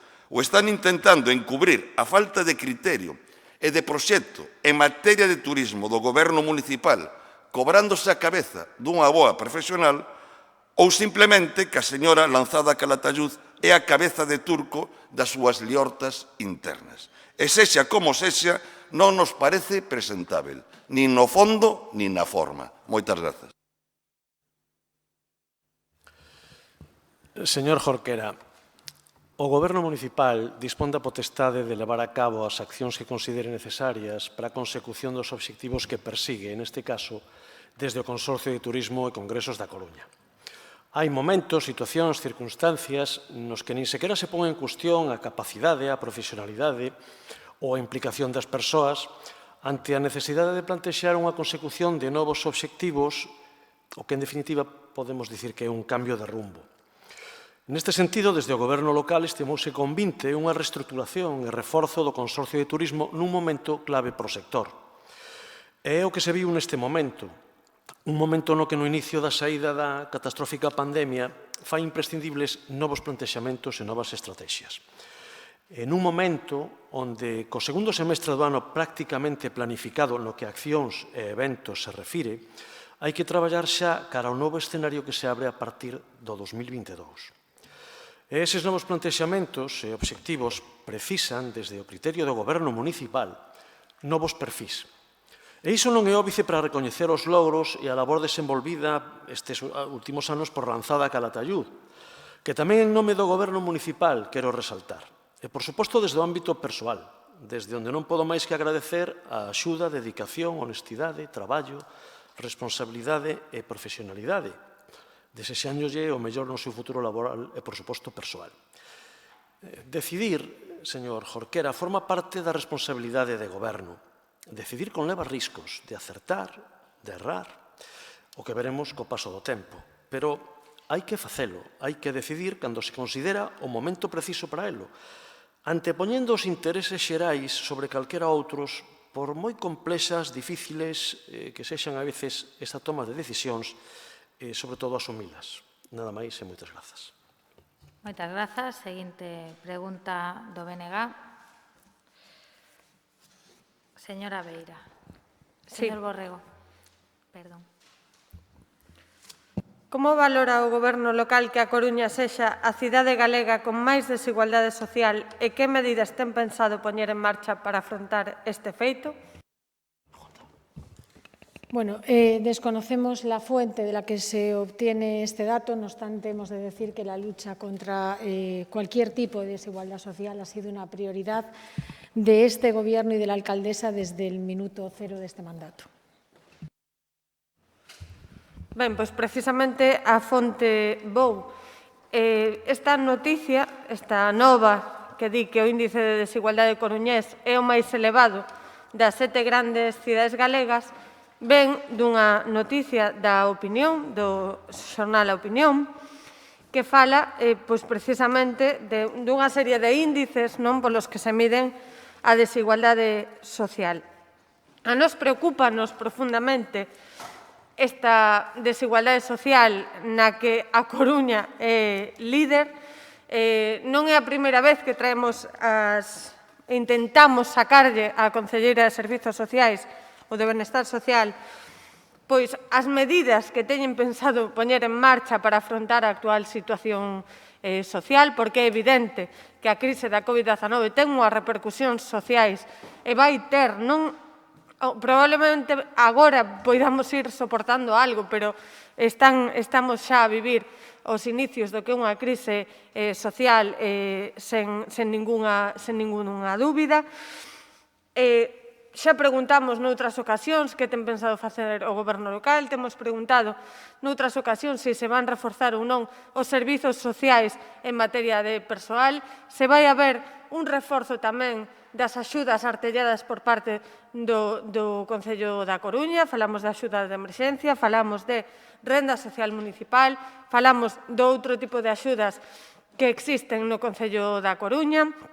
Queremos saber se ten pensado o Goberno municipal implementar ese plan de inclusión social que nos creemos que é ben importante para diagnosticar realmente a situación social da cidade e como podemos integrar todo o que é a estrutura administrativa do Concello de cara a loitar contra esa desigualdade social. Todo isto témolo preguntado en distintos plenos. Agora ven a conto desta noticia da Opinión, pero realmente non é que necesitemos pois unha noticia, un titular que nos diga que a Coruña ten un índice de desigualdade importante, que hai unha desigualdade importante entre barrios, e que iso tamén o ten que ter en conta a Consellería de Benestar Social, pero non só de Benestar Social, tamén a de Urbanismo e Infraestructuras, tamén o resto de consellerías para actuar en consecuencia, porque é obvio que hai diferenzas importantes entre a Agra do Orzán e a zona do Ensanche, é obvio que non todos os barrios da cidade son iguais e que tamén hai que articular medidas nese sentido. Nos o que queremos é ver se a concelleira nos contesta a que medidas ten pensado poñer en marcha para afrontar este reto, este reto da loita contra a desigualdade na medida en que pode o Concello da Coruña loitar contra a desigualdade social. Gracias. Bueno, pues efectivamente, si la fuente es el informe al que hace referencia la opinión, es el informe Gini y se refiere a una serie de datos del año 2018. Por lo tanto, son datos que vienen de un año antes de que comenzase la andadura este Gobierno. Si hoy seguramente hiciéramos ese informe, pues seguramente después de un año de pandemia no estaríamos mucho mejor. Pero lo cierto es que, para ser rigurosos, esos son los datos, son del año 2018. Las desigualdades sociales, con independencia de este tipo de marcadores, que además son complejísimos, yo no he sido capaz de entenderlo, ni siquiera leyéndolo 30 veces, es cierto que existen, están ahí y los vemos a las puertas de los servicios sociales. Yo voy a tratar de responder a la mayor parte de sus preguntas y, si no me da tiempo en este pleno, sabe que estoy a su disposición y de la Comisión de Bienestar para hacerlo de una manera más profunda y con más detalle.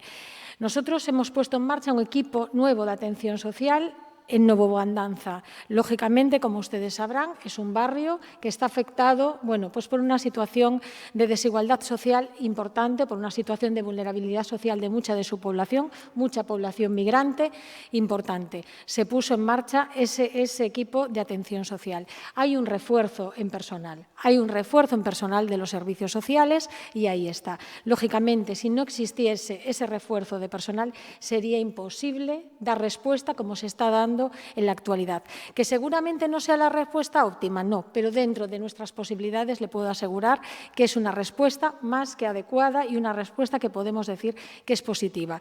Por otra parte, tenemos el equipo de chabolismo, de erradicación de chabolismo, como un equipo ya estructural de la concejalía. Lo mismo sucede con el equipo de renta social o lo mismo sucede con lo que sería el equipo de emergencias, lo que se llamaba anteriormente EMIS. Por lo tanto, nos encontramos tratando de dar respuesta a todos esos ámbitos. Damos respuesta en lo inmediato. Hoy hemos tenido un modificativo en el que se han ampliado las cantidades destinadas a renta social y también las cantidades destinadas a ayuda de emergencia. Por lo tanto, nos encontramos en esa situación. Estamos en constante colaboración con las entidades sociales porque a ninguno se nos escapa que en el caso de las ayudas de emergencia hay muchas personas que no pueden acudir a las ayudas de emergencia municipal y tienen que acudir a esas entidades sociales que, a través de los convenios que se prestan con el Ayuntamiento, pueden facilitarlas.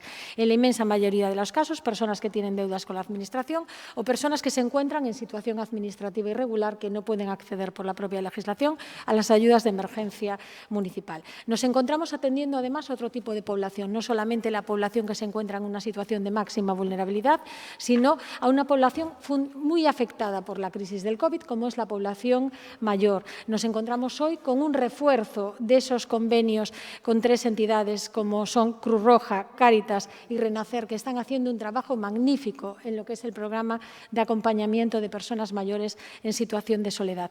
Y estamos haciendo en lo diario muchas medidas tendentes a tratar de atajar todos los frentes, fundamentalmente dando respuesta inmediata a lo que son ayudas de emergencia, tramitando de manera lo más breve posible las rentas sociales municipales, interviniendo en muchas ocasiones en situaciones de menores que han sido una prioridad a cabo para esta concejalía desde el minuto cero, no siempre atendidas como deberían, seguramente por la cantidad de trabajo ingente que llega a la puerta de los servicios sociales y, por lo tanto, creo que estamos dando respuesta a cada uno de los sectores. De todas formas, quedo a su disposición e a disposición de los otros grupos para hablar de estas medidas en profundidad. Moitas grazas. Última pregunta do BNG. Señora Beira. Sí, cales son as medidas que está a impulsar o Goberno municipal para que na nosa cidade se adxudiquen dunha maneira xusta e democrática os locais municipais o tecido asociativo? Bueno, supongo que estaremos hablando de cesión de carácter permanente. Durante lo que llevamos de legislatura no se han efectuado cesiones de carácter permanente, pero no obstante, los criterios cuando se efectúan este tipo de cesiones tienen que responder a criterios de disponibilidad, a criterios de oportunidad, a la capacidad que pueda tener la Administración local para cubrir las necesidades de las personas o las entidades que así lo solicitan, el arraigo también de las entidades sociales con la ciudad y en los últimos meses, como a ninguno se nos escapa, los criterios de seguridad que vienen impuestos por la normativa COVID. Sí, pois alégrome de saber eses criterios, pero seinos agora, seinos porque estou no salón de plenos, agora sábenno tamén os compañeros e as compañeiras da corporación, mas estes criterios non son criterios públicos. Non son criterios aos que teña acceso calquera entidade asociativa da nosa cidade. Nós, como BNG, no pasado mandato, insistimos e preguntamos en reiteradas ocasións a daquela concelleira de Participación, a Claudia Delso, por que non se implementaba un regulamento para o acceso aos locais municipais. Daquela que se nos contestaba é que o que había era un inventario. E a nos parecenos moi ben que haxa un inventario de locais municipais. Tiña que haber un inventario de bens patrimoniais do Concello e xa non falemos diso que non o hai. Pero hai un inventario de locais municipais. Hai un inventario de locais municipais que di en que estado están os locais municipais, aínda que non haxa, en moitos casos, proxectos para adecuar eses locais e que poidan ser empregados por entidades da nosa cidade, non? E daquela dicíamoslle, moi ben polo inventario, pero onde está o regulamento? Porque se non sabemos como se pode acceder a eses locais, ao final está o decidir arbitrario dos servizos municipais se se conceden ou non. E a nos para iso non... Perdón, a nós iso non nos parece democrático nin nos parece xusto. Eses criterios debían de estar regulados e incluídos nun regulamento que sexa público, que artelle un mecanismo de solicitude, o mecanismo de resposta, que explique, ademais, que teña recollido no seu contido os locais municipais que hai a dispor, e incluso os mecanismos que hai de cesión, se poden ser temporais, se poden ser rotativos e que tipo de accesos pode haber a locais municipais. Porque, como digo, non hai uns criterios públicos e son moitas, pero moitas as asociacións, nin unha, nin dúas, nin tres, nin só asociacións de tipo social, senón tamén asociacións culturais e demais, asociacións de arraigo na nosa cidade, como dixo a concelleira, que levan tempo solicitando o local municipal e que non hai maneira de conseguilo e non hai maneira de saber como se pide iso, como se contesta, baixo que criterios se concede. Por lo tanto, o que queremos con esta pregunta é instar ao Goberno local, instar a Consellería de Participación a que, efectivamente, redacte un regulamento de acceso a estes locais municipais e tamén que faga público ese inventario de locais municipais e que implemente tamén a súa un investimento para arranxar aqueles que estean dispoñíveis e poñelos ao dispor do tecido asociativo da nosa cidade, porque con iso tamén fomentamos o asociacionismo e fomentamos tamén que a xente se asocie e a xente acuda ao tecido asociativo da nosa cidade, sexa cal for a súa natureza. Bueno, pues es cierto que no existe un reglamento ni de ahora, ni de antes, ni de mucho, mucho antes acerca de lo que son las cesiones de los locales municipales. Es cierto que se efectuó un inventario de los locales municipales y es cierto que desde que nosotros, desde que el Partido Socialista llega al Gobierno, pues efectivamente se hace un estudio no solamente de qué cesiones están realizadas, sino de qué entidades los están utilizando y cuál es el uso real. Porque en muchas ocasiones se han efectuado hace mucho tiempo determinadas cesiones de algunos locales y lo cierto es que por lo que sabemos, por lo que nos cuentan y por lo que nos dicen, al final no se hace uso y esos locales están cerrados. A ninguno se nos escapa, además, de que a pesar de que el Ayuntamiento efectivamente tiene una serie de locales cedidos, tenemos un problema importante de espacio, fundamentalmente los servicios municipales, desde el momento que llega el COVID. De hecho, no se ha efectuado una sola cesión nueva de ningún espacio y así se le ha indicado a la mayor parte de las asociaciones. En primer lugar, en muchas ocasiones las asociaciones, cuando efectúan algún tipo de reclamación de algún tipo de espacio, no siempre se adecuan los espacios que nosotros tenemos a lo que las asociaciones necesitan fundamentalmente, y estoy pensando en entidades de carácter sociosanitario que en muchas ocasiones no solicitan un espacio, sino que solicitan varios para prestar algún tipo de servicio que pueden tener en su catálogo médico, de fisioterapia o de cualquier otro tipo de cuestión. Eso, en primer lugar, no tenemos ese tipo de espacios. En segundo lugar, nos encontramos, como le decía anteriormente, con un problema de espacio y de ubicación en el momento pues que finalice la situación del teletrabajo de determinados servicios municipales. Por lo tanto, dentro de la utilización de los locales, ¿se podría hacer un reglamento?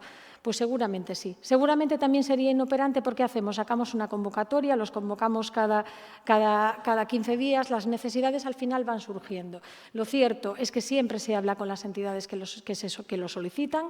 Lo cierto es que desde el momento en que ha surgido la pandemia no se están cediendo este tipo de locales porque no sabemos en qué momento pues se pueden necesitar por parte de los servicios técnicos municipales y lo cierto es que nunca, bajo ninguna circunstancia, la decisión ni de darlos, ni de cambiarlos, ni de dar más horas o quitar menos horas son decisiones arbitrarias, sino que se hacen con los criterios que le he dicho anteriormente.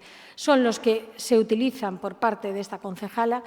Quiero entender también que han sido los utilizados anteriormente desde que este ayuntamiento tiene locales y han sido cedidos a las entidades. Nada más y muchas gracias. Moitas grazas. Rematan as preguntas do BNG.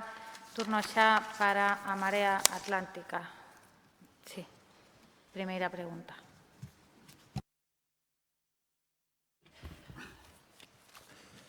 De que maneira pretende o Goberno posicionar a Coruña como destino turístico?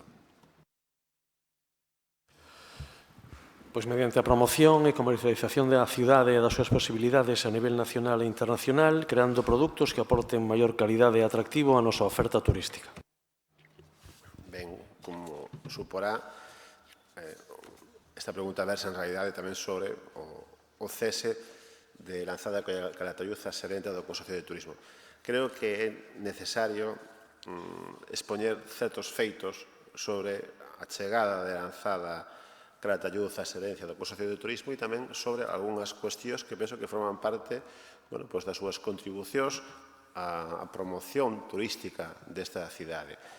Dicir, en primeiro lugar, que Lanzada Calatayud non era a serenta da Marea Atlántica, como se pretende, ás veces, facer ver, senón que ela foi a que resultou gañadora, resultou erixida, logo dun proceso de selección no que se presentaron 35 candidaturas no ano 2016, e no que en ese tribunal non había ningún representante público, senón que era un tribunal absolutamente neutral e con unha elevada presenza do sector privado tamén, debo dicir.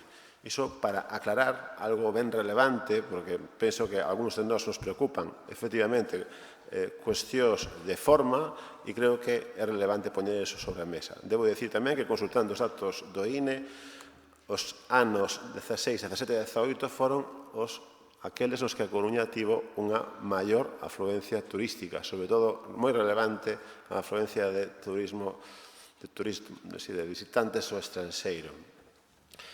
Seguramente neste factor teña influencia a consecución de un fito moi relevante para a nosa cidade como a incorporación da Coruña ao camiño inglés, ao recoñecemento por parte do Bispado de Santiago de que o traxecto de Coruña a Santiago forma parte do repertorio dos camiños xacobeos. Sen dúbida, iso é relevante a hora de posicionar a Coruña, por exemplo, en mercados como o británico. Acaba de celebrarse na Coruña tamén a quinta bandeira Cidade da Coruña de Traiñeiras, a ACT. Sen dúbida, a lanzada Caleta Youth tivo un rol moi determinante en que este evento viñese para a Coruña. Moi relevante foi tamén o seu papel na elaboración do Plan Estratégico de Turismo. E podíamos seguir ampliando, penso, ao que sen dúbida é unha moi boa folla de servizos a esta cidade, que dá prova de ser unha profesional cualificada, independente, moi apreciada polo sector. Por lo tanto, o certo é que nós non compartimos nin o fondo do seu cese, nin as razóns do seu cese, que non se fixeron explícitas máis nesa vaguidade da perda de confianza, nin, sobre todo, tampouco compartimos as formas. Comunicarlle a alguén, primeiro, o pésame, e logo o cese, desde logo, é unha forma de proceder que non se compadece, penso, co estilo que debe ter, creo, a xestión de persoal, non porque sexa ela, senón de persoal en xeral, non? Dicir, en definitiva, que a nós nos preocupa a situación na que está quedando o Consorcio de Turismo. Os precedentes que temos, por analoxía, no caso de cultura, son horrendos. Césase de maneira tamén, eu creo que rocambolesca, a Rómulo Sanjurjo, director nese momento de cultura. A continuación, pásase a unha xestión directa desde a alcaldía que dá lugar a un fiasco como ese Riazor Live. Parece que neste goberno a relación con aqueles profesionais máis ou menos independentes, aínda que sexan, como digo, profesionalmente intachables, é complexa ou é difícil. Non é unha boa, desde logo, unha boa sinal, unha boa invitación a outras persoas que queran candidatarse para postos de responsabilidade no Concello da Coruña. E vou rematando que aquí pesan máis aspectos de afinidade persoal ou política que a xestión diaria daqueles que exercen as súas competencias. Nada máis e grazas. Sí, bueno, eu xa manifestei cando respondí a pregunta do señor Jorquera por parte do BNG o que son as circunstancias que determinan eses cambios, pero falando de promoción turística da cidade da Coruña, que é o que lle interesa a vostede na pregunta que fai, pois evidentemente falamos de cuestións que se desenvolven despois de que o propio Consorcio de Turismo tamén as manifeste, as aprobe, non? A presentación da marca Coruña en medios de comunicación especializados, o desenvolvemento de produtos e ofertas, asesoramento en materia de promoción turística a aquelas empresas que o necesiten, colaborador e contacto permanente con operadores turísticos nacionales e internacionales, asistencia a feiras nacionais e internacionais tamén especializadas no sector náutico e tamén no sector máis, colaboración con outras administracións autonómicas, municipais, provinciais, en materia turística para intercambiar sinerxias. Entre os acordos firmados que forman parte do que é esa posibilidade de facer a promoción turística da cidade, pois están o último plan de comunicación Sueña en Atlántico, a constitución do Convention Bureau, a promoción e o impulso do camiño inglés xa non só como posibilidade de obter dunha forma moi cómoda nunha viaxe de fin de semana a propia Compostela, sino como ruta segura, organización de diferentes xornadas gastronómicas que potencian tamén ese aspecto na nosa cidade, transversalizar todo o que é a acción de goberno potenciando os calendarios culturais, deportivos, de sostenibilidade, de mobilidade, precisamente como atractivo turístico, estudio de creación da futura Cátedra de Turismo coa Universidade da Coruña, contratación de estudios de intelixencia turística para coñecer o impacto dos eventos e das cuestións que se organizan. Entre eses eventos, por exemplo, plantexar a repetición dos Street Games, o Encontro Mundial do Humor, o convenio do que se falaba antes coas axencias de viaxes e que está en vías xa de finalizar próximas firmas e todo vai ben, Congreso de Literatura e Viaxes en colaboración coa Diputación, licitación tamén do próximo Plan Estratégico de Turismo, participación nas convocatorias dos plans de competitividade do Ministerio, tanto nas convocatorias ordinarias como na próxima extraordinaria tamén, que poden ser un revulsivo importantísimo de promoción económica para actualizar todavía máis a potencia turística da cidade en todos os niveles, convenios de colaboración con Estrella Galicia, con Bonilla, próximos convenios tamén de potenciación do aspecto lírico da potencia da Coruña con Amigos de la Ópera, publicación turística de A Coruña Descoñecida, xornadas da Lonja, bueno, todo isto forma parte do que é a política de promoción turística que parte do propio Goberno Municipal a través do Consorcio de Turismo e que esperamos poder seguir ampliando e traballando precisamente nos novos tempos a partir de 2022. Nada máis e moitas grazas. Moitas grazas. Seguinte pregunta da Marea Atlántica. Señora Cameán. Sí, moitísimas grazas. Como valora a alcaldesa que no Riazor Life non haxa presenza feminina? Señor Laje. Boa tarde, señora Cameán. Decirlle que o Riazor Life é un evento privado no que o Concello non fai ningunha aportación económica nin define o cartel que se deu a coñecer. Según nos informou a organización, era un avance da programación completa na que si había presencia feminina, é o que lle podo decir. Pois a verdade non me resulta moi convincente o que me pode dicir vostede. Non me resulta moi convincente en primeiro lugar porque se non ten ningún tipo de vinculación con este goberno municipal foi presentado pola propia alcaldesa nunha rolda de prensa e máis. Conta co apoio, neste caso, dunha instalación que é municipal e que é propiedade deste Concello. Por lo tanto, non deixa de sorprendernos que neste caso o goberno, cando vai a presentar un acto destas características, pois non teña información, non? Nos sorprende moitísimo porque, ademais, aspiramos a que o seu goberno teña un compromiso co que dixo no discurso de investidura, non? Con ese discurso dun mandato feminista, onde a igualdade iba a ser unha prioridade. Quero recordar que a Lei de Igualdade, no seu artigo 26, é moi clara no que manifesta das responsabilidades dos concellos e de todas as administracións, non? Con respecto a necesidade e obrigación de que as artistas mulleres e que sexan cartéis equilibrados, repito, a unha lei de igualdade que foi aprobada polo propio Partido Socialista, quero dicir que non se entende que, sendo ademais unha lei avanzada para a súa época, en pleno 2021, pois nos atopemos con un cartaz onde non hai esa presenza feminina, non? Para nós, dende a Marea Atlántica, é difícil de asimilar. Gustaríanos que non se volvese a repetir. No goberno e no mandato de Xulio Ferreiro foi unha auténtica prioridade que houvese esta presenza feminina e o seu costou, porque hai moitas dificultades tamén dos promotores. Intentamos tamén que houvese unha mellora salarial, porque efectivamente as mulleres no ámbito artístico e cultural tamén sofren a fenda salarial. É xusto, pois, neste festival no noroeste houbo, pois, por primeira vez, moitísima presenza feminina, creo recordar que era incluso maioritaria.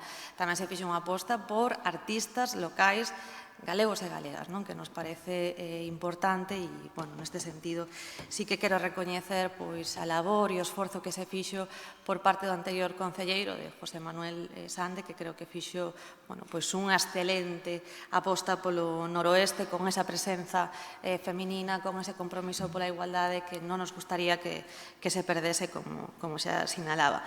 E xa por aí rematando, parécenos de verdade que isto non se pode volver a repetir, parécenos que a igualdade ten que ser unha prioridade, cando finalmente se manifesta dun goberno que todo é prioridade, pode darse un problema, e é que nada sexa unha prioridade. Nos levamos tempo preocupadas por retrocesos nas políticas de igualdade, xa dixemos aquí, e non queremos insistir en demasía, pero levamos dicindo tempo que non hai un plan de igualdade no Concello, que a Ordenanza Municipal de Igualdade non se está a cumplir, que nos quedamos en programas educativos por primeira vez neste Concello, fose polo que fose, por non sacar un contrato a tempo. É certo tamén que durante a pandemia, a pesares de que houve moitísimas dificultades que ninguén vai a negar, houve tamén unha facilidade moi importante de cara á contratación pública. Sorprende que non se faga uso, sorprende tamén que o Consello Local de Igualdade estea sen convocar despois de 2 anos, sorprende que a Escola de Empoderamento Feminista siga sin sair adiante, sorprende que os acordos asignados coa Marea Atlántica, pois aí están, non sabemos moi ben se teñen intención de cumplilos, seguimos agardando pola Casa de Marcela e Elisa, polo reforzo en materia de dependencia, en fin. Pedimosles, por favor, que sexa unha prioridade real e pedimoslle, por favor, que non se volva a dar un cartel de ningún festival na nosa cidade sen presenza feminina. Moitas grazas. Bueno, agradecerlle, señora Camián, a reflexión que fixo, como non pode ser de outro xeito, pero sí aclarar e deixar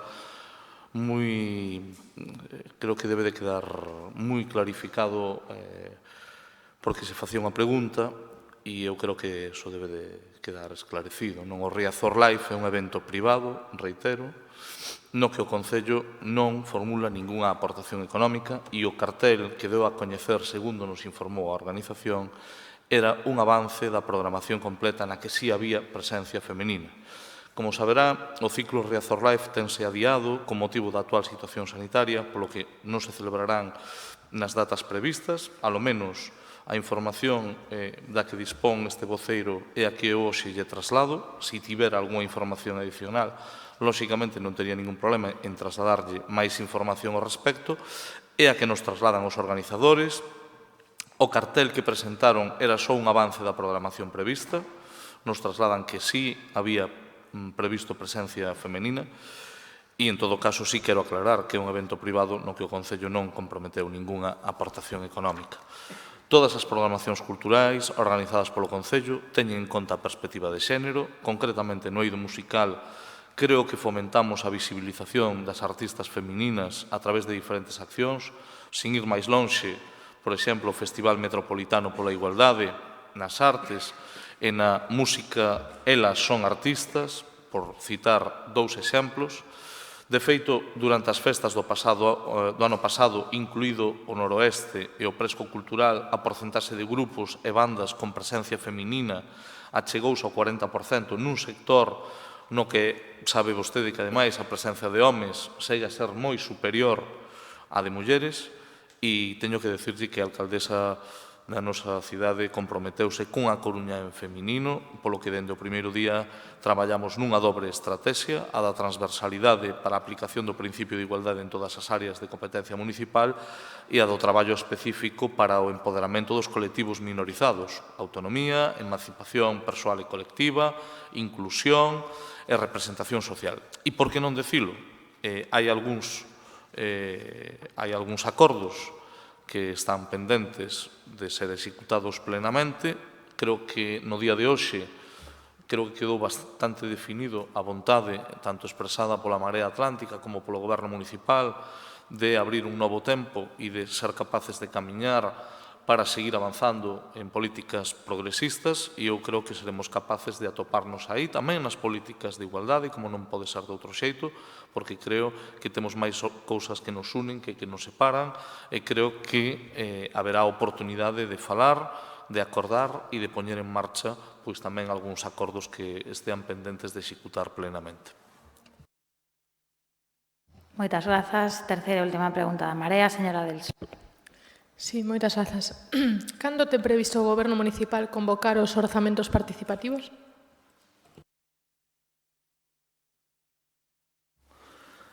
Gracias, señora alcaldesa. Señora Delso, decirlle que agardo que os orzamentos participativos formen parte do orzamento do ano 2022. Creo que, como lle acabo de decir a súa compañeira, señora Cameán, creo que esta mesma mañá a súa voceira, a señora García, abría unha senda de diálogo para que podamos falar non só dos orzamentos, sino de máis cousas e de máis políticas a aplicar. O que lle podo decir é que estamos na mellor disposición e, polo tanto, creo que estaremos en disposición de falar destes orzamentos participativos para o ano 2022.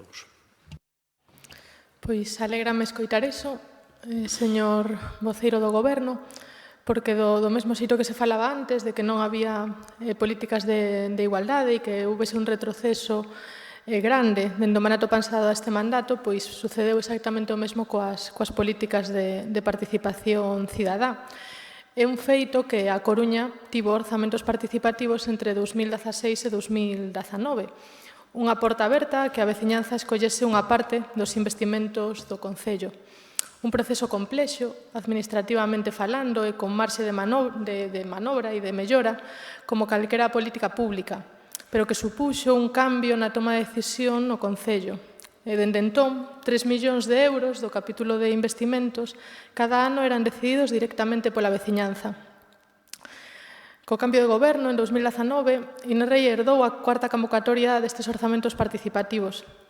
E ben antes da pandemia empezaron os atrancos e os problemas para reducir o tempo de votación a unha soa semana, cando antes era de máis de 20 días, endurecendo sen previo aviso este proceso de participación e de democracia directa. Pese a ser un acordo de investidura, o Goberno municipal fixo durante todo este tempo como se nunca tivesen existido e como se non existise o dereito a participación nos asuntos públicos como a un dereito fundamental, como o que é. E parece que durante este tempo os orzamentos participativos, que agardamos que coas palabras que acaban de decir se cumplan, pero por agora os orzamentos participativos parecen estar no mesmo sitio que o DILLOTI, que o COLAP, que demais dereitos gañados pola veciñanza no pasado mandato. Prometeron que este era o mandato do diálogo, que os despachos estarían abertos, pero as palabras aquí, canto menos durante este tempo, tampouco se corresponderon cos feitos. Pasamos de ter a unha cidade na vanguarda das políticas de participación e innovación democrática, na que a veciñanza non precisaba intermediarios para falar co goberno municipal, a unha volta ás políticas máis clásicas. E parece que hai un empeño do goberno municipal en alimentar un retroceso da calidade democrática deste Concello. Agardamos que rectifiquen e só dende o diálogo e dende unha capacidade de escoita activa é o feito de facer cidade para o común. Para empezar a correxir iso, unha boa noticia sería a volta dos orzamentos participativos. Sumámonos a demanda veciñal que tamén está pedindo esa volta, esa recuperación dese dereito gañado durante o pasado mandato. Ese salvemos os participativos e se o PSOE realmente, se o goberno municipal quere recuperar os orzamentos participativos para 2022, pois xa van un pouco tarde, porque o normal, o habitual era comezar a convocatoria en abril para poder encaixalos nos orzamentos do ano seguinte. Pero, insisto, nunca é tarde, se a dita é boa e dende a Marea Atlántica pensamos que preguntarlle primeiro á veciñanza o que quere pode ser un bo camiño para non repetir o erro deste ano e poder comezar a elaborar os orzamentos en 2022. A cidade pagou e segue pagando as consecuencias da decisión unilateral de prorrogar as contas e de gobernar a golpe de modificativos. En definitiva, gustaríanos saber se van a retomar os orzamentos participativos, non só para mellorar a calidade democrática desta cidade e deste Concello, porque era un dos acordos aos que chegamos para garantir a investidura de Inrei como alcaldesa. Mais nada, grazas. Sí, gracias, señora Delso. Reiterarlle o que xa lle dixen na primeira parte da resposta. Creo que o que ten manifestado a voceira do seu grupo permite perfectamente enmarcar o proceso de diálogo. Creo que eso permitirá incardinar unha serie de proxectos e de propostas e, desde logo, a vontade deste goberno é unha vontade de búsqueda de entendemento, da aplicación de políticas progresistas. Teño que decirlle que os orzamentos participativos nos entendemos que hai que darlle unha volta. Creo que estamos en disposición de facer unha reformulación que permita profundizar na participación, pero tamén na amplitude, ter en conta tamén a fenda digital, ser capaces de levar a todos os barrios esa participación. En definitiva, que eu creo que temos mimbres suficientes como para que no debate e na negociación podamos dar pasos. E, por suposto, non é necesario que se chegue ao final do ano sin telo resolto. Creo que haberá espacios compartidos onde se poda chegar a acordos concretos e, desde logo, non nos pechamos a poñelo en marcha antes de que sexan aprobados os orzamentos en caso de que haxa unha maioría que este disposta a sacar adiante uns orzamentos progresistas para esta cidade. Moitas grazas a Marea Atlántica. Pasamos xa ao turno do Partido Popular. Primeira pregunta. Gracias, señora alcaldesa. ¿Piensa el Gobierno municipal incrementar de forma permanente el coste del puesto escolar en las escuelas infantiles municipales de la ciudad? Señor Varela, boa tarde. Decirlle que a exposición que vostedes fan na pregunta e a pregunta en sí mismo, a resposta que máis acaída é aclararlle que a Xunta de Goberno local non publicou nin en marzo nin despois ningunha licitación correspondente á rede de escolas infantiles municipales. O que se fixo foi un anuncio previo.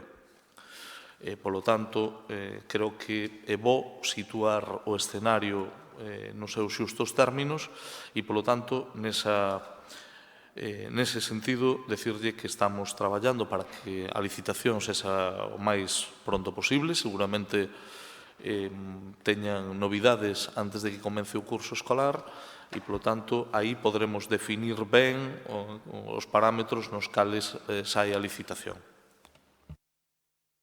Gracias, señor Laje, por su respuesta. Le informo que en carta escrita y firmada por las 9 escuelas infantiles municipales, el 30 de noviembre del 2020 solicitaron un diálogo inmediato a la Concejalía de Educación para estudiar conjuntamente su situación económica con el fin de garantizar su viabilidad. Sobran razones para esta demanda. Hay un convenio laboral vigente hasta el 21 de agosto del 21 que será sustituido por otro que supondrá subidas salariales muy importantes que afectan al personal de aula.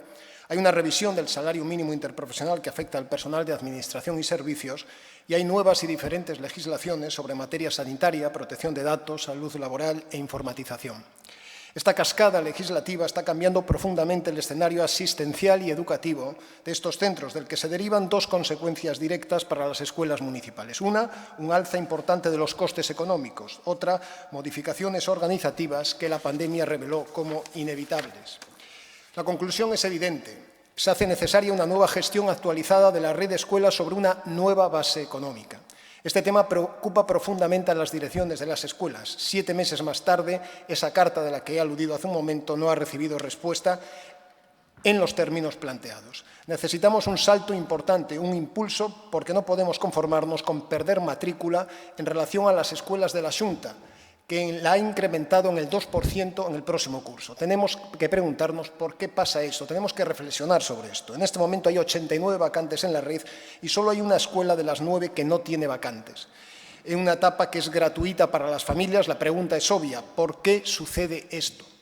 Hablamos de supervisar un proceso gradual y equilibrado entre lo asistencial y lo educativo. Son dos aspectos inseparables, ya que es tan importante la salud y el bienestar de los menores como establecer una base sólida para alcanzar un mayor rendimiento escolar en etapas posteriores. Es en los primeros años de vida cuando los menores crean la capacidad de aprender a lo largo de toda su vida. Por eso hay que considerar a las escuelas infantiles como lo que son, un servicio estratégico en nuestra ciudad. En consecuencia, ¿qué hacer? Entendemos que se hacen necesarias 3 medidas muy concretas. La primera, un incremento importante y gradual de las sucesivas licitaciones del coste del puesto escolar en esta etapa. El coste no puede incrementarse por la gratuidad o por la IPC. Esto haría precaria la plantilla de profesores e imposible la continuidad de un proyecto educativo en cada una de las escuelas. En segundo lugar, es imprescindible una formación actualizada y especializada para el personal de aulas y servicios complementarios, ya que necesitan una actualización permanente de unos conocimientos, capacidades y competencias complejos. Y lo tenemos fácil. Tomemos como referencia el modelo de Xunta, que en cada curso escolar oferta una formación continua y actualizada para su profesorado, sea continuo o no, sea fijo o no, quiero decir. La supervisación de la profesionalización del personal es clave. Según estudios PIRLS y PISA, los menores escolarizados en la primera infancia durante más de un año obtuvieron mejores resultados en matemáticas y lengua, y los mismos estudios han concluido que la participación activa y comprometida por parte de las diferentes administraciones en esta etapa educativa es fundamental para prevenir el abandono escolar posterior. Los estudios demuestran que la rentabilidad de la inversión en estas fases tempranas de la educación es la más elevada de todas las fases educativas, especialmente en el caso de los menores en desventaja psicosocial. Con la firma dentro de poco más de un mes de un nuevo convenio que estará vigente a partir del curso 21-22, ha llegado el momento de sentarse con las directoras de la red de escuelas infantiles y hablar muy en serio del futuro que entre todos debemos crear para los menores de nuestra ciudad. Muchas gracias. Señor Varela, en primeiro lugar, agradecerlle a forma, pero tamén agradecerlle o fondo, que creo que a reflexión que fixo é fácil de compartir, entre outras cousas, porque puso sobre a mesa datos, experiencia sobre as necesidades que hai no ámbito das escolas infantís. Simplemente aclararlle, porque vin que tiñan malo dato, é dicir, non houve licitación, o que había era un anuncio previo, estáse traballando co expediente, con unha intención, a intención deste goberno é sacalo a concurso nas mellores condicións, para que, por suposto, a atención dos nenos e das nenas desta cidade se preste coa maior calidade. E é probable, evidentemente, que o custe de cada posto aumente por dous motivos, sustancialmente. Un, é que hai moitos anos que non se actualiza ese custe. En algúns casos, a última referencia, señor Varela, por si non o sabe, é de 23 anos atrás. Digo porque vostede creo que tamén ten algunha experiencia e sabe do que ten pasado fai algún tempo, non? Entonces, en algúns casos, 23 anos. E dous, dende que hai este goberno e con esta alcaldesa, as escolas infantiles municipais pasaron a ser gratuitas, quero recordar ademais, un acordo que se fixo ao principio deste mandato e que se fixo co grupo da Marea Atlántica, naquel caso, para que os usuarios non tuveran que asumir o coste. Custes que antes, señor Varela, asumían as familias, os asume agora o Concello. E, lóxicamente, hai que facer fronte a unha carga económica maior. Este goberno considera que é asumible ese custe para prestar servicios ás familias e contribuir así a mellorar as posibilidades de conciliación. Por eso fixemos tamén. Non adiantemos acontecementos referidos ao expediente. A realidade é que hoxe os nenos e nenas desta cidade poden acceder a unha rede propia, a unha rede que se creou neste Concello por parte dun goberno socialista, que se millorou con un goberno socialista, e vostede, que debe de coñecer ben a administración autonómica, estaría ben que toda esa reflexión que fixo se parara un momento a pensar en toda esa inversión que dice que é moi importante facer nesta primeira etapa, que inversión fixo a Xunta de Galicia nesta cidade, cando nun concello de 5.000 habitantes están pensando en abrir a terceira escola infantil e nunha cidade de 245.000 habitantes que ensuple as competencias da comunidade autónoma é este concello. E o é porque houve un goberno socialista que creou necesario poñer en pé a rede de escolas infantís municipais. E o é 33 anos despois, porque hai un goberno presidido pola nosa alcaldesa, por Inés Rei, que cree nas escolas infantiles municipales e tamén vai a mellorar a dotación económica. Por lo tanto, eu agradezco a reflexión. Creo que, ademais, é constructiva e creo que é fácil compartir a preocupación que pon sobre a mesa. Pero, aclarar por agora, o que hai é compromiso, feitos e decisións que son decisións onde o Concello da Coruña suple as políticas que debería de facer o Goberno de Galicia, co cal creo que non imos nada mal. Moitas grazas. Seguinte pregunta do Partido Popular, señor García. Gracias, señora alcaldesa. ¿Tiene previsto el Gobierno municipal elaborar un plan director de instalaciones deportivas para analizar la situación de los actuales y planificar las nuevas? Grazas, señora alcaldesa. A resposta é sí. mentres elaboramos ese plan, este goberno encabezado pola nosa alcaldesa Inés Rei segue tomando decisións e gobernando. Próximamente iniciarase a construcción do campo de Irís, a reforma de 4 dos 5 campos da cidade deportiva a Torre Arseno Iglesias, así como a posta en marcha do Centro Deportivo do Castrillón, 3 obras proxectadas hai tempo, desbloqueadas neste momento. Outras obras están en marcha, como é o cambio da cuberta da piscina de Riazor, o arreglo da pista central do Palacio dos Deportes, o cambio do lucernario do Barrio das Flores, a reforma da fachada do Pabillón dos Rosales. Tamén nas vindeiras semanas empezará a construcción da pista multideporte da Plaza da Tolerancia, o arreglo das pistas polideportivas da Sagrada Familia e de San Vicente del Viña. Avanzarase noutros grandes proxectos como é a ampliación do Rocódromo de Riazor, a construcción da Marquesina de San Pedro de Visma, a construcción dunha pista de patinaxe en Novo Mesoiro e despois de anos de inacción de varios gobernos, por fin levarase suministro eléctrico ás instalacións en Oza da Sociedade Deportiva As Xubias. Por certo, está pendente dun último trámite por parte da Xunta, así que agradeceríalle, señor García, que chamase a Patrimonio e desbloquee esta situación. Negativo, señora Martínez. Es casi todo de mantenimiento lo que está diciendo usted y todo sin ejecutar. Hablé con el señor Laje. Abro comillas. Daré al deporte la importancia que se merece en una ciudad como la nuestra, mejorando los equipamientos. Proyectaré un estadio de atletismo con campos homologados para fútbol, rugby y fútbol gaélico. Iniciaré un plan estratégico del deporte y abordaré de manera inmediata la revisión de los convenios y reparto justo de las instalaciones. Cierro comillas. Expongo lo que dijo la alcaldesa, no yo, en una de sus metamorfosis deportivas anteriores. La palabra es lo más importante que tiene una persona. Y mucho más estando en política, y han demostrado que no la tienen ustedes. En Coruña, el deporte, el tejido deportivo y las familias los tenemos calados. Este es el gobierno al que me refería de Instagram. Solo fotos, pero ninguna gestión, ninguna novedad. Estamos como hace 10 años, y lo peor es que finalizaremos este mandato y seguiremos sin hacer absolutamente nada. Por cierto, sabe, señora Martínez, que en junio del 2020 se aprobó una moción donde se instaba al Gobierno municipal a realizar las gestiones con la Xunta para negociar la transferencia de los pabellones deportivos autonómicos. ¿Lo sabía? Pues ¿cómo están después de un año? Gestiones, cero. ¿Usted es leal, señora Martínez? A ver qué le parece esto. Cuando este concello se pone en contacto con la Xunta para tocar este tema, la señora alcaldesa dijo que era una ensoñación. Espero que esto lo transmita en el Consello Municipal de Deportes, que si no lo haré yo directamente. 2 años y 2 concejales en exclusiva, y lo único que hemos visto es fotos de entregas de medallas, proyectos que se quieren hacer y después no se llevan a cabo. Es de recibo que, teniendo dedicaciones exclusivas después de 2 años, Coruña no tenga un plan estratégico del deporte, como decía la señora alcaldesa.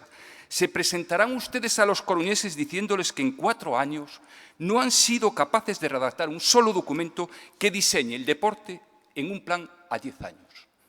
Señora Martínez, siguen cumpliendo lo que se aprobó en este salón de plenos hace un año. Instar al Gobierno municipal a desarrollar un plan estratégico del deporte. Y no nos venda la moto del Consello Municipal. No empiece la casa por el tejado. El Consello es otra cosa muy distinta a que ustedes tengan un plan estratégico del deporte. Es su modelo de ciudad. ¿Cuál es? Que no lo tienen.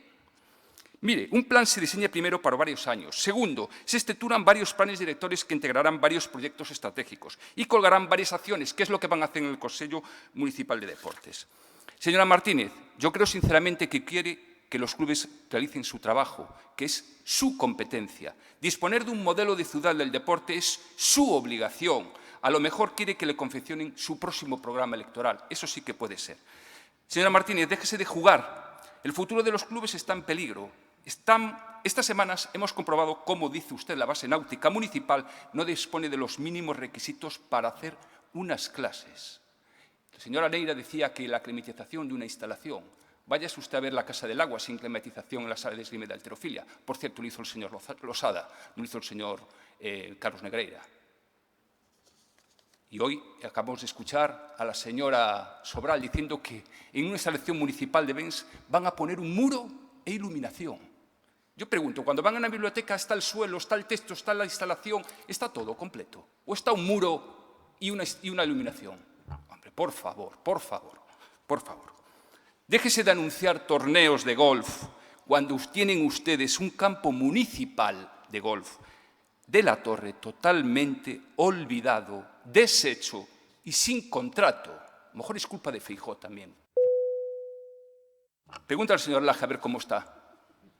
Todas las obras sin terminar. Pregúnteselo a él. ¿Esto obedece a una ciudad como La Coruña? Mire, a eso me refiero cuando hablo de un gobierno de Instagram. Muchas gracias.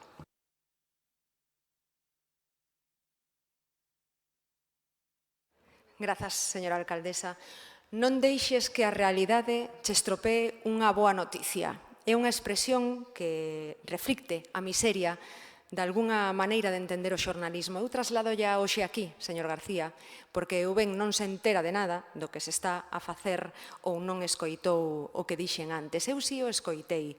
E boto en falta que nos conte cando ten previsto que a Xunta poña de maneira decente o lamentable e decadente estado das instalacións deportivas da Xunta, como comprenderá o Concello as quere, pero haberá que poñer da súa parte para que estean no século XXI, como decía hai un anaco. Boto en falta tamén que nos conte cando ten previsto que a Administración Autonómica aumente o investimento nas infraestructuras deportivas desta cidade. Mire, digolle unha cousa. Cando se presenten investimentos para novas infraestructuras deportivas, oxalá vostede estea aquí ao noso lado para demostrar que a Administración Autonómica sabe estar á altura do que espera esta cidade. E xa yo teño dito moitas veces, señor García, que temos que ir da man, temos que traballar xuntos. Xa desde o Consello Municipal de Deportes demos ese primeiro paso imprescindible para poñer en común e escoitar. Sí, señor García, escoitar. E entre todos tomar decisións e elaborar ese plan estratégico que se merece o deporte coruñés. Porque, señor García, se trata de facer un programa gañador, un programa no que os que coñecen de primeira man as necesidades do deporte coruñés fagan as súas achegas. Trátase de facer un programa entre todos, tamén entre os grupos municipais que están sentados neste salón de plenos. Un programa imbatible, que non estea condicionado polo resultado das urnas. Un programa que resista, un programa a 10 anos vista, que resista hipotéticos cambios políticos e que este alleo a loitas partidarias. Por iso hai que escoitar a todo o mundo. Non axuda que vostede tilde de paripé o Consello Municipal do Deporte. Sabe que o 75% do censo electoral participou na elección do Consello Permanente. Sabe que xa están creados os grupos de traballo e que a participación é masiva. Que significa iso? Que o tecido coruñés, deportivo coruñés, quere falar, quere ser escoitado. É un pouco triste que vostede os queira calar chamándolle paripé. Porque, ademais, non sei se se sabe que para elaborar un plan estratégico é necesaria a participación cidadá, o consenso social e político, a concorrencia administrativa e a transparencia. Desde este goberno traballamos sacando adiante iniciativas nunca antes postas en marcha. Quizáis iso lle moleste e lle faga actuar intentando darlle a volta a unha realidade imparable. Sabe que por moitas veces que diga unha mentira non se converte en certeza e sabe que unha das maiores fortalezas nesta vida son as verdades. Remen na mesma dirección, colaboren, deixe de malmeter e a todos os coruñeses nos irá moito mellor. Moitas grazas. Moitas grazas. Terceira e última pregunta do Partido Popular, señor Rodríguez. Que ten feito a alcaldesa para cumprir coa moción presentada polo Partido Popular e aprobada no pleno de xuño para escoitar e atender as demandas da Policía Municipal?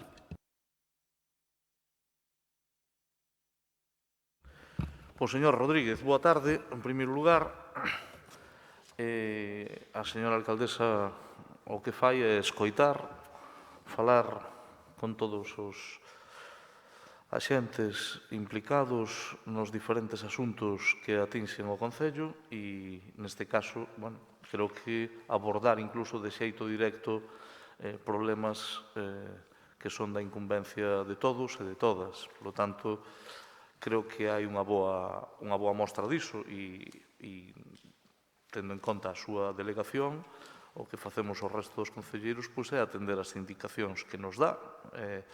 Fíxese vostede, que onte mesmo o Concelleiro de Seguridade Ciudadana lle presentaba á cidade, pero tamén ao Corpo de Policía, os novos vehículos. Tiñamos unha mesa xeral de negociación na cal acordamos cos sindicatos, con todos, chegamos a un acordo para crear unha mesa de negociación que vai abordar diferentes ámbitos de carácter regulamentario e tamén da propia carreira profesional e da propia valoración dos postos de traballo. Por lo tanto, o que facemos habitualmente, atender os asuntos que nos indica quen dirixe o Concello, que é a nosa alcaldesa.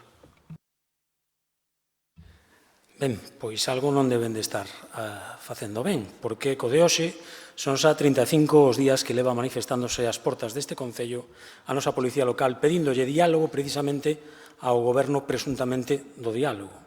Hoxe o fixeron ademais en doble quenda, de mañana e de tarde acompañados de outros funcionarios municipais, o noso saúdo e apoio para eles. E mañana, señor Laje, volverán a estar.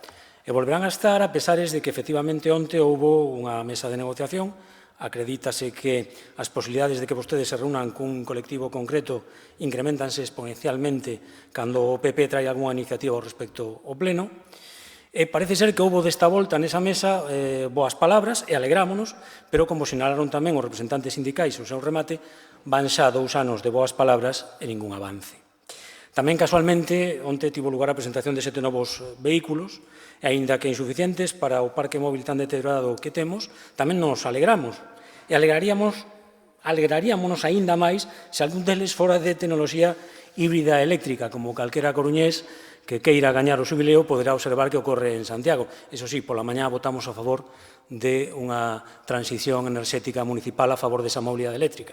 En fin, anunciaron tamén que virán novos vehículos con destino a patrullas de barrio. Non sei se pode contestarme vostede se que teñen previsto cumprir ao fin coa moción aprobada tamén neste pleno de instancia do Partido Popular e recuperar a policía de barrio como reclaman, sen excepción, todos os barrios da cidade. Non estaría de máis, pois somos a cidade de Galicia con máis delitos, según datos do Ministerio del Interior, cun incremento do 4% respecto ao primeiro trimestre do pasado ano, é dicir, pre-confinamento, aumentando case na metade os roubos con violencia e intimidación ou as denuncias por tráfico de drogas. Señor Laje, señor Borrego e señora Rei, que ademais de alcaldesa tamén ostentou estas competencias, ten pasado a metade do mandato e a nosa policía sigue sen ver atendidas as súas peticións, tanto materiais, chalecos, uniformidade, renovación do parque móvil, como organizativas, complemento salarial xusto por perigosidade ou a carreira horizontal, que non formará parte da orde do día da vindeira reunión en setembro. Pero máis aínda, o historial de desencontros deste goberno coa Policía Local non admite comparación con ningún outro mandato. Acadou un novo punto álxido con ocasión do dispositivo da noite de San Xoán, cando a través dos medios o goberno acusou o corpo de absentismo injustificado, este o negou e como remate do tomate o señor concelleiro, o señor Borrego, o día seguinte veu a desmentir a alcaldesa ao recoñecer que a verdade a dicía a policía. Nos consideramos que este espectáculo non é bo nin para o Concello, nin para a Policía, nin para a cidadanía, que asiste con ruborizo a todo este esperpento que ten que rematar xa. Dialoguen. E remato. Hoxe non fixen ninguna referencia musical, advirto nas caras do goberno certa decepción, así que aí vai. E ademais, como compartimos arco xeracional, ano arribo, ano abaixo, sei que van a entender cal vai ser a miña referencia. Dicía Rafael Acarrá, na algunha das súas cancións, esta italiana que nos axudou no tránsito do blanco-negro a cor, non só no musical, senón tamén no social e de xeito importante, pois dicía: hace tiempo que mi cuerpo anda loco, anda suelto y no lo puedo frenar. Y no lo puedes frenar. Evidentemente, o señor Laje a estas alturas xa sabe que estou falando en sentido figurado, que non estou falando do meu corpo, senón que estou falando do corpo da Policía Local. Pero como tamén sabe o señor Laje, incluso cando critico, intento terminar cun ánimo constructivo. Por iso vou recomendar outra canción, porque eu penso que o dialogar é un pouco como amor, non? Todo empezar, e polo tanto, pois eu penso que teñen que empezar a dialogar. O dialogar, todo empezar. Non se quede no título, non vai a ir vostede ao estribillo da canción, isto acabe cun me explota, non? Porque entón sí que aliamos. E, por suposto, todos sabemos o que está a pasar aquí, todos sabemos o que hai por diante. Por favor, esperan a súa resposta, non lle conteste vostede con rumor. E máis nada, moitas gracias. O señor Rodríguez, a verdade é que non defrauda e, polo tanto, xa lle digo que non vou intentar poñerme á súa altura porque seguro que non o conseguiría e cando un non pode mellorar o que está á vista, pois o mellor é o silencio. Neste caso, por educación, voulle contestar porque o silencio podría resultar ofensivo, non? Eu creo que, bueno, evidentemente vostede fai o seu papel, seguramente estaba previsto para cando a data do pleno era o do xoves pasado, entonces vostede dixo que se lle entreguen os medios materiales, como se non, digamos, vostede descoñecera. Pero eu informo. Vimos de firmar o contrato dos chalecos antibalas, vostede sabe que están adxudicados e, polo tanto, que van a ser entregados. Polo tanto, dice que se atendan as reclamacións. Pois mire, as reclamacións non só son atendidas, sino que fixo o procedimento de contratación correspondente, está finalizado, adxudicado, firmado o contrato e será entregado no tempo que marca o contrato. Os vehículos, creo que o propio Concelleiro de Seguridade Cidadá onte dou cumprida conta e explicación sobrada. Por iso digo que o da pregunta, ao mellor, na semana anterior xa a tiña preparada e, bueno, entendo que non quixo que lle estropeara a ninguén eses folios. Pero, bueno, pudo facer un esforzo por cambiálos, aínda que fora menos mordaz. Hai vehículos, hai chalecos, tamén está preparado por parte de Seguridade Cidadá que haxa uniformidade abundante e vostede aquí non pode decir que non se este atendendo o que reclama o Corpo da Policía. Vostede chegou a decir incluso o que non vai a figurar na orden do día da reunión do 14 de setembro facendo uso dun correo electrónico que envía un dos sindicatos que eu creo que seguramente pois non tomou boa nota do que se falou onte nese aspecto concreto, porque si se vai a falar da carreira profesional, vaise falar de todo, para todos os empregados do Concello, por os 1.582 os cales lle pagamos a nómina o mes pasado. E fíxese se este goberno dá pasos, e non só son palabras, que hai chalecos, hai vehículos, habrá uniformidade, se fala da carreira profesional, se fala de regular o fondo social, se fala de rematar ca temporalidade e de aplicar, de traspoñer o acordo do Real Decreto ao que chegou, o acordo ao que chegou o señor Iceto, ministro de Función Pública, cos sindicatos. Pero é máis, é que moitos dos asuntos dos que estamos a falar levan unha década pendente de resolverse, señor Rodríguez. Entón, a mí alegrame moito que agora nos den a oportunidade de resolver todo aquilo que estaba pendente de resolver. Vostedes tamén gobernaron. E todo eso que agora lles parece que é moi importante, pois non lle debeu de parecer cando lles tocaba gobernar. Non se preocupe que agora sí. Por eso, agardo que cando vexa os chalecos e os toque, entendo que como Santo Tomás teñen que meter tal, ben, pareceme ben, os coches creo que xa os veu, non será necesario que os toquen, pero, bueno, ver si que os viron, penso que poden recoñecer algunhas cousas, non? Fíxese se se están facendo algunhas cousas que levan máis de 10 anos pendentes, que acabamos de convocar 121 prazas de promoción interna para os auxiliares administrativos, as auxiliares administrativos deste Concello, do C2 ao C1. Fíxese se estamos facendo cousas que levan tempo pendente, que os bombeiros, outro corpo tamén relevante do que non falaron, pois leva esperando porque se resolva un problema de promoción interna e acaba de convocarse hoxe mesmo, é dicir, non son palabras, son feitos, 91 prazas tamén de promoción interna. Sabe cantas prazas están pendentes de convocar dende fai moito tempo? Mais de 400, entre promoción interna e acceso libre. Sabes cantas se convocaron hoxe? Mais de 200. Estamos a metade de mandato, máis da metade das prazas convocadas. Teña por seguro de que antes de que remate o mandato teremos cumprido os obxectivos e terá a oportunidade de felicitarnos, señor Rodríguez. Pois moitas grazas ao Partido Popular. Rematan as preguntas orais. Seguinte punto son as preguntas de resposta escrita que serán enviadas antes do próximo pleno. Pasamos xa aos rogos orais. Comeza a señora Faraldo. Todo seguido. Grazas, señora alcaldesa. Bueno, primeiro rogamos á Consellería de Medio Ambiente a presentación do balance da canceira municipal a fin de coñecer a evolución da mesma, así como o nivel de adopcións e acollementos, fórmula amparada pola normativa galega, na cidade a través da necesaria rendición de contas.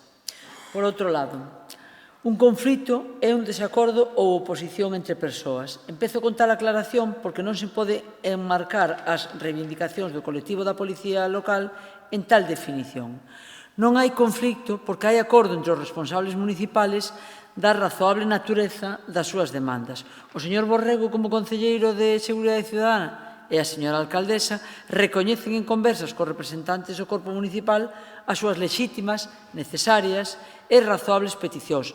Parque móvil obsoleto, recursos humanos escasos, cobertura non proporcionada ás xubilacións, complementos retributivos non actualizados, etc. A maiores existe un acordo marco oficial asinado e publicado no BOP o 22 de maio, que recolle a carreira profesional do persoal municipal e a corrección da peligrosidade para o área de seguridade cidadá. É dicir, afecta a todo o persoal municipal. A cuestión, polo tanto, é cuestión, polo tanto, dunha vontade política nas que as declaracións do concelleiro señor Laje de que os acordos asinados son un brindis ao sol, pois parecense sucumbir de alguna maneira ao arte de negociar. É inferior o persoal deste concello que o de Santiago, Narón, Pontedeume, por poñer 3 exemplos, que xa desenvolveron a súa carreira profesional. Rexeitamos esta taurina expresión, a do brindis ao sol, non nos gusta nada, e traemos lembranza doutra, a do filósofo Bertrand Russell que decía: os científicos fan posible o imposible, os políticos fan imposible o posible. Rogamos que nesta reivindicación que ocupa todos os días a Praza de María Pita e que afecta ao colectivo da Policía Local e ao resto do persoal municipal, non se faga realidade esta sentencia. Ratifiquen ou rectifiquen, escoiten o colectivo, atendan as súas demandas e cheguen aos acordos necesarios para desbloquear esta nada desexable situación. E, por último, un rogo oral sobre o uso, creemos, indebido dun parque público. O uso do parque público é a arboleda diante do Hotel Hilton. Por utilizando a arboleda que está no espazo público como reclamo lumínico con luces envolventes ao longo dos troncos dos árbores que están nas aceiras. Non nos parece que proceda a utilización das zonas verdes dos árbores nin dos espacios públicos para unha empresa privada que ten os seus propios recursos, que no caso ademais que nos atende non é difícil supoñer que non son escasos. Polo tanto, rogamos que desde o Concello se proceda a instar a empresa a retirada das luces, así como calqueira outra ocupación e utilización indebida do espacio axardinado público. Moitas grazas. Moitas grazas, señora Faraldo. Turno para o BNG. Non rifen, empecen todos seguidos. Perdón. O primeiro rogo oral é a respecto das necesidades dos negocios da Rolda de Nelle máis achegados ao cruzamento coa Avenida de Fisterra. O Grupo Municipal do BNG realiza o seguinte rogo, que a Concellaría de Mobilidade teña en conta as necesidades dos negocios da Rolda de Nelle e reserve un carga e descarga que sexa útil e axeitado para o mantemento dos comercios no barrio. O seguinte, sobre a Asociación Sarcoma de Galicia, o Grupo Municipal do BNG realiza o seguinte rogo, que a Concellaría de Benestar Social lle ceda un espazo á Asociación Sarcomas de Galicia para poder levar a cabo o seu labor de información, asesoramento e tramitación de todo aquilo que necesiten as persoas doentes de sarcomas por parte da traballadora social da entidade. Rogo oral a respecto dos CEIP da cidade con nomes de persoas vencelladas ao franquismo. O Grupo Municipal do BNG realiza o seguinte rogo, que o Goberno local, en estrito e xusto cumprimento da legislación en materia de memoria histórica e, sobre todo, facendo un exercicio de reparación en memoria democrática, se dirixa ao CEIP Salgado Torres, ao CEIP Sanlence e ao CEIP Sanjurjo de Carricarte para impulsar a tramitación da proposta de cambio de nome que legalmente lle debe formular o Consello Escolar á Consellería de Educación. O seguinte, sobre a adopción de medidas de mellora de accesibilidade e da seguridade viaria na contorna dos colexios Calasanz e Calasancias. O Grupo Municipal do BNG realiza o seguinte rogo: que o Goberno Municipal realice cantas actuacións sexan necesarias para mellorar a accesibilidade e seguridade viaria na contorna dos colexios Calasanz e Calasancias, atendendo as peticións das nais e pais do alumnado destes centros educativos. E o último, rogo oral sobre a situación do aparcamento do Coliseum. O Grupo Municipal do BNG realiza o seguinte rogo: que o Goberno local ordene o peche do aparcamento do Coliseum, así como o seu precinto, e contrate o máis axilmente posível unha reparación integral da súa estrutura. Ben, continuamos. Bueno, tendo en conta que o BNG presentou 11 rogos orais neste pleno, tendo en conta o avanzado da hora e para evitar ser sometido á lapidación, voume limitar simplemente a ler os rogos. Rogo que o Goberno Municipal, mediante a Dirección Xeral de Patrimonio da Xunta de Galiza, para que a comunidade de propietarios da Torre da Rúa Petunias poida levar a cabo tarefas de reparación da fachada deste edificio, asegurando a necesaria compatibilidade da protección e posta en valor do patrimonio arquitectónico co seu adecuado estado de conservación, para o cal son imprescindíveis actuacións dirixidas ao seu mantemento e rehabilitación.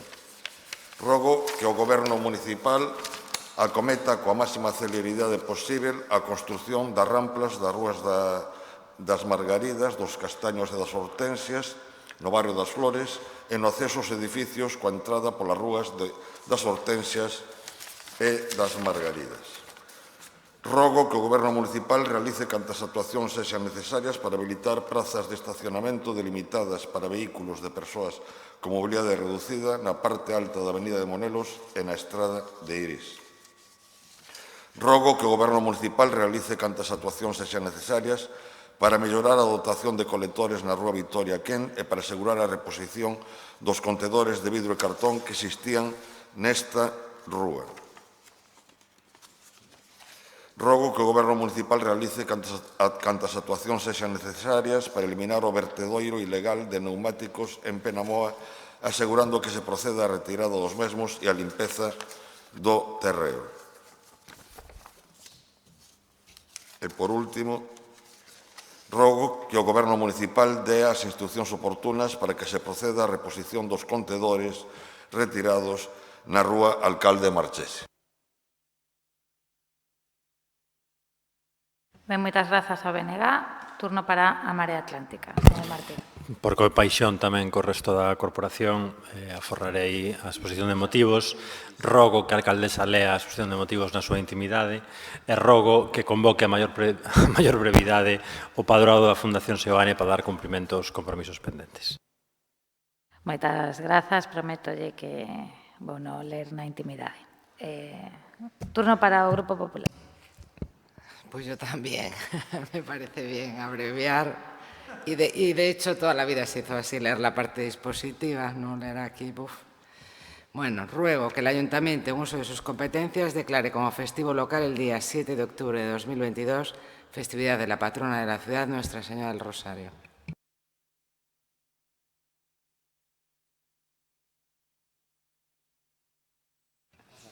Muchas gracias. Muchas gracias, señora alcaldesa. Ruego que el Gobierno municipal, en uso de sus competencias, aproveche el verano para tomar una serie de medidas urgentes para reducir al mínimo las posibilidades de un atropello más, así como la preocupación justificada del AMPA de Calasancias, que en un tramo donde los coches aparcan continuamente sobre las aceras y se hace necesario tomar una serie de medidas urgentes para evitar y reducir al mínimo la posibilidad de un accidente. Gracias. Ruego que el Ayuntamiento, con respecto al barrio de las Flores, proceda a la reparación y acondicionamiento del pavimento para evitar el apozamiento de agua. Facilite la accesibilidad de las personas con dificultades de movilidad localizando y señalizando plazas de aparcamiento cerca de sus domicilios y en las entidades sociales. Realice el paso de peatones frente a la calle Petunias. Gestione adecuadamente el sistema de alcantarillado, estación de bici Coruña para el uso de los vecinos y ejecución del plan director de rehabilitación. Con respecto al barrio del Viña, ruego que repare las siguientes situaciones: falta de iluminación en la calle Antonio Machado, instalación de bandas rugosas en la bajada de Alfonso Molina a las calles Antonio Machado y Álvaro Cunqueiro, el vallado perimetral de la rotonda de las Pajaritas bajo el puente de Alfonso Molina para evitar que los vehículos invadan la acera, el asfaltado de las diferentes calles y mantenimiento, y con carácter urgente el saneamiento del barrio respecto a la plaga de roedores que se ha extendido por toda la ciudad y que supone un riesgo sanitario importante, especialmente en las zonas infantiles. Gracias. Gracias, señora alcaldesa. Ruego que este Gobierno municipal, relativo a la calle de Alcaldelens, realice un análisis pormenorizado de la situación que presenta la calle Alcaldelens en cuanto a las plazas de aparcamiento, porque son mínimas y los vehículos más grandes tienen que invadir las aceras porque no dejarían circular al resto. Esta situación de invasión de la acera provoca que los peatones no puedan andar con comodidad y que las personas con movilidad reducida vean perjudicado su tránsito por dichas aceras. Asimismo, solicitamos la poda de los árboles, que en muchos de los casos llevan 6 años sin ser podados, y los vecinos nos trasladan que están cansados de llamar al ayuntamiento sin que hasta la fecha se les haya comunicado nada. El siguiente ruego es relativo al Parque de Cances.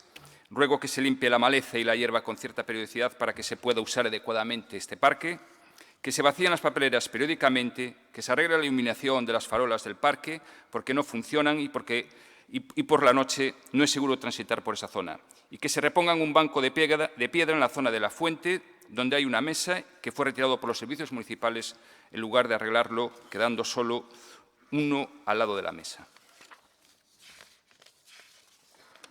El siguiente ruego oral es relativo a la calle Agra de Bragua. Ruego que el Ayuntamiento, en uso de sus competencias, ponga fin y solucione esta situación de forma urgente, dado el peligro que conlleva para nuestros escolares y la inquietud que está provocando en el vecindario. Se refiere a los indicios de tráfico y consumo de drogas en las inmediaciones y entrada y salida de cualquier hora del día y la noche con algún episodio de violencia de género. Por último, el penúltimo hace relación al deporte en la zona de Loza Puntal. Ruego que este Gobierno municipal realice de una vez por todas las gestiones oportunas de reparación y acondicionamiento del mobiliario deportivo para que el vecindario pueda realizar su actividad de una manera segura y no se vea privado de la nula gestión municipal tras 4 meses de que se haya aprobado en este salón de plenos una moción para el fomento del deporte al aire libre.